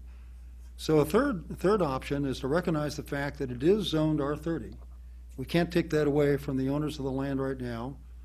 They could build on an R30 if they chose to right now, but there's a hardship in building on this land straight R30 because of the lake. So a logical possibility is to, in my mind, is to delete this to R30 OSC and ask the applicant to go back, if the applicant is willing, to redesign the site plan to have the densities associated with an R30 OSC subdivision as opposed to an R20 subdivision, and then to come back to us next cycle with a plan that reflects that kind of a change. John, I'm curious what your thoughts are on that. John? Peterson. I'm just curious. I'm sorry, I thought you were talking to John Moore. John Peterson. My fault.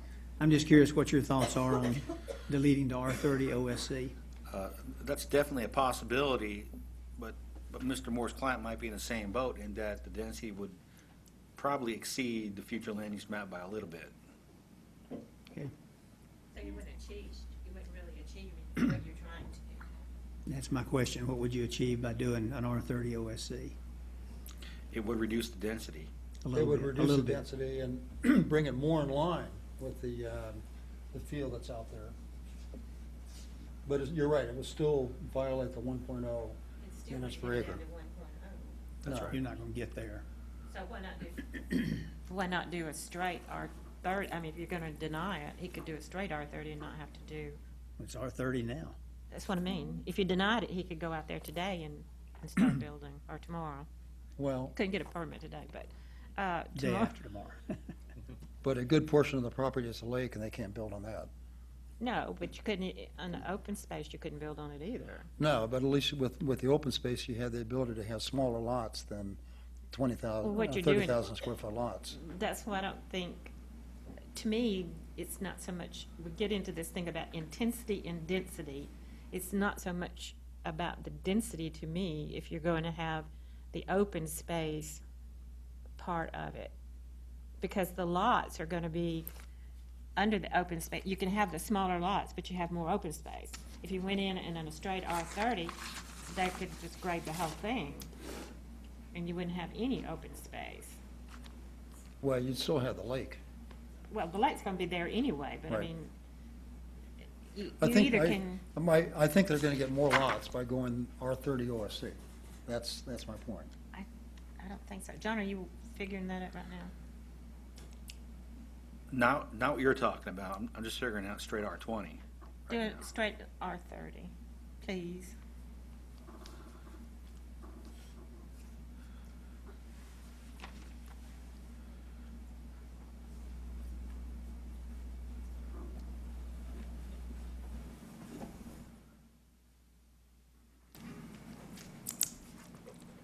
Straight R30. Mm-hmm. The average would be 20 lots for straight R30. For R20, it would be 32 lots. So one lot more, or less, one lot less. Say it again, John. Straight R30, 20 lots. Yes. And what else did you say? For R20, it would be 32 lots. That's a big difference. Yeah, it is more than I thought. But you still don't meet the RR, 0 to 1. Now, my thinking is that it's zoned R30, keep it zoned R30, but allow it to be OSC. And that's just a straightforward recognition that there's a large part of this property you can't really build on because it's a lake. And I think that, they're not going to get 33 lots out of R30 OSC, but they'll get more than 20 lots out of R30 OSC. Significantly more, I think. Yeah, but I'd be afraid to pass it on without seeing what they could get. Well, I'm talking about holding it so that they can go back So and they can go back and re-engineer do, this. This is where I was going. And I think that if let's ask John to come back up and ask us, get your opinion on what we're talking about. Mr. Moore. Mr. Moore, I'm sorry. Mr. John Moore.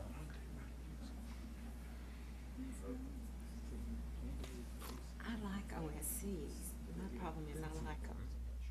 Well, they're going to get 25, 26 lots. And I think we can give them maybe 27, 28 and fudge it a little bit. If you could do that. John, what are your thoughts on R30 OSC? Well, I don't know. What do you how think many your client lots would that's gonna say? yield, and that's going to be the question. I think the conversation dealing with meeting the land use plan, you're not going to meet it, period, ever, on this piece of property. Probably not on any piece out here, because they're all R30. So they're all going to can be developed over the land use plan. So I think, to me, we're kind of batting at gnats. I think the question would be, if you were to do it R30 OSC, and you'd have to determine how many lots you could get, because you get a density bonus based on your open space. I mean, this is 45% open space, the way it stands now, which is about as high as you can get on a piece of property, including all the common area, the external buffer area and the lake, and then all the other common area. So it's over 10 acres worth. I think it's just going to be a decision for them to make as to whether they are willing to take the lots they can get at R30 OSC with the what the ordinance allows you to get. And I don't know that you know that until you do a plan. it sees. And unfortunately, Philip is not here. You hear the name bounced around. That's our OSC expert, and he's out of town and wasn't able to be here today. Maybe holding it is the thing to do then. And we talked to Philip and we talked to you again. Right. And we see what an R30 OSC plan would actually look like. Right. And then you tell us if your client can live with it or not. Correct. All right, so you're willing to do that? Because Yes. in our discussions, I think you indicated you were. Well, yes. Good. All right, well then, We'll that's, certainly look at it. that's the direction I think I'd like to go. Okay. I have one question really quick before you make the motion. John Peterson, Yes, ma'am. the reason y'all had recommended denial, It's mainly because of the land use plan. knowing even though if they did it R30, they still wouldn't meet the land use plan. Well, we're kind of in a briar patch here because I know. Mr. Moore's right. The future land use map is just a guide. The comprehensive plan is just a guide. It's not the law. On the other hand, the OSC code says you cannot exceed the future land use map. So we're kind of stuck in a box with what we have to do. Exactly. And you've It might be somehow better just to another- zone it R20. Yeah. Somehow it's already been broken by the R20 OSC that's already existing. Where is that at? That's, John, where is that at? That's, I have no idea what you're talking about. that's right up here. The upper right-hand corner? Can you, It's a mile away. I think he's pulling it up now on the GIS. John, don't get back up. I think There it it's is. That's it. Right there. No, I know that. We're just talking about the area. The Deer Valley project was zoned and built before they changed the land use plan, I believe. No. I believe it was. This one? It could have been zoned, but the houses were built in That's correct. 2008, 2009. Yeah, but maybe it was zoned before that. That could be the explanation. Yeah. But those are the only two subdivisions that are out here. Everything else is just, large acreage, R30, except for Alatuna High School, which is R20. I can't recognize you from the floor unless you're specifically called back to the podium, so. No, I can't hear you. I can't hear your testimony from the floor, Oh, okay? that's okay. Go ahead and make your motion. Yeah, okay, I'd like to make a motion, am I on? Make a motion that we hold Z35 until our next meeting on May 5th to allow the applicant to go back and investigate R30 OSC site plan and a straight R30 site plan as well, if they would choose to do that, so we could see what the differences might be. I'll second it. Okay, we have a second from somebody, Ms. Trombetti, I guess. Any further discussion? John, any further comments? Okay, so we're going to hear it. Well, let's take our vote. Have a motion and a second. All in favor of the motion? So we're going to hear this, come back again in 30 days. You're going to show us a plan for R30 OSC, and we'll talk about the straight R30 plan as well at that time, okay? Okay, thank you, folks.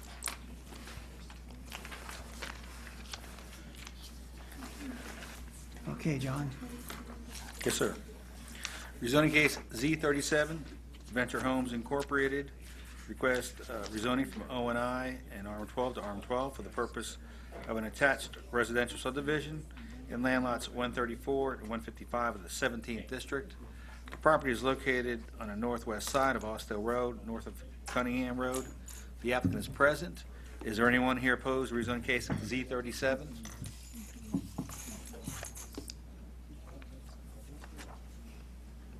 Are you opposed? Okay.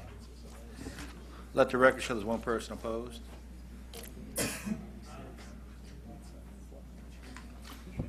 Let's do that again. Folks, listen up. Is anybody opposed to Z37 other than the lady in the red jacket? Okay, we have one opposed. I'm not an attorney. Yes, I did. Ready when you are. Good afternoon, Commission. My name is Sean Randall. I'm the Chief Operating Officer of the applicant, Venture Homes. We're pleased to be here to talk to you about Z37, located at 1850 Austell Road. But if I can take 2 seconds or a minute or so and talk to you a little bit about Venture. We're Cobb County born and bred. Bob White, our founder and CEO, started Venture Homes with one home in Mableton, Georgia 30 years ago.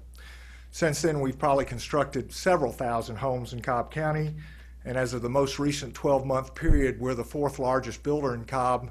When you look at unit statistics, we're 1 behind number 3 and 3 behind number 2. So we feel like we're kind of, well, it's Casey Kasem say we're rising with a bullet or something. Anyway, we're pleased to be here. We've recently rezoned or recently developed 37 lots in West Cobb County, which is the first phase of new development.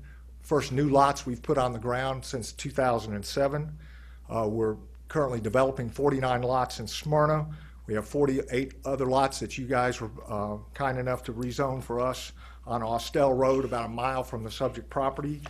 You also rezoned for us back in November 37 lots on Floyd Road, and we just zoned 141 lots in Kennesaw. So we are committed to Cobb County.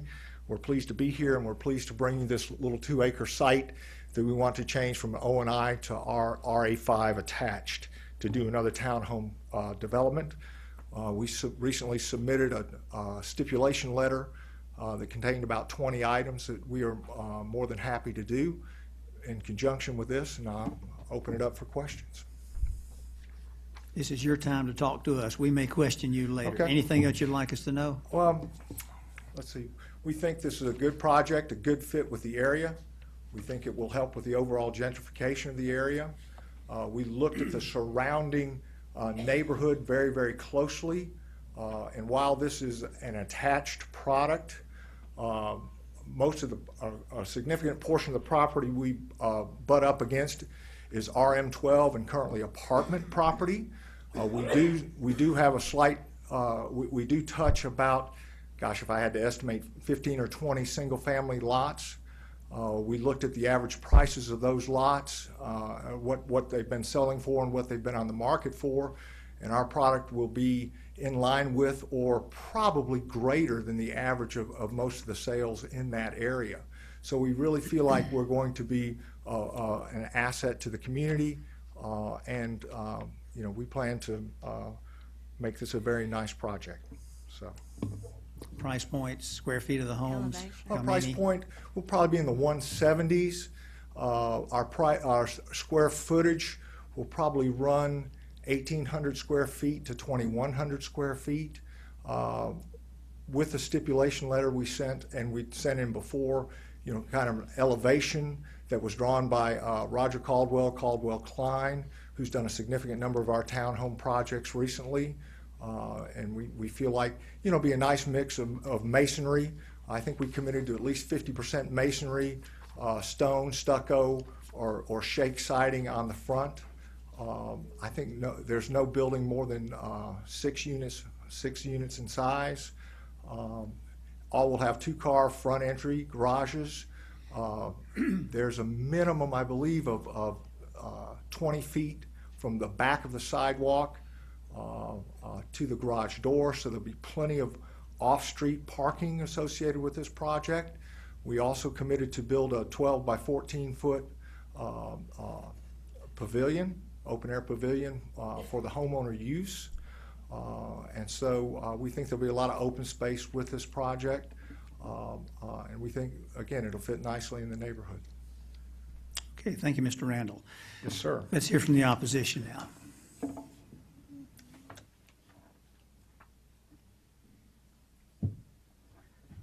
Good afternoon, Mr. Chairman, and members of the Commission. My name is Diane Eman, and I am a resident of the community on Austell Circle, and here representing a number of the owners there.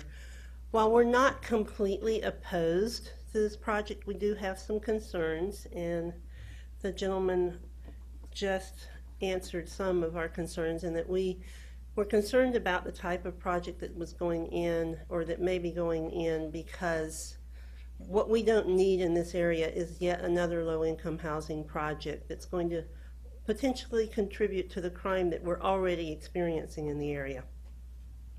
In addition, I've been listening to your conversations most of the day on intensity, and I live directly across from this project on Austell Circle and observe the rush hour traffic in the afternoon and in the mornings. I can attest to the fact that another project that's going to bring potentially 120 more residents or vehicles coming onto Austell Road is going to create major congestion. I would urge additional stipulations, and while I know the developer can't actually have the state do anything about the putting a light on Austell Road at Austell Circle, they certainly could work with the state and request that, because it is already a hazard for the residents of Austell Circle to come out onto Austell Road during rush hour traffic. It can take as much as 10 to 15 minutes for someone to go either right or left onto Austell Road. Those are our concerns, and I would appreciate if those could be considered in the potential planning of this project. Thank you very much for your time.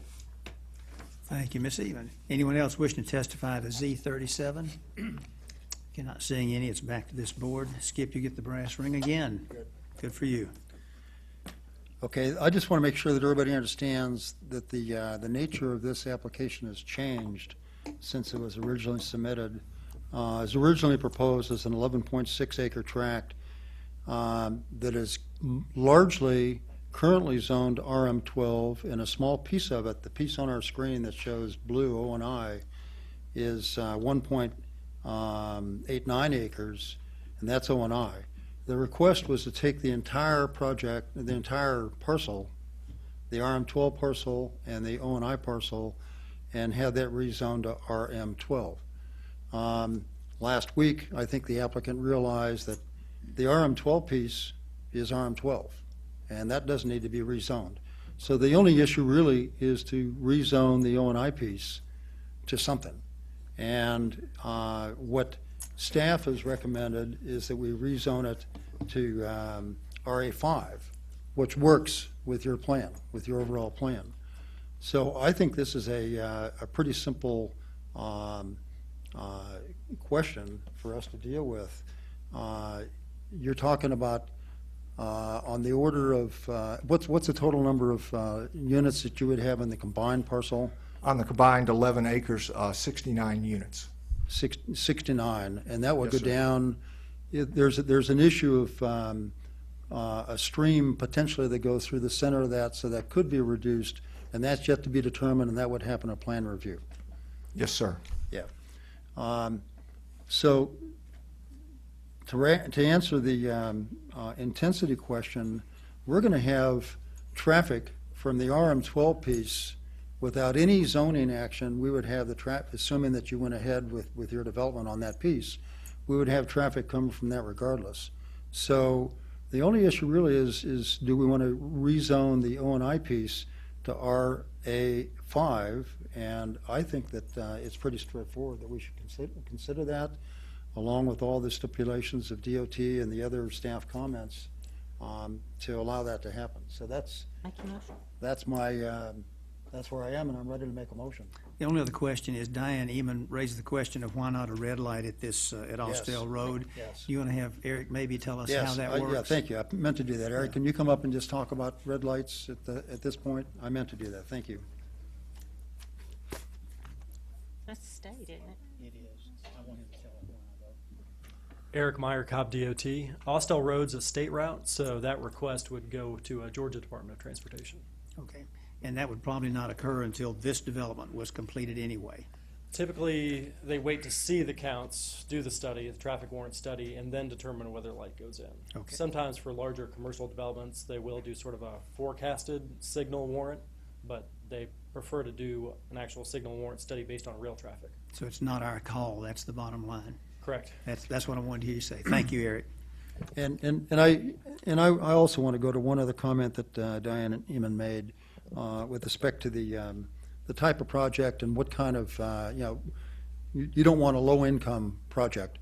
I think that Mr. Randall You could address that, because you showed me some pretty interesting numbers the other day that address specifically that issue.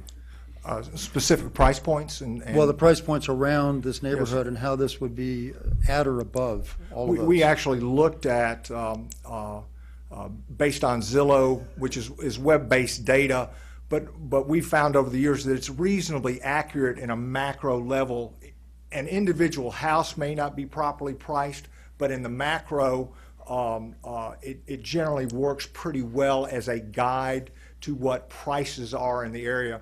And we looked at every single family house butting up against this property. Obviously, we didn't look at the apartment complex because it's apples to oranges, but we looked at every single family house.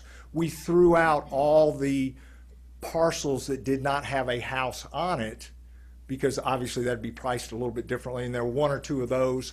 I also discounted a much larger piece that fronted on Austell Road adjacent to our property, just because I felt like that was really more apt to go commercial because of all the frontage. And it was a large piece of land. It was 2.5 acres of land, and it was estimated to be $314,000. But when you look at the traditional single family, I averaged the price as estimated by Zillow of every one of those units, and I got to $153,000.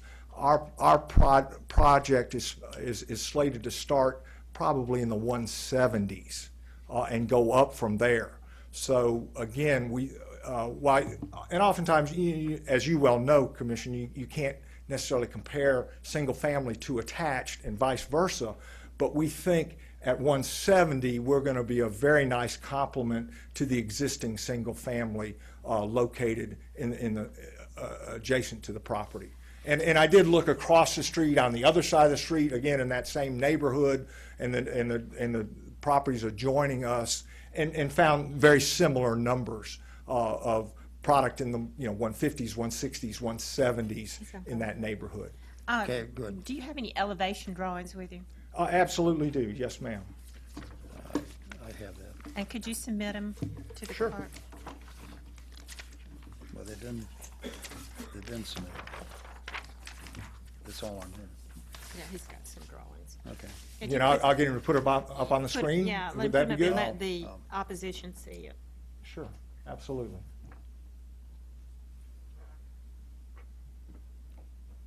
Again, this product is 26 feet wide. It's a front entry garage, 2-story. Those elevations are done by, again, Caldwell Klein, Roger Caldwell, who has done a whole host of projects in Cobb County over the years. He's probably one of Marietta's highest regarded architects. Product is 26 feet wide, front entry garage. We will use carriage style doors, lots of brick, lots of shake, very nice front doors, et cetera, et cetera. All right, thank you. Yes, ma'am.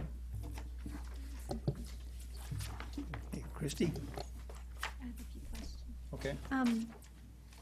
We don't have a stip letter, is that correct? Yes, we do. We do? We do. Oh, okay. I don't have it in my package for some reason. No, it was just. I did bring extra copies if Oh, anyone okay. needs a copy well, of the and stip the letter. questions, it's okay. The questions I had might be in the letter. Is this going to be a mandatory homeowners association? Yes, ma'am. Community? Mandatory homeowners association. Will there be rental limits in their covenants? I had specified in the stipulation letter no more than 20%, but again, I will 10%. I think that's important, and 10% is, I believe, kind of what we usually recommend, and I That's think our that's a guideline. good number. And I will follow Commission's lead on that. Whatever, it's funny, I sat in front of a similar group in the city of Marietta, and one of the commission members made mention of the fact during the last recession that they thought sometimes those limits could be detrimental to the community, in that if someone got transferred and they bumped up against that rental limit, they couldn't rent their house, it went into foreclosure. So, but I will follow whatever lead the commission recommends. 10%.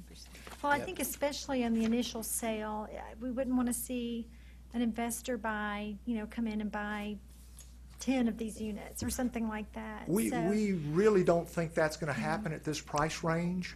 I would be more concerned if this was 140s or 130s or something like that. But at 170s and going up, I don't think that's not what we typically see as the investor market. Sean, how are the backs of these finished?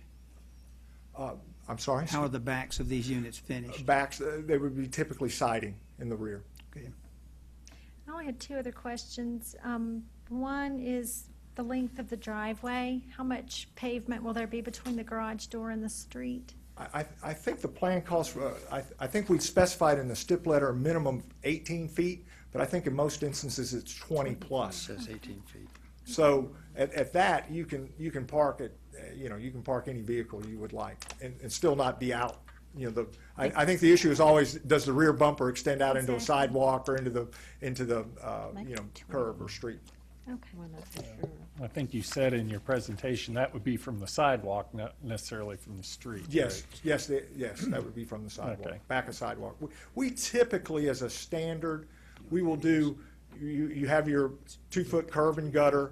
We typically use a 2-foot beauty strip where it's all grass, what we call a beauty strip, and then a 4-foot sidewalk is our standard that we typically do, and then you calculate, to the garage door. Okay. I have another question, and that's about the alignment of the driveway. Is that going to align with Austell Circle across the road when the driveway comes out? I don't think that is the case. It's just because we have limits to where we can. And yes, there's a median cut, so you're not. I say there is no median cut there. Okay. Because our community will have to be right in, right out because of the traffic flow. Okay. Okay, and that maybe addresses part of the issue too with the need for a light. There's no median cut. Now the stipulations, are you stipulating to that for the entire parcel or just for the RA5 portion? No, our plan, Galt, would be to make this a unified community. I mean, while the letter specifically addresses the 1.89 acres, we would carry that same treatment throughout the parcel. Okay. John, can you put steps on something that's not in for rezone? Yeah, that's my question. And is it in for rezoning right now? It's my understanding that the piece zoned RM12 currently is now out of the application. All their zoning is the piece that's O and I. So the only steps you can put on is It's just what they're zoning. what they're zoning. Now, can we ask them to put the RM12 back in? Well, we'd You have can to ask him, vote but he it probably in. won't do it. I wouldn't do that. John, if he agrees though, and puts in his stipulations that his intention is to have these steps apply to the entire development, we're not stipulating that, he is, can we do that? If he wants to agree to it, then I think we can enforce it. Okay. Sean? Again, that is our plan to do this project. We realize we could be much more aggressive on the other portion of the property, but that's not our intent. And we would be glad to make these steps a part of the other Is that in, parcel. we don't have this, he has a stip letter, we haven't seen it. Is that in the stip letter? It was sent on Friday.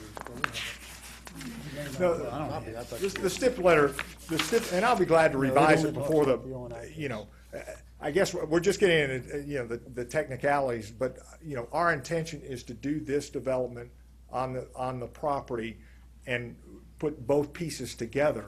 And if that's more palatable to the county to do it that way, we certainly will be glad to do it that way.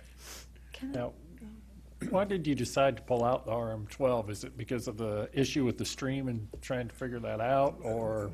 It was at request of staff that we only zone the 2 acres to RA5. Okay, and why At the was staff that, request. John? The RM12 piece is properly zoned. There is no need to bring it in for zoning. It's already zoned for what they want to do. Except for it's an assemblage, so you could look at it as getting a consistent zoning on the whole assemblage. It's going to be hard to enforce steps in that later. Seems like a mess to split it. Well, to the other me. thing is they can't really develop it the way they are planning to without having the ONI added. And we can't, I mean, we're looking at it as if it's one big plan, but we're talking about stipulations that technically wouldn't be enforceable. I don't feel comfortable with I don't looking either. at it as just the ONI portion. I mean, I know your intent is what you're telling us, Well, I but keep trying to don't- get you to tell us that, well, I hear what you say. My Yes. intention is, but would you put that in the stip letter? Absolutely. What I will he's be telling glad us to is- change the stip letter to include the entire parcel and to have the entire parcel bound by this stipulation letter. Okay, great.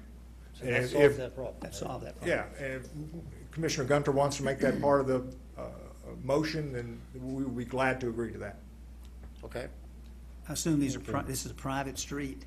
No, public street, Public street, okay, public street. okay. You got guest parking figured out? Adequate guest parking? Yes, we'll do whatever the county requirements are. I think we meet those requirements with Well, the that's what I'm driveway. asking, but do we meet the requirements? Yes. I think we do. All right, our fire marshal's shaking his head. You want to come up, Rock? Okay. Just rest assured, and we typically handle that at site plan and et cetera, and we'll do anything that we need to do to make sure the fire marshal's comfortable that these streets can be public. Okay. We're ready? We'll try this, Sean, and we'll see how this goes. I'm with you. What I'd like to do is make a motion that we delete Z37 in its entirety, the currently zoned parcel that is zoned RM12, and the, You can't do that. You can't do that. That's not what you're doing, right?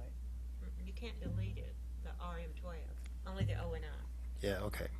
Let me back up. This is going to, the stipulations will apply to everything, as we That's just right. talked. Yes. Okay, but the motion is to delete C37 as restated to the 1.89 acre parcel currently zoned ONI Yes. to RA5, subject to your letter of stipulations, to the applicant's letter of stipulations dated April 3rd, 2015, sent to the zoning department, and including all the following: all staff comments and recommendations. Okay, I'm confused a little bit, because how do I get the other piece in here now? Then that per the agreement of the applicant is willing to abide by these stipulations on the whole tract, On the entire tract, okay. right? Yeah, That'll work? All right. wording, though? yeah, it sounded pretty good to me, to Mike Perry. I defer to the expert here, so. But here are the stipulations Yes, sir. that apply to the entire tract. All staff comments and recommendations, change in your stipulation letter, item number 7, which talks about the number of rental units to be 10%, not 20% of the total rental, of the total units, not more than 10% of the units. I'd like to add a new stipulation, 21, which would say that you would add a water table to the rear of each unit. A water table? A water table? Water table feature. Water table feature. Brick or stone. They do that. Break out. If that's a requirement, I don't typically see that. That will typically dress it up a lot, right? Oh, absolutely will. It stresses their pots too. But it stretches the cost, and I typically don't see that at this price range anywhere in the county, at this price range.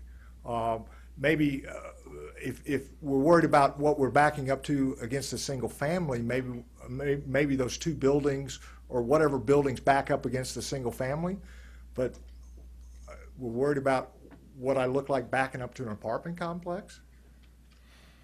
What's in the PRD unit I mean, you're not going to see the back of these units. They're $160,000, $170,000 houses.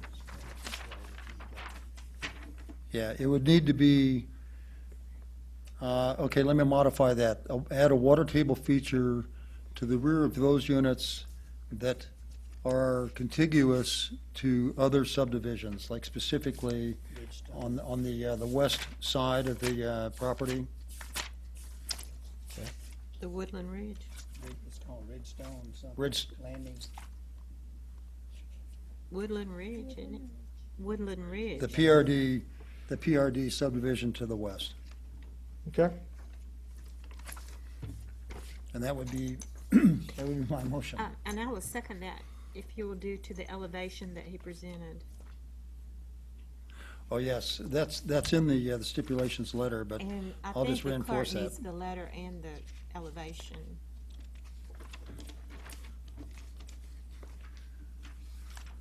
Okay, they should have had all that stuff. But it says in here, item number 4, I'll just read this. Homes within the proposed community shall be substantially similar in style and architecture. The elevations attached hereto is Exhibit B, which are the pictures he just showed us, with all units having carriage-style garage doors and front elevations, which shall use a minimum of 50% masonry, brick, stone, stucco, or cement shake. So I think that's covered. Yeah, she's got it. She just Yeah, didn't have it. Okay. So we don't need to add that as an No. extra part of the motion. Good. We're ready.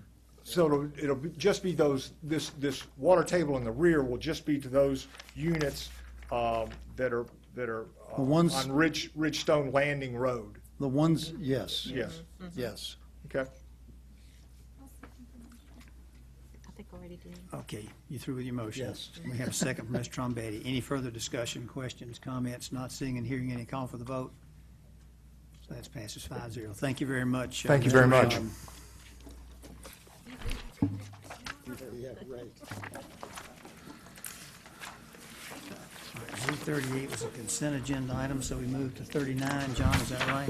Yes, sir. Okay. Rezoning case Z39, Pulte Home Corporation.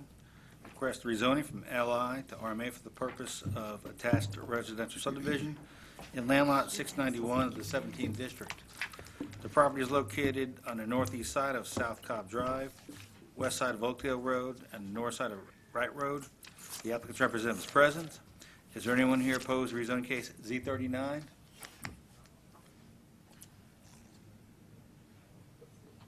Let the record show there are 6 people here in opposition. All those wishing to address the board, please come forward to be sworn in.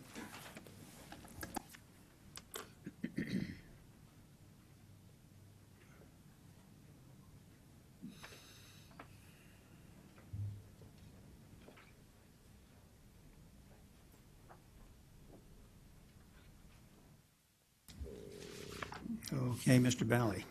Thank you, Mr. Chairman. For the record, my name is James Bally with the law firm of Sams, Larkin, Huff, and Bally, and I'm here today on behalf of the applicant, Pulte Homes, on Z39. It is an application before you to go from light industrial to residential. The location of the property is located between Wright Road, Oakdale Road, and South Cobb Drive. You can see it there in front of you with the LI to the north, NRC to the south, HI catty-cornered across South Cobb Drive, and then county-cornered across Wright Road and Oakdale Road, RM8. The railroad is on the other side of our property that is not fronting on the 3 public roads. There is a parcel of R20 located across Oakdale Road, mixed in with the PVC to the north and the various residential and commercial uses in the area. The current state of the property due to an accident is a metal buildings and somewhat of a state of disrepair. They're industrial appearing, which is proper for the property as it's currently zoned LI. Directly across Wright Road from the property is the Napa Auto Parts. You can see there with the sidewalk on one side of Wright Road. If you're standing in the R20 parcel that you saw before you earlier, you would be looking into, these are the back of the buildings, and you can see the view from the R20 across Oakdale Road is the loading docks of the currently light industrial building.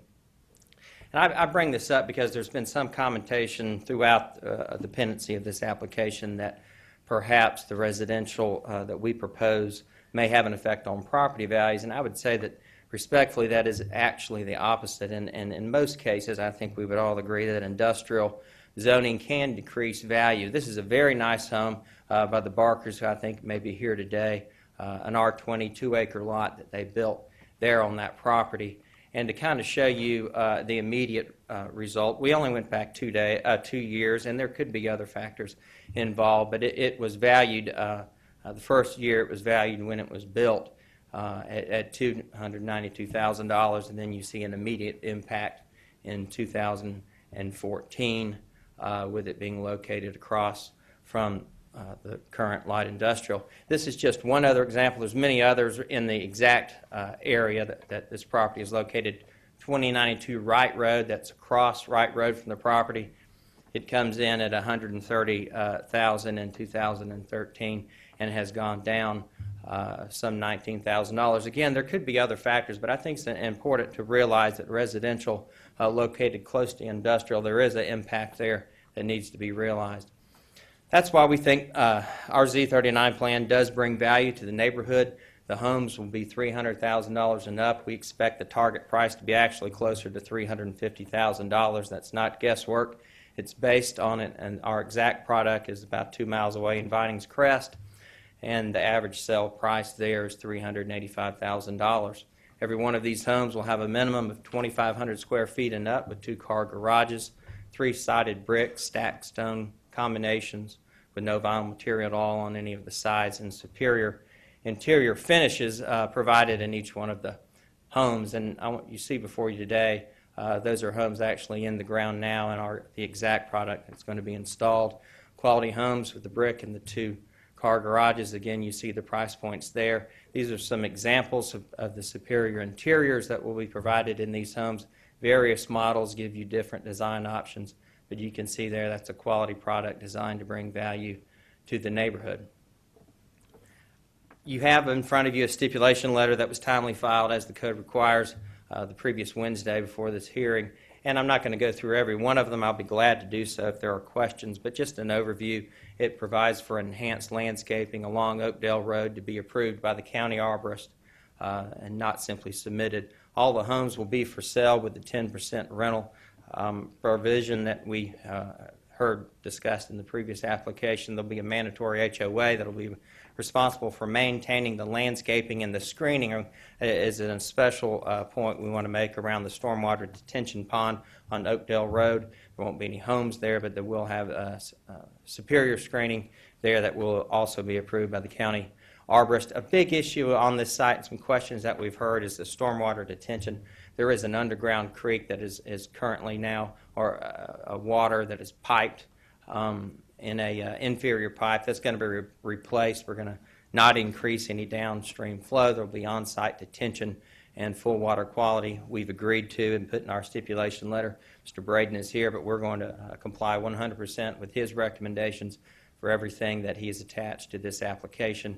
We also have agreed to do various fencing around the property, but certainly along the railroad, there were some concerns about people using that as a trail and walking along that. We've agreed to fence that railroad side of the property, then have ornamental fencing on Oakdale Road. Very briefly, I want to address, there has been somewhat of a history with this application. It has been before you withdrawn in another jurisdiction, and now it's back with significant changes, we think. And we had requests from the community. Of course, we can't always meet them all, or we'd be on consent, and a lot of us would already be gone. But we could meet a lot of them, we think, and some significant ones.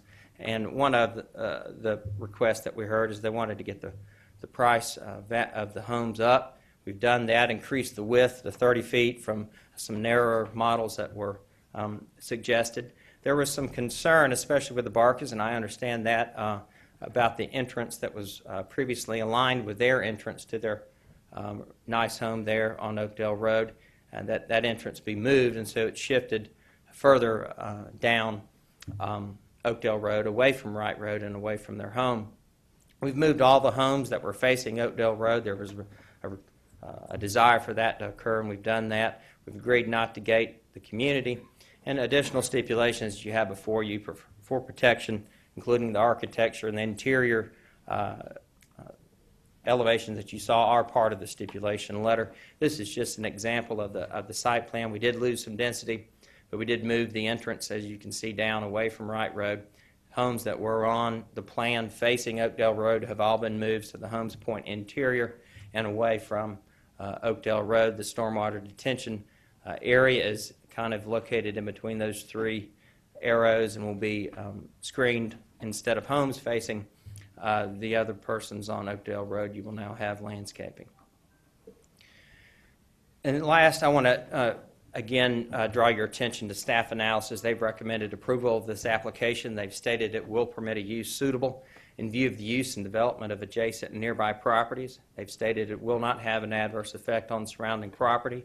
It will not cause a burdensome use of existing streets or utilities. It is compatible and consistent with the area's mixture of industrial, commercial, and mixed residential. I think you saw that on one of the first slides, the mixture that's in the area. They have noted that the comprehensive plan we've been discussing today encourages medium-density residential, such as Z39, to provide for a transition in zoning intensity, and I think that makes sense when you look at it. You're not going to be able to sell R20 right on South Cobb Drive, and you would desire a residential mix that would buffer that before the R20 that you see further down on Oakdale and maybe on the Park Drive. And that to be said, the staff has recommended approval at 36 homes, RA6, to the site plan that you have before you today. We do not object to that, provided it is zoned to the site plan you have before you today, even though we are currently requesting RM8. And again, we want to replace what you see before you with a Pulte home development. We would ask that you follow staff's recommendation of approval for 36 homes, and I'm here for any questions should the commission have any, Mr. Chairman. Thank you, Mr. Bally. Less than 10 minutes. You guys are getting better as we get deeper into this thing. Yeah, I know it is. We're all getting tired. Let's hear from the opposition at this point, please. Come on up. Thank you for being patient. No problem. Yeah, give us your name. My name is Randy Barker. My wife Kay and I live directly across the street from this property. The land our house is on has been in my wife's family for over 60 years. She grew up on the house next to it. I grew up down the street. I mean, this has been our home for years. I used to walk Oakdale Road going to the Little League Park up at Fitzhugh School. So I've seen this property for years, and you see it enough that it just becomes part of the landscape. I don't even see the warehouses. They're just there. We see the green fields. But we've known all along that this was probably destined for redevelopment. I mean, it's too valuable a piece of property. And Mr. Valley's right. I mean, what they're proposing is going to look much better than what we're looking at now. And we've seen, so we know it's coming, and I don't really object to that. I object to somewhat of some of the issues around it. We've seen this development, change from last fall. It was going to be, came before y'all. I think you recommended 31 units. They went to Smyrna. Smyrna turned them down. And at that point, I give Pulte credit. They went back to the drawing board and redrew the community. They opened it up, which made it much nicer. So I think they did a good job. I just still have a couple of issues with a few things about what they're now proposing. Like I said, last year, staff recommended RA5. The Planning Commission changed it to RA6. And so now staff has it at RA6. And I understand that, but if you take 6 units per acre times the 5.16 acres in this tract, I get 30.97, so we round that to 31. I don't see how we get to 36 units from their recommendation. And also, I may be out of my element here. From reading the code, I thought RA6 was no longer used. But like I say, I may have misread that section of the code. I'm also concerned with DOT comments. Their comments state that they relied on a traffic count from 2008. Well, since 2008, there have been more than 150 homes built within a half mile of this project. That's had a tremendous impact on Oakdale Road, both in volume and speeders. We get no help from Cobb County Police on patrolling the speeders. And I just think they made a mistake in not putting this entrance to this project on Wright Road. Can I show this picture?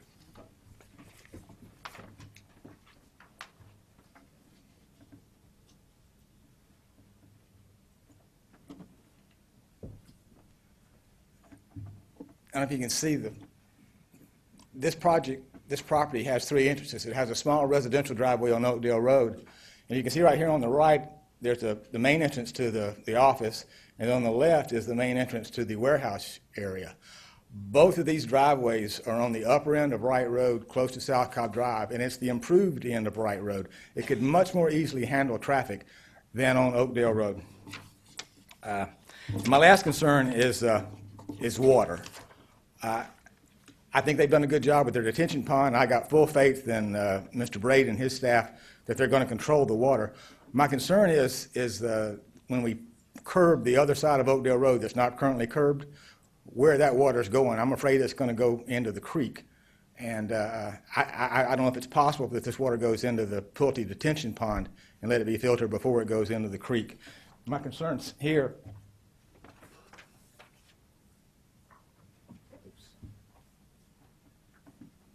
the creek, as it exits the Pulte property, runs alongside my property, and it comes out underneath, it goes to a culvert that goes back underneath the railroad track.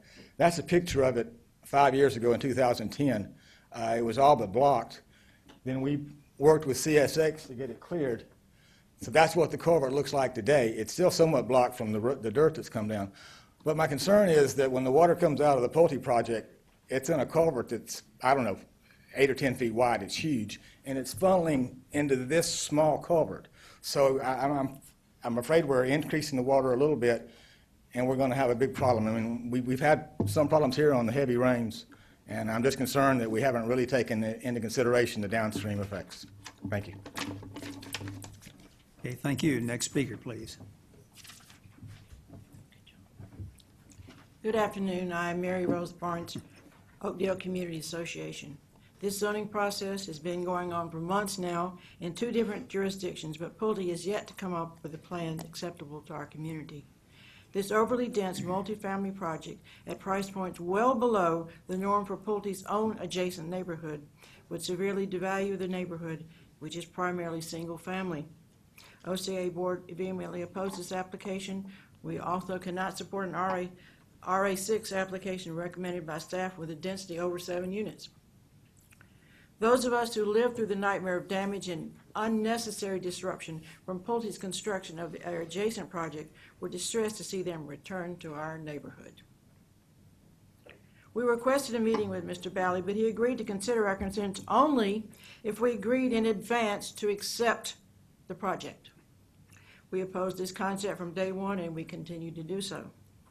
The stipulation letter did not divulge the density, which we determined to be 7 units an acre, delineate the setbacks, or even disclose the numerous variances.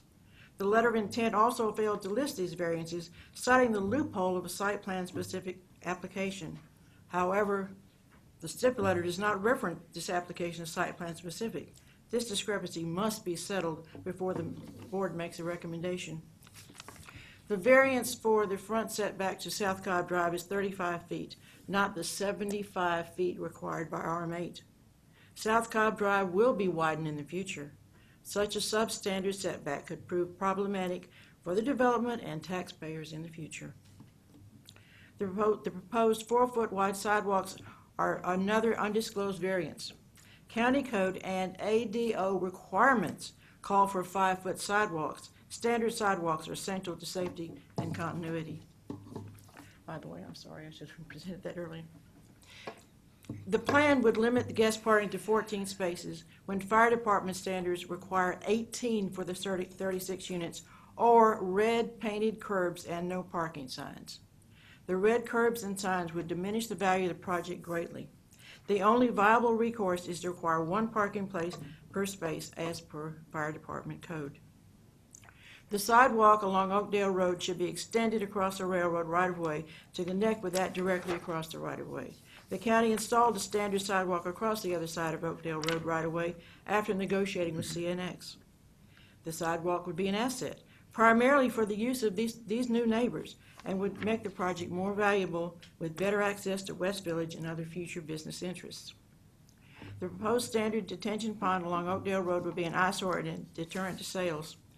A viable alternative of a permanent pool would solve this issue and could provide for a properly fenced amenity, complete with park benches and pretty trees, a much-needed necessity for the property, and would again increase their values. We are told by experts that such a facility could be installed for about the same price as a standard detention pond and enhance the price points, bringing them a little closer to those of the newer homes in the immediate area. In any event, any detention pond should be properly landscaped and treed with the approval of county arborists. The decorative fencing along Oakdale Road is simply an unattractive aluminum barrier. Any decorative fencing should have columns matching those across the Pulte project across the street. The fence along the railroad track should be 6 feet to protect us from the vagrants that are inherent on that roadway walkway. We request strict adherence to DOT recommendations, including sidewalk and to agree with their plans. I have to note that the stipulator states the houses would be 28 feet and up, not 30 feet, as Mr. Valley said. There should be no Sunday work, no blasting, no vibrating rollers. I have been there, don't need that anymore. We request that units have a maximum of 35 feet and that the stipulations, as I recalled as I noted in that file, be included. Again, we in no way recommend this concept, but we understand jurisdictional realities of the situation. Thank you. Sandra, you have a minute. Let me be real quick then. You know that I've been up here for, 12 years talking about the increases and the changes in Oakdale. And we have Stephanie, one of the homeowners from Park Avenue, that's a Pulte development. And they just want to make sure that their corner of the world is not going to take a hit on their prices, because they are really good homeowners and are doing really good in that section. The other thing I need to point out to you is that the traffic in this particular area is increasing exponentially because of the work that's the transportation effects of the changes to South Cobb Drive and the changes to the bridges and everything else around us. So we get all kinds of cut-through traffic. Let's have to make this a quality development. Stephanie? Thank you, Sandra. Hi, Tracy Esslinger and Chloe Esslinger, 2225 Park Avenue. I understand we're short on time, so I'll shorten what I had to say today. I spoke with y'all when this application was with you last year, and you'll remember my husband and I, when we were looking for a home, and Pulte says their target audience here is someone wanting convenience and a place to live. If my husband and I were only looking for convenience, there were any vast numbers of housing off of 285. And we were so thrilled when we discovered this little gem of Oakdale Road in this corner of Cobb County. The pictures that the attorney's lawyer showed you in the beginning of the industrial and the broken down buildings and so forth, that's not the Oakdale Road that I know and live in. It's an area of creeks, courtyards, walking trails, immense historic value, the historic home that's there, the shoepades. Nowhere else in the world can you see a shoepade, and we can walk to that. It's a highly pedestrian area where you can walk in this wonderful area of nature on Oakdale Road. What I have handed out to you, by the way, if you can't guess, I am opposed to not opposed to residential development here, but to this particular application. And what I wanted to show you today with the handout is the character of the housing in this area. You'll see Mr. Barker's home on the front page, not in the $200,000 range as Pulte's attorney mentioned. I will tell you that my home sells for $525 across the street in that neighborhood, and Mr. Barker's home is probably almost twice the square footage of mine. So it is not a $200,000 house that will be across. It will be more like $600,000 home across from this. Ramp it up. This subdivision. But you can see the for this 1 mile stretch, it's all single family homes facing Oakdale Road. The one exception is Pulte's own townhome development that is within our development, and you can see a picture of that on page 2 at the bottom. You can see that's screened with nature, and it is a different Pulte home product that's priced higher. again, you can just see it, all these homes that are in the immediate area are upscale, highly architecturally detailed, which is not the product that is planned to go in. And at the end of Oakdale Road, at Atlanta Road, a Wheeland subdivision is going in, townhomes starting in the 400,000s. So I just think this product is not a fit for our area. It's, if you look at the site plan and everything that's gone on the past year, I just feel it's being shoehorned in an area that is not a fit for us. So thank you for hearing us. I do want to show you, I'm sorry, on the last page, this is my view from my window down into the detention pond that Pulte created in our neighborhood. This will be Mr. Barker's view looking at that detention pond at the front of that subdivision. I feel is completely unacceptable. And down below is the Pulte townhome community. That will be the exact duplicate that's being put in. Minus, they don't even have room, the last time we talked to them, for a beauty strip. You're putting this type of density, concrete, asphalt, and garages. You don't even have room for a 2-foot beauty strip. It's just not good for our area. Thank you. Thank you very much. We're going to close the public comment portions back to this board. This is in District 2, so I'll lead the discussion here. As you heard several people say, this should look familiar because it's been in here before. I began working on this August, September, I guess, of last year. So it came to the county first. It then went to Smyrna, where they refused to annex it in, and then it came back to the county. So here we are. There have been many issues. You heard about most of them here this afternoon. But I have to say that of all the issues that were raised, most of them have been addressed, and most of them have been adequately addressed. Even so, as late as 10 o'clock last night, I was still getting emails. Some people waited until last night to send me some emails. But the issues that I saw in those emails were the ones we're talking about here. Price points, which James covered, density, the underground creek, improvements to Wright Road, will it be gated, guest parking, and so forth. And we've answered most of those either today or in the STIP letter. So I'm pretty satisfied with that. I do have some questions. James, since those folks went over, why don't you come back up? I'm going to give you a chance to respond to some of those. Let's talk about, in no particular order, density. What is the actual density of this development to be as you're presenting it? It's right at about 6.01, and the reason that is there is a section in the Cobb County Code 134-167 that was noted by staff in the analysis. I requested that be utilized here. It is designed to address situations in which parcels of property are surrounded on all sides by roads, which are going to be improved with sidewalk, curb, and gutter, or other features, which is what we're doing here, along with the railroad. And so you utilize that right-of-way in the calculation of density, and that's in the code. It's been utilized in the past. I've sought and requested from Mr. Peterson 5 or 6 examples in the past when it had been used, and I requested that they apply that to this zoning, and it's my understanding they in fact did.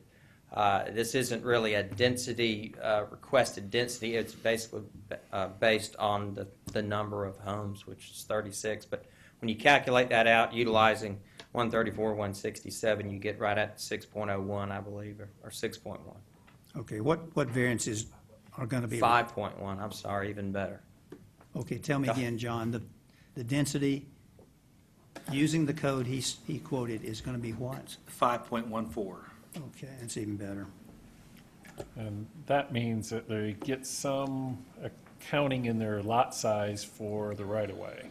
Is that how it gets the higher number? That's correct. The zoning code allows the applicant to count a certain amount of right-of-way in their project that they're redeveloping a project, which they are here.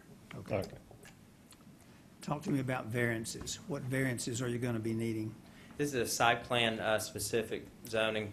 So basically you see the units where they're located. I will speak to the parking spaces. There will be 18 parking spaces by the time the Board of Commissioners hears this application. Should you decide to pass it on to them, that will be shown on a plan. But basically when you have this density calculation in a redevelopment site that has been light industrial for years and years and have those buildings on that, it's something that is actually designed for a site plan specific zoning plan. So I heard some talk about setbacks and some other things. It's our understanding that it does meet the plan does meet the DOT required setbacks. One of the requirements that they make is the front setback be the shortest portion of the property, and when it's surrounded by 3 public roads, and then here it's Wright Road. So if you look at the plan, you do see a 50-foot setback. Front setback is on Wright Road, where it otherwise might be on South Cobb Drive, but under the code, either RM8 or RA6, it's required to be on Wright Road. Talk to me about Wright Road, since you brought that up.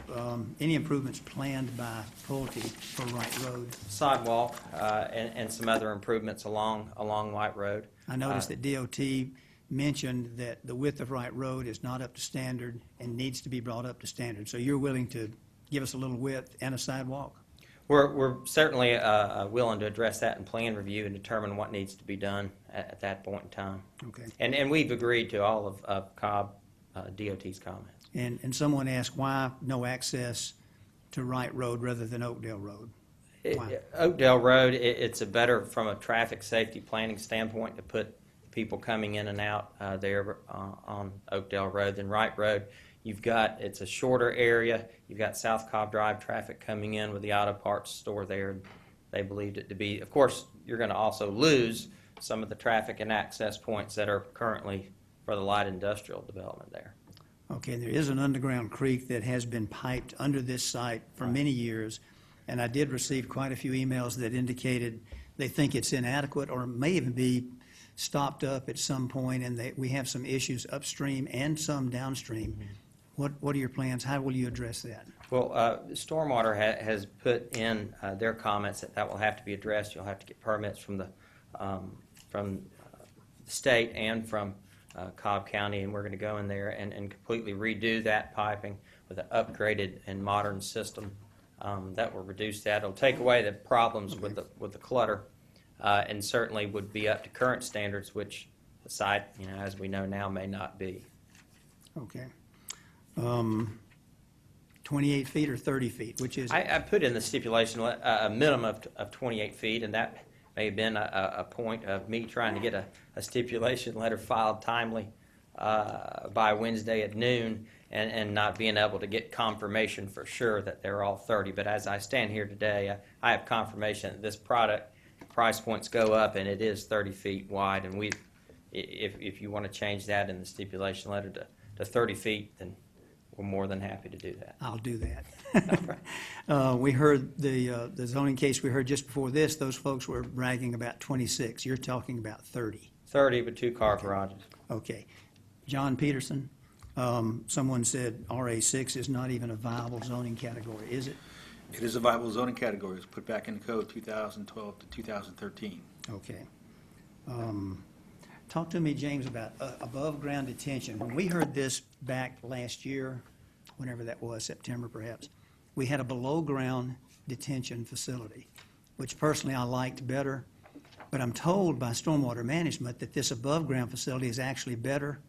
Tell us why we're doing above-ground. That was our understanding, that it would be better to be able to more adequately address some of those concerns that appear to be at the rear of the lot towards Oakdale Road. We also, we had to couple that with a desire to get homes off of Oakdale Road. There were homes on Oakdale Road, and in order to get them off, we had to move the stormwater detention, and that's a function of trying to address their request and also address stormwater concerns.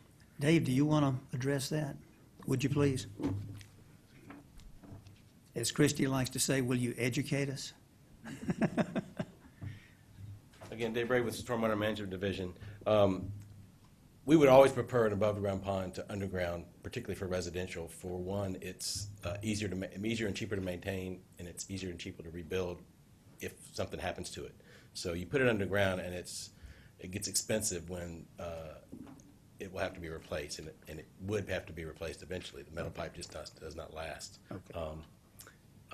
And so that was one of the recommendations that we had. We've had, of course, you know that the Board of Commissioners in developments of a smaller size don't like to see those homeowners saddle with the cost of increased costs that will be associated with underground. So, and then secondly, above ground ponds do much better job of water quality. So much better treatment for water quality than you would get with an underground system. So for both of those reasons was one thing that we suggested. So now that doesn't mean that they can't, since it is at the very entrance of their development, that they can't treat it as an amenity and have it designed and landscaped as an amenity feature instead of a pond that's in the back of the site, which typically it does. All righty, thank you, Dave. Any questions for Dave? Thank you very much. James, one more question for you. We do have a damaged building, which you showed us a picture of. I do know that some of the neighbors have complained because it's been that way for quite some time. We have a metal building. I believe a tree fell on it. The tree was removed and all the debris was cleaned up, but the building looks horrible. Now, it's not that visible from South Cobb Drive, but it is when you go up and down Wright Road. How quickly can you take care of that? Can you board up the buildings, demolish the buildings in a timely fashion? We've got in the stipulation letter that we would board it, secure it within 60 days, and have it completely demolished within 6 months. Can you do better than that? We've got to wait for the zoning to become final, but I think if you made a recommendation that it be done in 90 days instead of 6 months, then I would be favorably supportive of that. Okay. I'm going to do that as well. Okay, thank you very much. Any other questions for James? Comments? Okay, James, thank you very much. I'm going to recommend approval of Z39 for RA6, plan specific for a maximum of 36 units. Subject to all staff comments and recommendations, including stormwater management, DOT, fire department, and water and sewer. Subject to the stipulation letter from Mr. Bally dated, I believe it's April 1st, James, is that right? And the attached site plan with the following alterations. In the opening paragraph of the site plan, it has a sentence that I want to alter it. Delete the sentence that begins, "I appreciate the staff's recommendations," and let's have it read, "The applicant accepts the staff's deletion to RA6, plan specific for a maximum of 36 units. I'm glad you appreciate it. I'd like you to accept it, though. Okay, now let's get to the actual stipulations. Number one, stipulation number one, at the end of that sentence, it mentions two-car garages. I'd like to add that all garages are to be used for vehicle parking only. Stipulation number two, as you suggested, instead of RM8, we'll just simply make that read RA6. Stipulation number six, add to the list that is shown there and all landscaping and plantings that are found at the detention area. That's who's going to plan and maintain those, so we'll add that to the list. Number 11, I'd like to delete that in its entirety and have it read as follows. The applicant agrees to all DOT recommendations, including sidewalk, curb, and gutter along Oakdale Road, and sidewalks being a minimum width of 5 feet. Applicant further agrees to bring the width of Wright Road into compliance with DOT standards. And I do know that all of that will be fully discussed at plan review, but that would be my suggestion. Number 12, stipulation number 12, add to the end, the applicant agrees to fully comply with all guest parking requirements. Now, James said that they would, but I want to put that in as well. And again, that'll be worked out by the fire marshal at plan review. Number 13, add to the end of that sentence, the fence in question will be a minimum of 48 inches in height and be a vinyl-coated chain-link fence. Number 15, I would like to add Park Avenue to the list of roads where construction vehicles will be prohibited from parking or using. That's a little side road that comes into Oakdale Road. Number 16E, I want to delete that and replace it with any blasting that may be done on this site may only be done Monday through Friday between the hours of 9 and 3 p.m., and a 24-hour prior notice must be given in writing to any occupied residents within 1,000 feet of the site. Now, that's already there, but I just wanted to toughen it up a little bit. Frankly, we don't anticipate any blasting, but I put that there because Pulte did do some blasting right down the street not long ago. It did not go well, so let's cover that this time.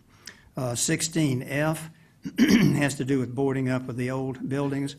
I would like to see that read that they will be boarded up within 30 days after zoning is finalized and demolished within 90 days after zoning is finalized. Number 18, add to the end of that, the detention will be fenced as required by code and landscaped with evergreen shrubs that have been pre-approved by the county arborist and the district commissioner. Number 22F, replace that with would, and this is the minor modification stipulations, I want to add would be in direct conflict with or in direct contradiction to all Cobb County code and zoning ordinances or the agreed to stipulations of this zoning. Now, one question I failed to ask you, James, if you don't mind, I'm going to pause right there. You and I received a letter from Advanced Disposal. Did you speak to that guy? I did. We exchanged voicemail messages, and his concern was that persons buying in the Pulte development would not know of that heavy industrial right across South Cobb Drive, and we've agreed to notify them, notify prospective buyers that that is in fact in the area. If I make a step to that effect, you're okay with that? I'm fine with that. Okay, we received a letter from Advanced Disposal Company, which is a waste transfer company. It's located across the street, across South Cobb Drive. It's not visible from this site, but it is a waste transfer site, and they simply ask us to put a stipulation in requiring that potential buyers be notified that they're there. They do occasionally, frankly, I don't think they do, but they do occasionally create some dust and some noise. You're hard-pressed to see it or hear it, but he wanted to be sure that potential buyers knew that. So let's add an additional stip at the very end, that the applicant will disclose to potential buyers the existence of a waste transfer business located across South Cobb Drive from this development site. And if you'll do that, I think we'll be fine. That would be my motion. Can I get a second? Anybody? Second from Mr. Gunther. Any further discussion, questions? Galt? I'd just like to comment, this, to me, just has no green space on this plan at all. Seems like they could lose a couple of units and put a pavilion or something to provide an amenity. There's no amenity and there's no green space here, really, that I see. And that's a concern to me. I don't know if it is to anybody else, but.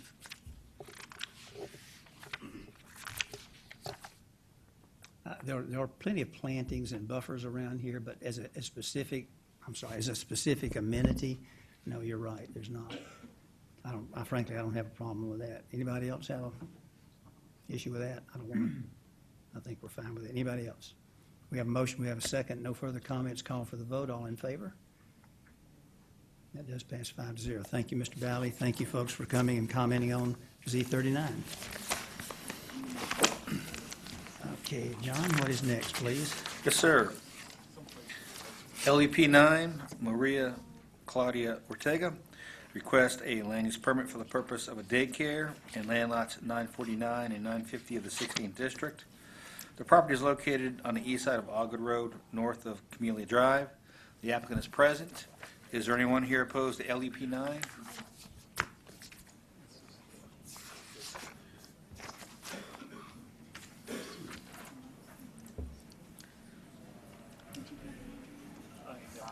Let the record show there are 5 people here in opposition. All those wishing to address the board, please come forward to be sworn in.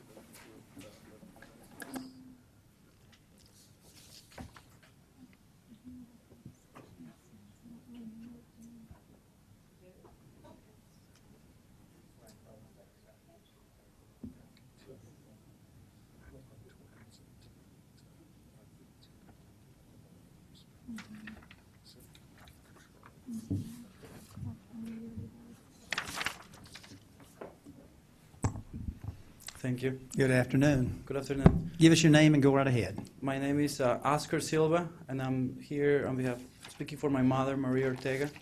Let me begin by saying that I'm a pediatric nurse. I have 7 years of nursing experience. My mother has 35 years of childhood education experience and 12 years of family daycare experience. About 2 years ago, we purchased this property, and it was in really, really bad shape. We had to pretty much teared the whole inside out and redone everything, new kitchen, new bathrooms, new plumbing, new electricity, and it looks wonderful right now. The reason why we're here today is because, and I want to clarify, we're requesting a temporary land of use permit for a family daycare.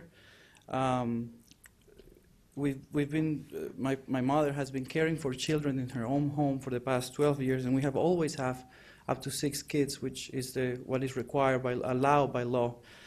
This house has a little bit of more space, and thanks to the remodeling that we did, we have a little bit more space, and our goal is to have just between 4 or 6 more kids, a total maximum of 12 kids, no more than that. My mother has been qualified and approved by the Bride from the Stars, and she has received multiple recognitions such as home quality and quality rated. Usually the hours of operation are from 7 o'clock in the morning until 6 o'clock in the afternoon.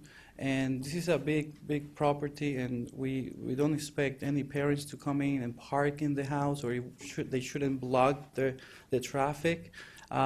We built a carport in front of the house, and the purpose of the carport is for parents to come into the house. We have a horseshoe driveway for parents to come in one side of the house, pick up their kids, and leave almost immediately. The age group of the kids that we're attending to care for are 0 to 4. That means pre-K. Some of the complaints or questions that some of the neighbors had last time that we spoke with them, some of them thought that it was going to be a group home for troubled children, and that's not the point at all. This is a private home family daycare for little infants, newborns up to pre-K. Some neighbors had concerns about this being a place for troubled children who were going through child abuse or drug addiction. That's not the case. That's not the case. Again, we don't think that traffic is going to be impacted by adding 4 more or 6 more cars, and we would like to be able to employ 1 more person to come and help my mother to provide care for these kids, because sometimes it's just a lot.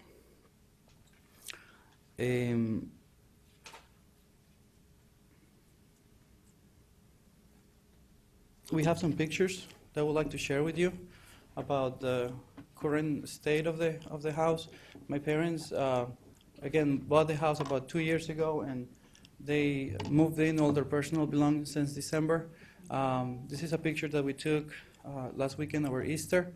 That's the carport that we built in front of the house, and that's another picture of the front. We built a ramp in the front of the house for children to come in. That's a little porch area in front of the house. My parents are currently living in the house, and they're planning to continue to live in the house. That's the main entrance. That's the entrance of the house. That's a small sitting area in my parents' bedroom. That's their bedroom, their bed, of course. That's a guest bathroom. Because obviously we had to have a special bathroom for the kids, so these are special toilets for little preschool children. Even though we usually care for 6 children, they still need to have a toilet. So this was specially designed for them to come and use the bathroom, as well as the sink is in a lower position for them to come and wash their hands. We used to have a garage that was enclosed, and now we have this big open space. It's full of toys and coloring supplies, and the process, the teaching guidelines that my mother uses, the Montessori, which is one-on-one with the kids and hands-on with all the materials. That's the brand new kitchen that we had to install. That's the back of the house. It has a porch. And we have some pictures of the small playground that we have put in for them in the back. There's a play area for them to come and play with the sand, a sandbag for them to play, a small playground in the back. That's a picture of the porch with some tricycles. On the other side of the house is a small section for the babies, the newborns, with a sink for my mother to wash her hands and a special place for her to change the diapers. That's her living room in the house. Washer and dryer. That's a small place for my mom to have her computer and her printer, a small office. And that's another small room with a bed.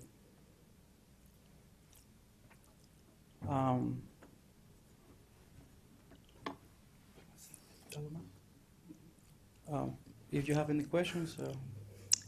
This is, again, your time to talk to us. We may call you back up, okay? Thank you very much.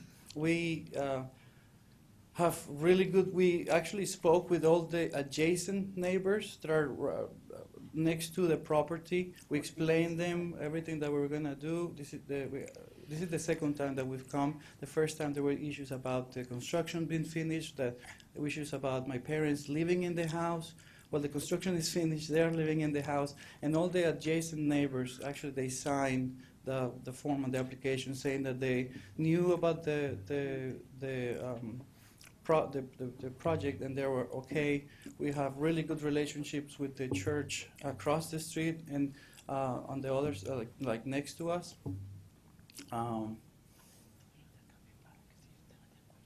Yes, and all the adjacent neighbors, they agree with what we want to do. So. Okay, That's it. Oscar. Good presentation. Thank you very much. Just for the record, anyone in opposition to this wishing to speak, come on up and let's hear from you now.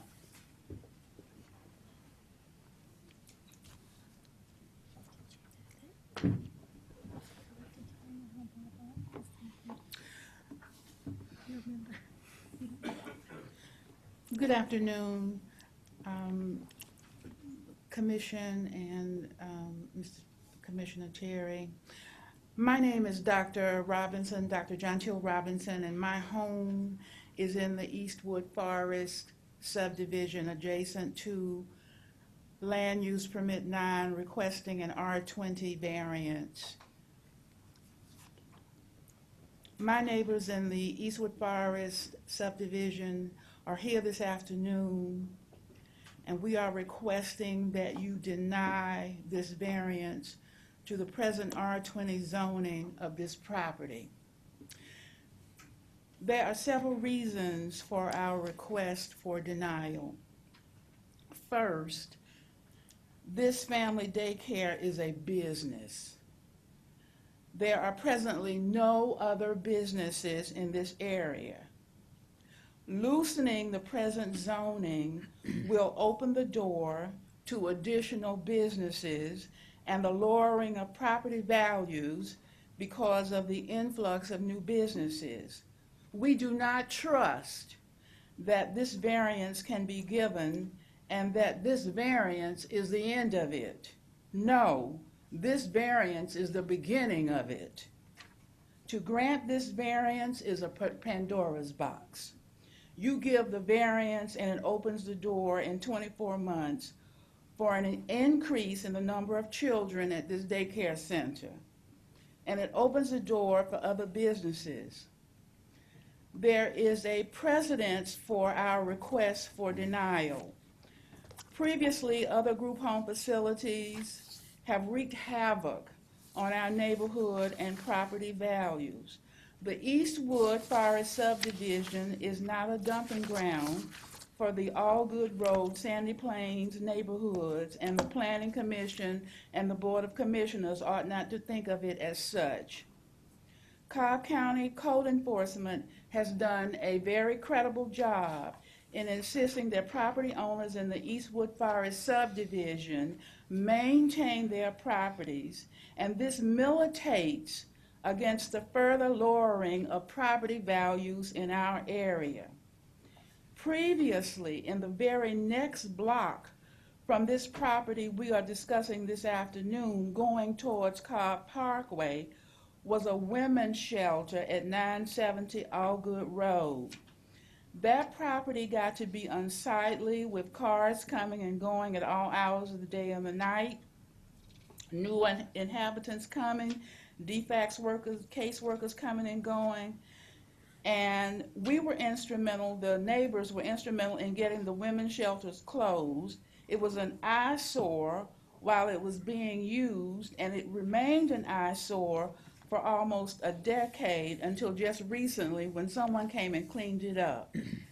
And I have lived in this neighborhood for 10 years. I own property in this neighborhood. Deny the variance because this daycare center is a business. The second reason that this exemption should be not denied is traffic. We implore you to come to this area Monday through Friday mornings from about 7 a.m. to 8:45 a.m., and you will see traffic backed up and down the Wallace Road, Merritt Street arteries from the 120 loop all the way to Allgood Road. It is a nightmare. School buses, motorists, and if you live in the Eastwood Forest subdivision, there are times when you cannot exit at Pine Valley or Camellia because you have a backup of traffic from the Lockheed Elementary School, the Sawyer Road Elementary School, and people going to and from Interstate 75 and to and from East Cobb neighborhoods off of Sandy Plains and Allgood Road. Now, there are the Cobb County staff has made recommendations regarding this variance request. There were 12 criteria, and to be very brief, I will do 3. Criteria 5. The general presumption of the Board of Commissioners is that the residential neighborhoods should not allow non-compatible business uses. Cobb County staff response about this particular variance. This use is located in an area of single-family residential homes and uses with the installation of a sign and an employee, the intensity would be more than the surrounding properties. Criteria 7, hours of operation. Cobb County staff response. This activity is Monday through Friday, 7 a.m. through 6 p.m., more activity than what is normally found in R20 zoning. And remember what I said about traffic. Criteria 10, circumstances surrounding neighborhood complaints. Cobb County staff response. This request is not the result of a complaint of the Code Enforcement Division. However, the neighbors have called in opposition, and based on the above analysis, the staff recommends denial. And then the last thing I want to say is that in the packet of materials for the LUP9 assessment, there is a very important letter from Ms. Jessica Awatona, Environmental Health Specialist for Cobb and Douglas Public Health. Ms. Awatona writes that the septic system at 1096 Allgood Road for this property has been repaired and is approved 37 people total. What this suggests to me is that ultimately there will be a higher level of clients coming to this daycare, and that the present 12 children, 6 already above code allowance, will ultimately increase. If the Cobb County staff analyzing this request based on their assessment have recommended that the variance be denied, what further proof is necessary or required? Thank you very much.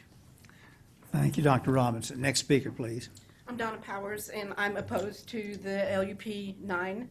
I've been living in the Eastwood Forest subdivision since 1987. I'm opposed to it because of traffic issues. People cut through from Merritt Road to cut through Azalea Circle to get onto Allgood Road, and they turn. They'll pass you in a center turn lane. It's just going to add that much traffic. To be honest with you, I think the property now looks horrible because of the big parking garage thing that they put in front of the house. According to the BOC hearing, the September 21st, They were required to move into the residence for 6 months. They may be moved in Easter Sunday. We have been noticing they have just now moved in, if they've moved in. They say they've lived there, but they just now have moved in. It's just going to add that much commotion to our neighborhood. It, to me, looks like a business and not a residential. And since they haven't moved in yet until maybe this last weekend, how can it be residence? Because it looks commercial to me. Thank you. Thank you, Donna. Next Appreciate speaker, that. please.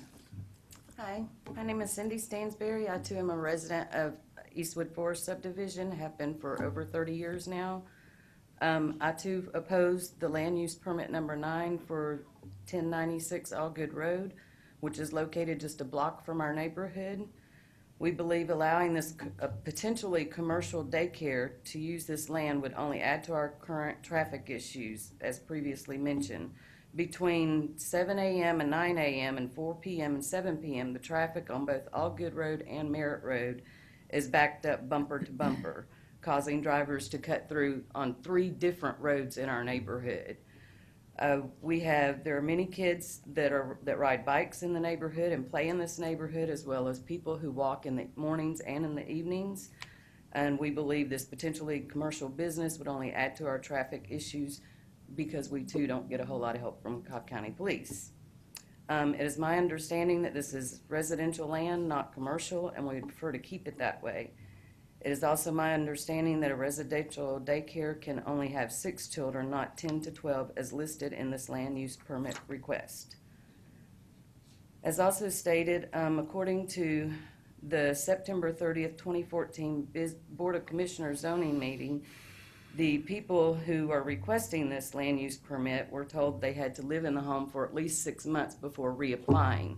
As also previously mentioned, we know they've not lived there for the last 6 months. I pass it every single day. There is a car that sits there, but it never moves. And we would like to oppose it.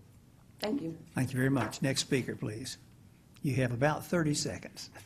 My name is Beverly Hubbard. I wasn't going to get up here and say a word because Dr. Robinson and the other two have said just about everything, but I still have a couple of things that's kind of burning me. We got stuck with a group home in our neighborhood.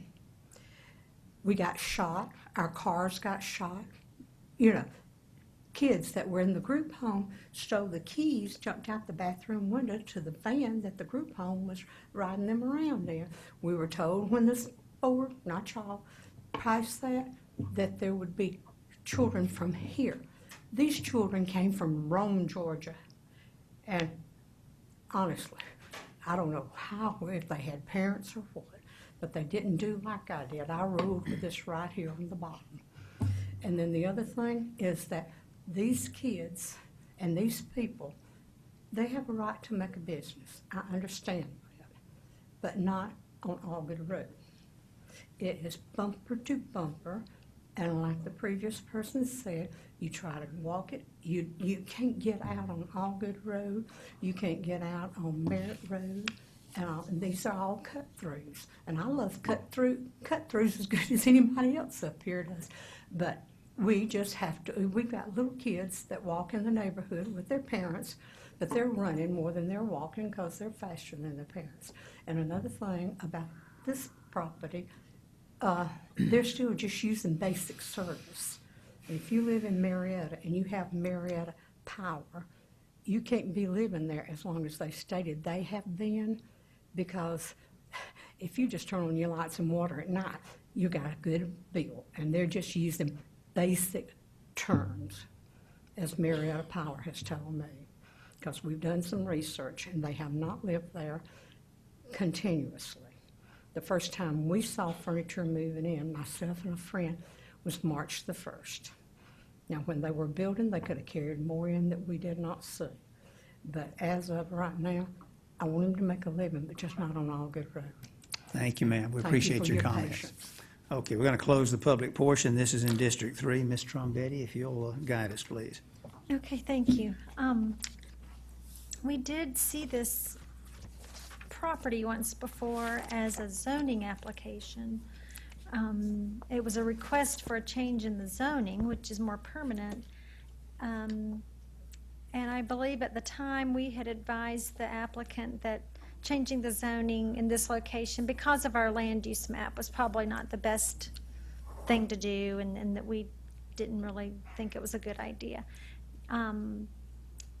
So now we have it back as a land use permit application, which is really more typical in residential areas. I think that's what the land use permit is for, is a residential area or a residential piece of property that's requesting to do something a little over and above what the zoning district allows. I have a question for Mr. Peterson before I forget. The 6 children maximum, would that be allowed without a land use permit? That is correct. Okay, so without a land use permit, someone who wants to keep up to 6 children in their home can go through any other appropriate licensing, I guess, that's required, if any, and have 6 children in your home. So the reason that they need a land use permit is not because they want to have 6 kids, it's to have a few more than 6. So I just want to understand, for us and for anybody else in the audience or watching, living in a house and having 6 children taken care of is allowed by right, pretty much. That's correct. In a residential zoning. So we're not really talking about the activity of keeping children in your home, because that could be done without us. The concerns about the group homes, I completely understand, and I'm familiar with some of the situations I think that the neighbors have referred to. In fact, I've seen a house in Eastwood Forest. I've been inside a house in that neighborhood that was a foreclosure that had previously been a group home. So I think I know why you're concerned about that. This is a very nice, older subdivision. It's very established. It was built before we had cul-de-sacs that prevented anybody else from coming in. So it does stretch across, and you can get to Lockheed and Barnes Mill Road and other areas from here. So I hear what you're saying, and I really understand where you're coming from.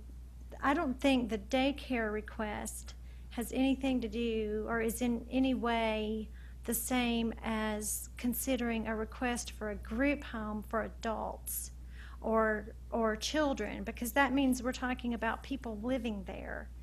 And so this request is for preschoolers to be taken care of here who have homes to go back to every night. So it's a totally different thing, but I just want to acknowledge that I understand why there's a heightened awareness to this because of some of the issues that have been in the past in Eastwood Forest.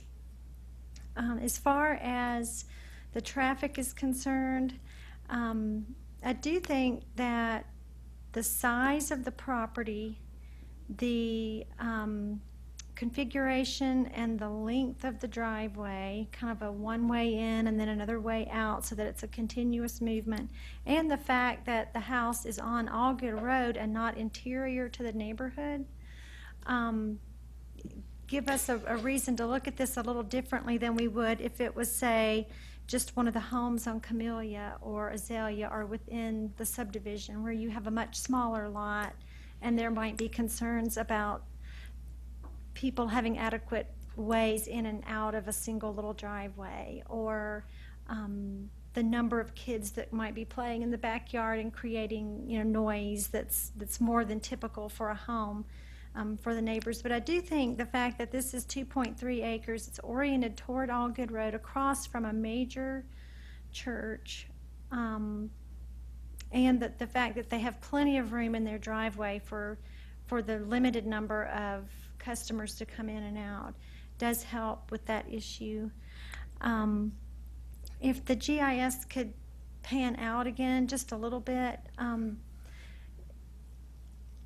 the area does, this road is, highly traveled, as they have said, and I've driven it many times on the way to this meeting. In fact, this is how I get to the square from where I live. So I understand the traffic. We've got a church, 2 churches, that are non-residential uses. Of course, they're not open Monday through Friday, but you've got 2 non-residential uses. And then if you pan out just a little more, you'll see less than 1/10 of a mile away on the corner of Sawyer Road and Allgood is an industrial park. It's West Oak, or one end of West Oak, I think, that's in the city of Marietta.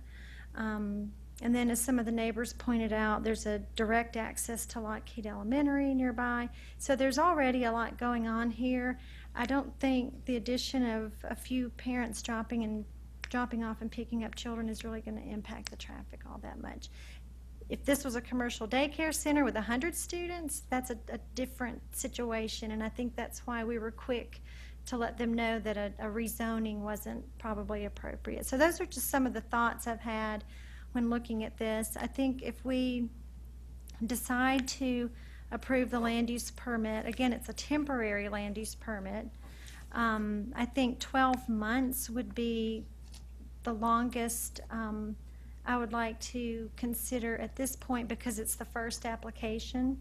We do that a lot with preschools in churches, where they'll come in and the first time around it's 12 months. And then after that, if everything's going okay, maybe they're renewed for an additional period of time. Let me make sure. I do have a few questions for Ms. Ortega, please.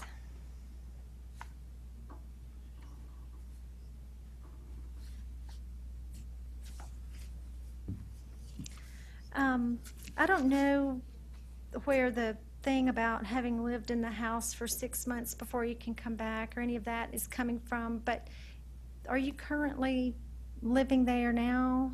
Yes. And planning to live there? So the home will be your residence and this It's my auxiliary business.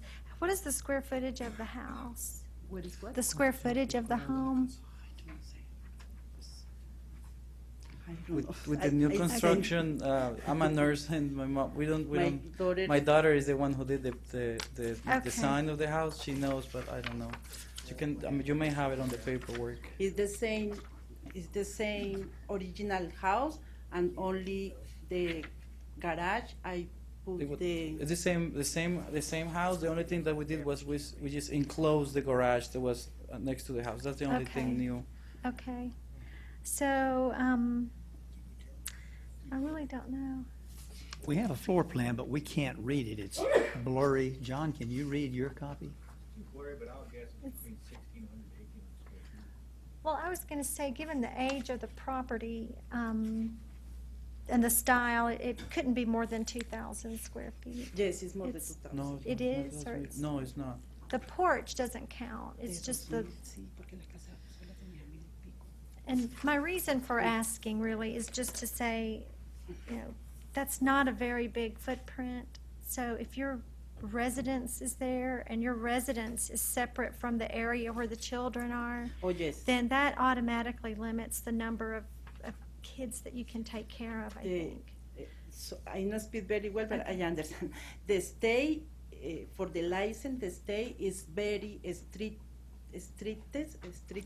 Strict. I no apply now because I need first you permit for apply with the state. But when the state come the home I looking, they are made the change or they are decide I bring the license or no, because it's not only he said yes, no problem for the group home, and the state I maybe take 2 or 3 visited because I need go looking where is the area where I live in, but it is separate because I don't know in the picture the bathroom, my bathroom is the separate with the bathroom with the kids, Right. and in the bathroom with the emergency with the for the ¿cómo se llama? El baño de de emergencia. The bathroom for the house is separate from the bathroom that the kids use, and there's another bathroom in the entrance of the house for everyone. And other the kitchen, adults. and the Yes, for kitchen, adults. I need put one. Okay, the kids I know inside the kitchen, or I know inside in my room. This is separate. The Okay. areas is separate. Okay.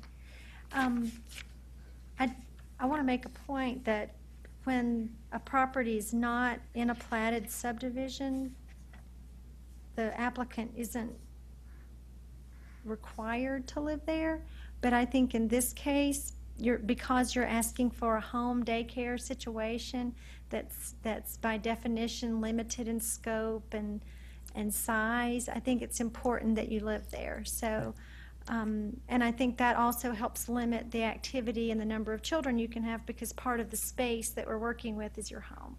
Does that make sense? So that is important. We can clarify for you the exact square footage. We can ask my father, my daughter, my sister. They'll know for sure. Okay. I just Wait don't for know. the Board of Commissioners Yes. meeting in 2 weeks. Yes, That sure. would be good to have. I think the other thing is having an employee, typically, again, in a neighborhood, let's say, because Eastwood Forest is right here next door, if this home were in an R20 subdivision platted and someone was asking, for something and they needed an employee, a lot of times that's kind of where we have to draw the line because of the impact or potential impact of having somebody come and go from the house every day. Again, because this property is on Allgood Road and it's a 2-acre piece of property, I don't think parking will be a problem for an employee. Sometimes we have trouble with that because people end up parking on the street and blocking view or blocking traffic for other neighbors, but that's not an issue here. What I do have a problem with is a sign. I don't think we need any commercial That's fine. signage Sure, on this. no It problem. needs to look like a residence and be maintained as if it's a residential piece of property. Sure, that's fine. And the only other comment I can make for the future, I'm not sure who owns the property next door that's vacant, but ultimately. We do. You do. Mhm. Ultimately, those could be combined and you could come in with a subdivision plan or something. Fortunately, we we had some money saved, and we spent it all on getting the house up to date.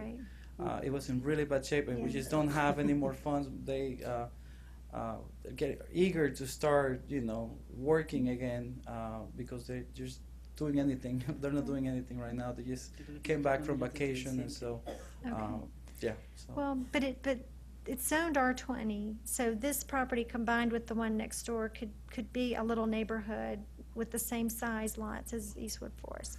Okay.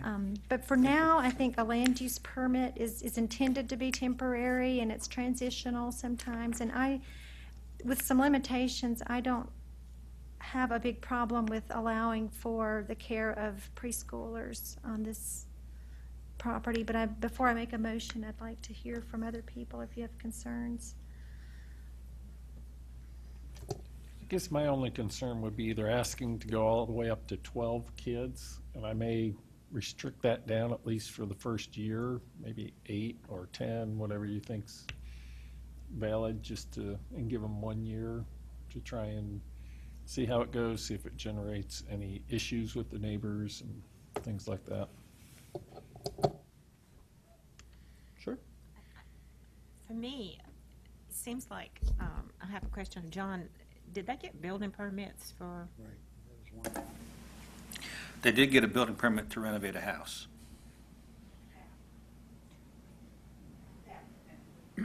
After they did it?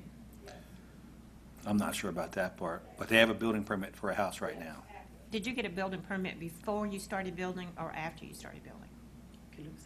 No, I mean, we started the permit that we submit initially was for the enclosure of the garage. And then after that, we, noticed that everything was in such a bad shape that we had to do the whole thing. The only issue we had was with the carport that we didn't know that had to have a permit and special specifications. So we went back and paid the fee for the fine, and then we finished the front porch. But everything was with we asked for permits and everything. For me, it seems like more of this was always intended not to be a residence, but to have a daycare, a business out of. And I think once we grant the land use permit, that because it was designed not for a residence, but even in your pictures with, 2 toilets and a bathroom or whatever, it's designed for a commercial business. I think it would be hard to get out, you know, to get you out of there. So I think the Eastwood Forest has had a lot, they have a lot of cut-through traffic.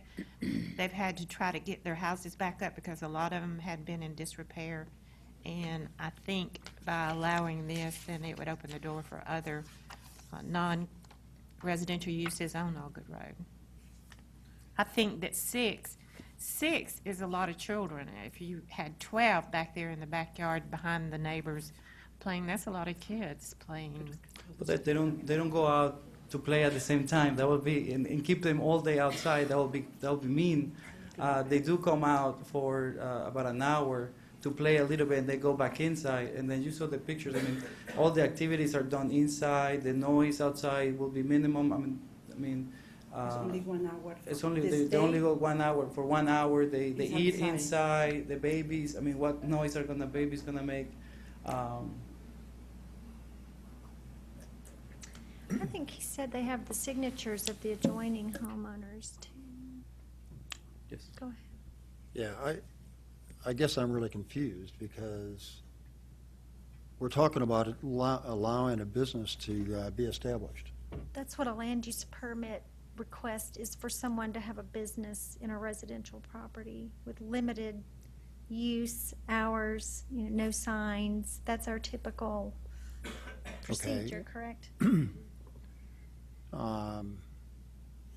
Okay, well, that's what the concern is that a lot of people have, and there's a petition or a list of names of people who oppose having a business in this neighborhood, and I recognize it's not in the subdivision, it's adjacent to the subdivision, it's a separate property, but I guess my concern is, you know, I kind of felt like the staff analysis kind of hit it on the head, that this is not something that's in keeping with the rest of this area here. So that's my thought. That's okay.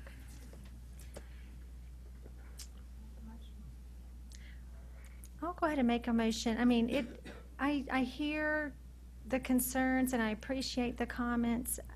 This is not a group home. So that, you know, we have to understand. It's different. It's not a group home. They're 4-year-olds. The area, the orientation of this house is 2 huge churches and a stone's throw from an industrial park. Eastwood Forest is established and it's on the rear, and we do want to protect the neighborhood adjacent. And I think that's why a land use permit that's temporary is an appropriate way to go. I'll make a motion and we'll see. I'd like to make a motion that we recommend to the Board of Commissioners approval of LUP 9 for a 12-month period. No sign. The owner, operator to live in the home. One employee. A maximum of 10 children. Hours of operation 7 a.m. to 6 p.m. Monday through Friday.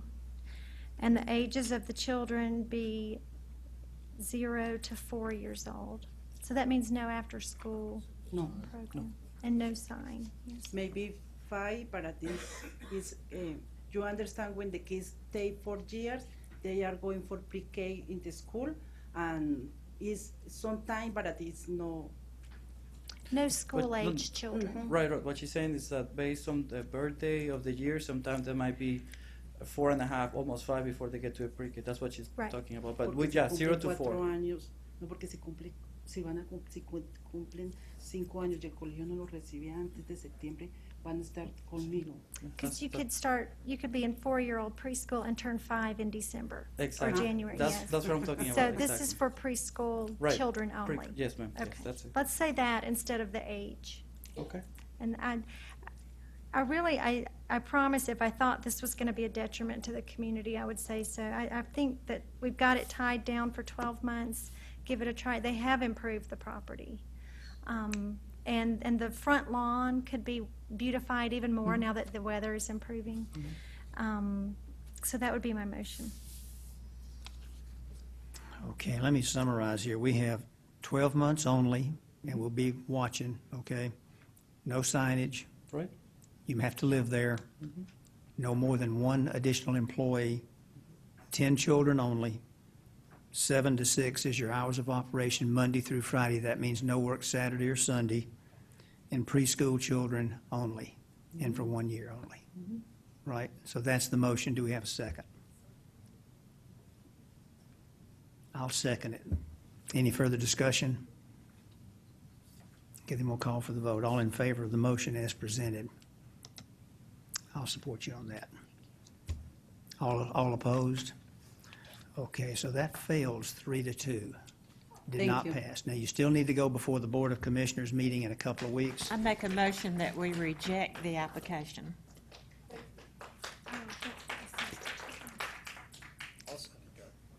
Okay, so we have a motion to reject, and any discussion on that? No. Okay. We have a motion to reject. We have a second? Skip Yes, I seconded. seconded Okay, motion to reject in favor of that. Opposed? So the same vote, 3-2, but we do reject the application. Now, explain to me, John, what that means. We've rejected the application. Do they still have to go before the Board of They Commissioners? still have to come back in 2 weeks for the Board of Commissioners, but at this point, the Planning Commission is recommending denial 3-2. Okay. All righty. Good luck with the Board of Commissioners. Thank you. Okay. Okay. That was a toughie. It is. But they, That was a tough one.